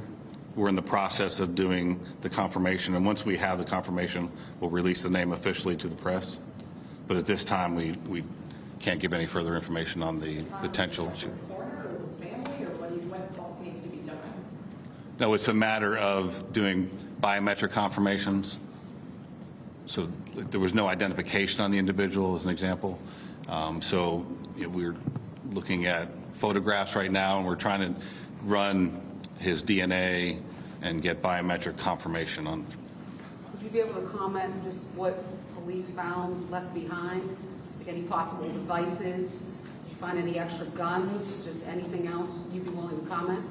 Not at this time. No, we're still in the process of an active investigation, so we'd like to reserve releasing any information like that until we have more facts. Today, was there any heightened threat level, credible threat level that you guys were aware of more so than was typical for an event like this? From the FBI's perspective, no. We did not have any specific threat information related to this event. Can I ask, you talked about how it happened so quickly, and we know that there is at least 2 casualties, including the gunman at this point, that we're aware of. It could have been a lot worse. Absolutely. Are you able to comment more about that and how it was taken care of so quickly? So I think the credit goes to not only the Secret Service who was on site, but also the state and local partners who were there on site and were able to react immediately when the incident occurred. Do you know how many officers fired their weapons? I do not. I understand that it's very early and there's still going to be a lot of questions, but I mean, is this a failure of security? Really, at this point, we're not going to make that assessment. There's an active investigation. A lot of things need to occur investigatively to make those determinations of what, if any, failures there were. So we can't comment on that at this time. So you can't say if Secret Service had checked those buildings or were keeping a close eye or? Really have to defer to Secret Service for those questions. Was there any law enforcement at the AGR property prior to the event? Like, were there police at that location at any point during the event? Are you saying the location where the shooter was located? Yes. I don't have any information on that. You'd have to defer to Secret Service. When do you think you will release? When will the name of the shooter be released? I mean, any inkling of when that might happen, tomorrow or? So that'll be as soon as we've confirmed 100%, we're willing to release that. So if we have, as far as the contact information for the press, we should be able to do that within the next few hours, I imagine. I'm sorry. So there was a vehicle being checked not far from here. We've also heard of a possible related scene in Bethel Park. Is there anything you can tell us tonight about other areas where law enforcement may be searching in relation to this event? Again, right now we're tracking down all leads and doing all interviews and tracking anything that we can regarding suspicious locations, vehicles, locations, interviewing individuals. So it's all related to this event, but I can't confirm or deny anything that's going on beyond that. Can you tell us about the weapon that the shooter used? As far as the details of the weapon? Yeah, what kind of a rifle was Do you want to that? comment on that? What did he use? Until it's confirmed, I would comment. Okay, until we have the confirmation of who the shooter is, and we'll release that as part of the investigative details later. You said that you guys are deploying extra resources, and one of the things that you said was bomb technicians. So is this standard procedure, or do you have reason to believe that there are bombs somewhere in Butler County? I just want to, can you just walk us through that? It's primarily standard procedure of any suspicious packages. In this case, there was identification of suspicious packages around where the shooter was, and so we deployed, in an abundance of caution, bomb assets to make sure that those were cleared for investigators to move safely in the area. We're still working on, it's still an active crime scene, so I'm not going to say that the scene is 100% clear at this time. Why are there any Secret Service agents here right now for this press conference? So Secret Service wasn't available for the press conference at this time. I understand what packages are you talking about? You're talking about packages, but the suspicious packages like what? You're the shooter. Really anything. I don't have specifics on what they were looking at, but there's people in the crowd will leave bags as they're fleeing the scene like this. So any suspicious packages we have to treat as it may be an explosive device. And then how quickly, this goes in, I guess, to the Secret Service, which we're not here to talk about, I guess, but when you guys jumped into action, all law enforcement, and were able to take down that shooter, how quickly did everybody jump in, and who ended up taking him out? So it was immediate, and we're still trying to figure that out. So we'll wait till we have more definitive information regarding that investigatively. What about the person in the crowd? Do you have any information about how they were killed? My understanding was it was from the shooter, but again, those will be details that are released later. Do you search homes or apartments as a part of your method of identifying the individual? So if that's where the leads take us, absolutely. Was Donald Trump hit with a bullet, do you know for sure, or was it potentially something else that could have? I don't have that specific information as far as the injuries to the former president. I understand you're not releasing the suspect's identification right now, but as you know, is this person known to you guys? Is he somebody that you guys have been looking at due to threats he's possibly made online, et cetera, et cetera? Again, the information that we currently have, we're looking at that obviously very intently, and as we know that information, we'll release that as well. So we'll need to plan another time for a follow-up press conference. We're looking at all investigative leads and all everything from, and that's why we asked the public, because I'm sure there'll be cell phone video, there'll be all kinds of information that we'll use to fully flesh out exactly what happened here. I know you're saying you can't say what type of gun it is, but do you know how many shots were fired? I don't. And I don't have that information as far as that. That'll come out in the investigation as well. Is there an identification tonight on the other victims? As far as the civilians, civilians that were injured and killed. Yeah. So we do have identification on those. We're not prepared to release it at this time. We have notified a number of family members, but they have not had an opportunity to notify extended family and things. I would confirm for you that we did have one individual killed, and I know I heard somebody say about 2 victims. There were 3 in total besides the former president. So 2 critically wounded, 1 killed. At this point, do you know if they were sitting near each other and where in relation to the former president were they? I don't have their exact seating by individual. Again, that'll all be part of the investigation, but their shots were scattered somewhat, and so they weren't just into one particular location. you're saying just one fatality as of right now? Yes. The shooter and 1 fatality. The shooter plus 1 fatality. Oh, thank you. So there was 1 victim of the shooter who was killed, and then the shooter was killed. And then 2 in critical. Yes, ma'am. Witnesses say they saw a semi-automatic rifle was used by the shooter. Can you share any more details of it? That's what people. I've heard those reports as well, and again, we do have a good idea of what the weapon was, but again, that's all part of the ongoing investigation. And I'm not trying to be cagey about that. You know, when the SAC talked about the need to be very methodical and to be cautious with that scene, we are doing just that. We don't want anybody else getting hurt, and candidly, there are some concerns that we'll be able to talk more about later on about just what those concerns are and continue to be. Why would you talk to the shooter's family yet? That's all part of the investigation. After the event, there were a lot of really angry people. Are you monitoring? Have there been any threats in response to this? Are you worried? Have there been any specific threats? That's certainly a concern, and you know, we're monitoring that whole situation. I mentioned that, you know, we're bringing a lot of assets to bear, and so like the FBI utilizing their analysts, we also have the Pennsylvania Criminal Intelligence Center. We will utilize the resources of our intelligence division and the Criminal Intelligence Center to be able to monitor for concerns about any threats, regardless of the side of the issue or the political spectrum. We want to make sure that we try and avoid any further violence. So no, nothing specific so far? No, sir. Without identifying them by name, can you say anything about the other folks who were injured or killed? Were they adults, male, female, anything at all? They were adults, and they're male. All 3? Yes. How difficult of a day is this for your department, though, or all your departments to go talk to these family members, including the civilians who were gunned down while they just went to a rally and try and, you know, celebrate against the upcoming election? What are those conversations like, and how do you kind of get through that?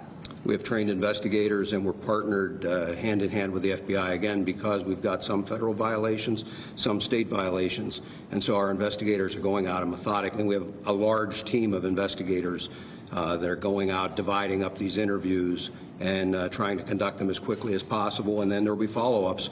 You know, with the FBI asking for people to call in tips, I have no doubt that we will receive a lot of additional information that will also require follow-up. But again, we're working very well together, and it's only a short matter of time until we get through all of those interviews. Colonel, from your experience, how close a call was it for President Trump? There were no police hit with bullets. From your experience, how close a call was it for President Trump? I'm not going to speculate or comment on that. Have any of you talked to the president? Did any of you have any kind of reaction or any? No. Which law enforcement agencies were tasked with securing this particular rally outside of the United States Secret Service? Well, Secret Service always has the lead on securing something like this, but then they work very closely. And I hate to use the word routine, but it is a fairly routine matter for all of our agencies to work jointly with the Secret Service. And it really depends on the venue, on what information is out there, what number of resources are devoted to it, and we work with them to provide whatever is requested by the Secret Service, but they're the lead in that security. Was there anything about this venue that made it particularly difficult to secure? You know, I would defer to the Secret Service to answer that. They would have done the initial assessment.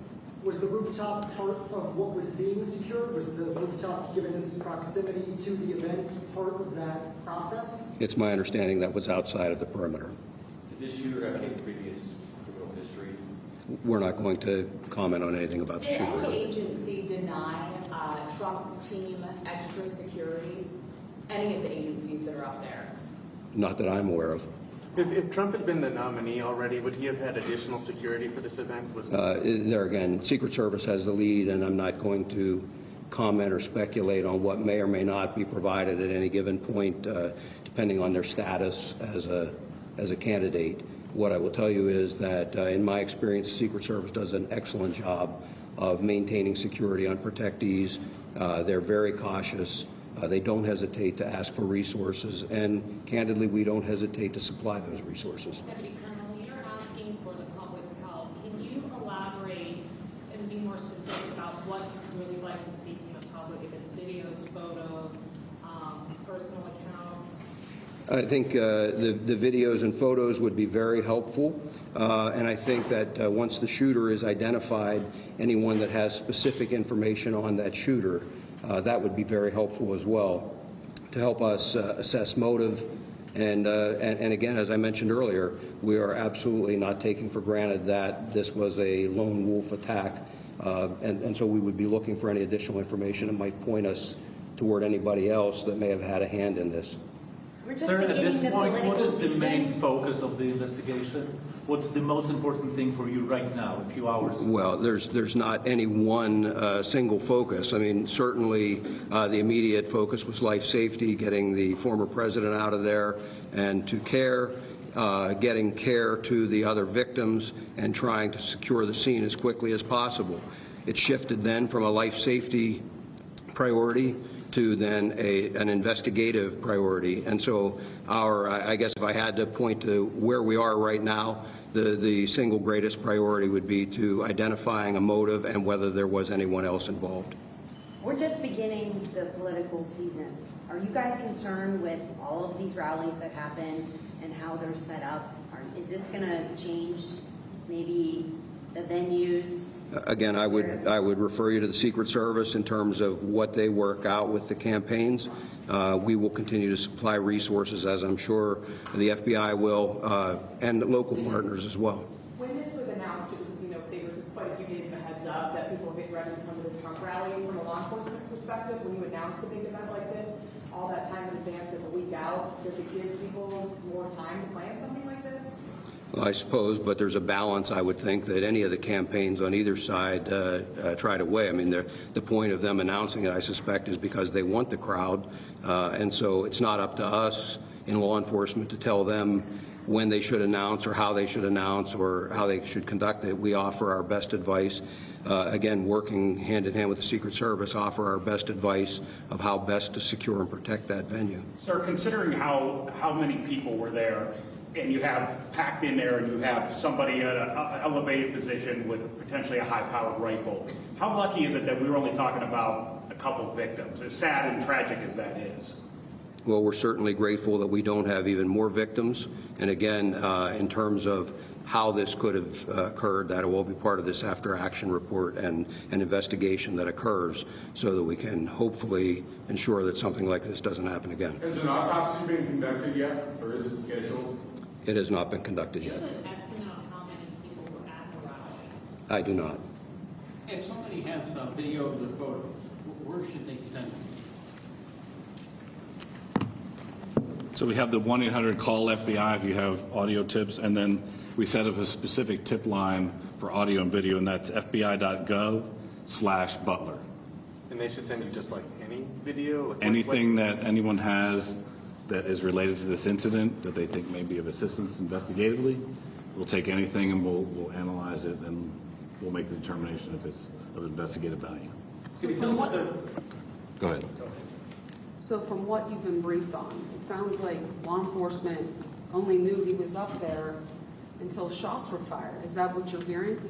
So that is the assessment at this time. So are you surprised that a sniper was able to fire off a handful of shots at the former president? I mean, Again, we're still working through the security apparatus that the Secret Service had in place, what potentially happened. There's going to be a long investigation into exactly what took place and how the individual was able to get access to the location, what type of weapon he had. All that it is really days, weeks, and months but how of surprised investigation. are you that he was able to get off like 4 or 5 shots?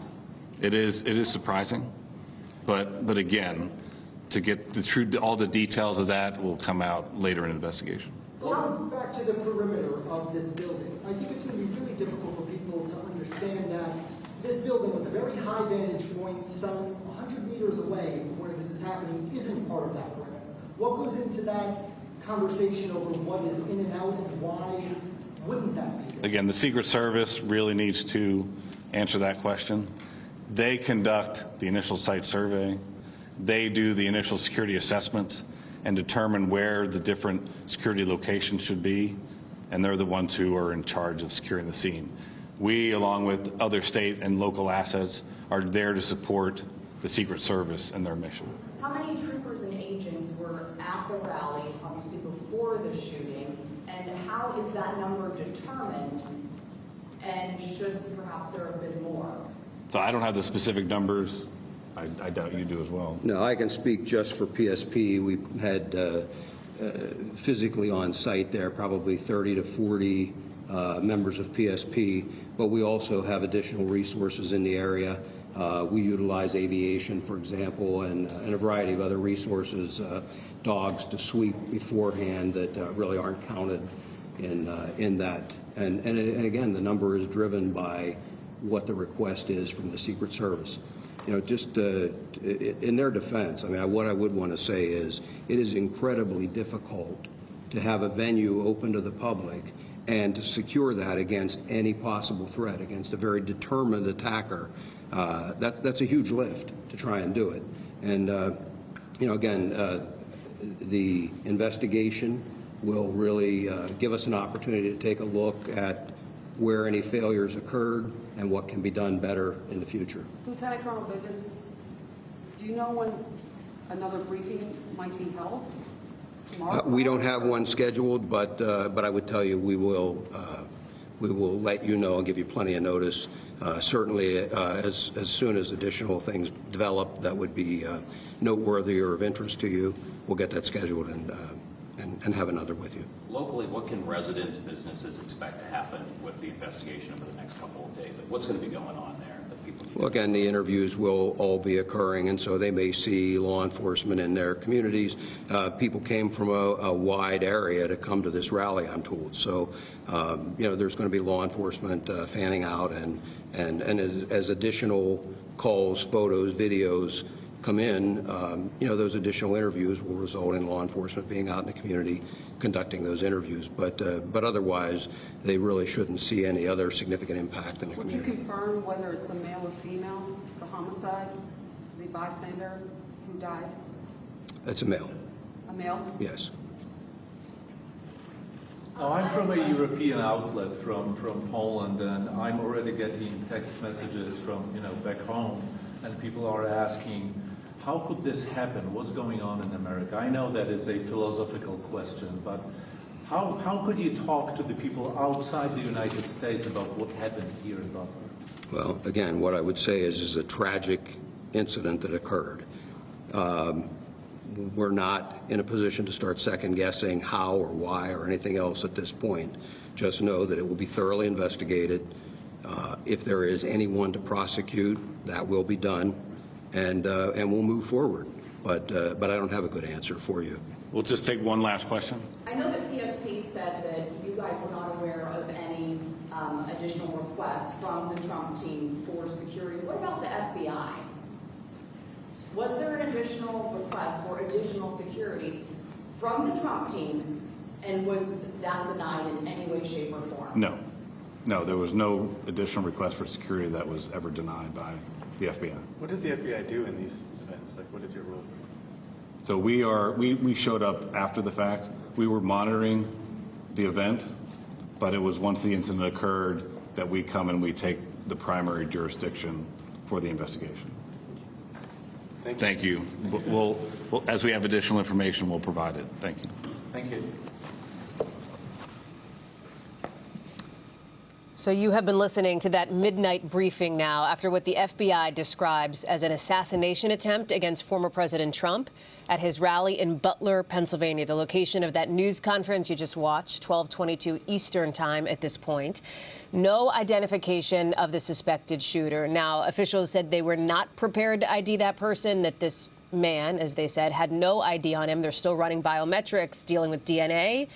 There's also no information on a motive at this point either. I want to bring in our investigative correspondent, Tom Winter. There were, Tom, some allusions to some complications or some complicators, in their words, that perhaps slowed down some of the process, allusions to reports of suspicious activity as well. Help us understand where this investigation goes, with a lot of the focus now on the Secret Service, the security of the perimeter in place, with our understanding that the Secret Service was not at this briefing tonight because they weren't able to accommodate that, Tom. That's right, Hallie. So I'm going to deal with the security, the Secret Service component, what may have happened in just a second. To the suspect specifically, a couple of different factors. First off, you have an incident like this, a shooting with a crowd, different people shot, then that would be a chaotic scene, a difficult scene, no matter what. Add in the fact that this is the former president of the United States and the presumptive Republican nominee, and you can only imagine the challenges that occurred immediately following the incident that we're about to watch right here on our screen. So that's the first thing. Second thing, with respect to the suspect, yes, they do have a tentative identification. As you and I spoke before this press conference, that individual is a male, approximately 20 years old, from Pennsylvania. There's a very active law enforcement work being done right now. He did not have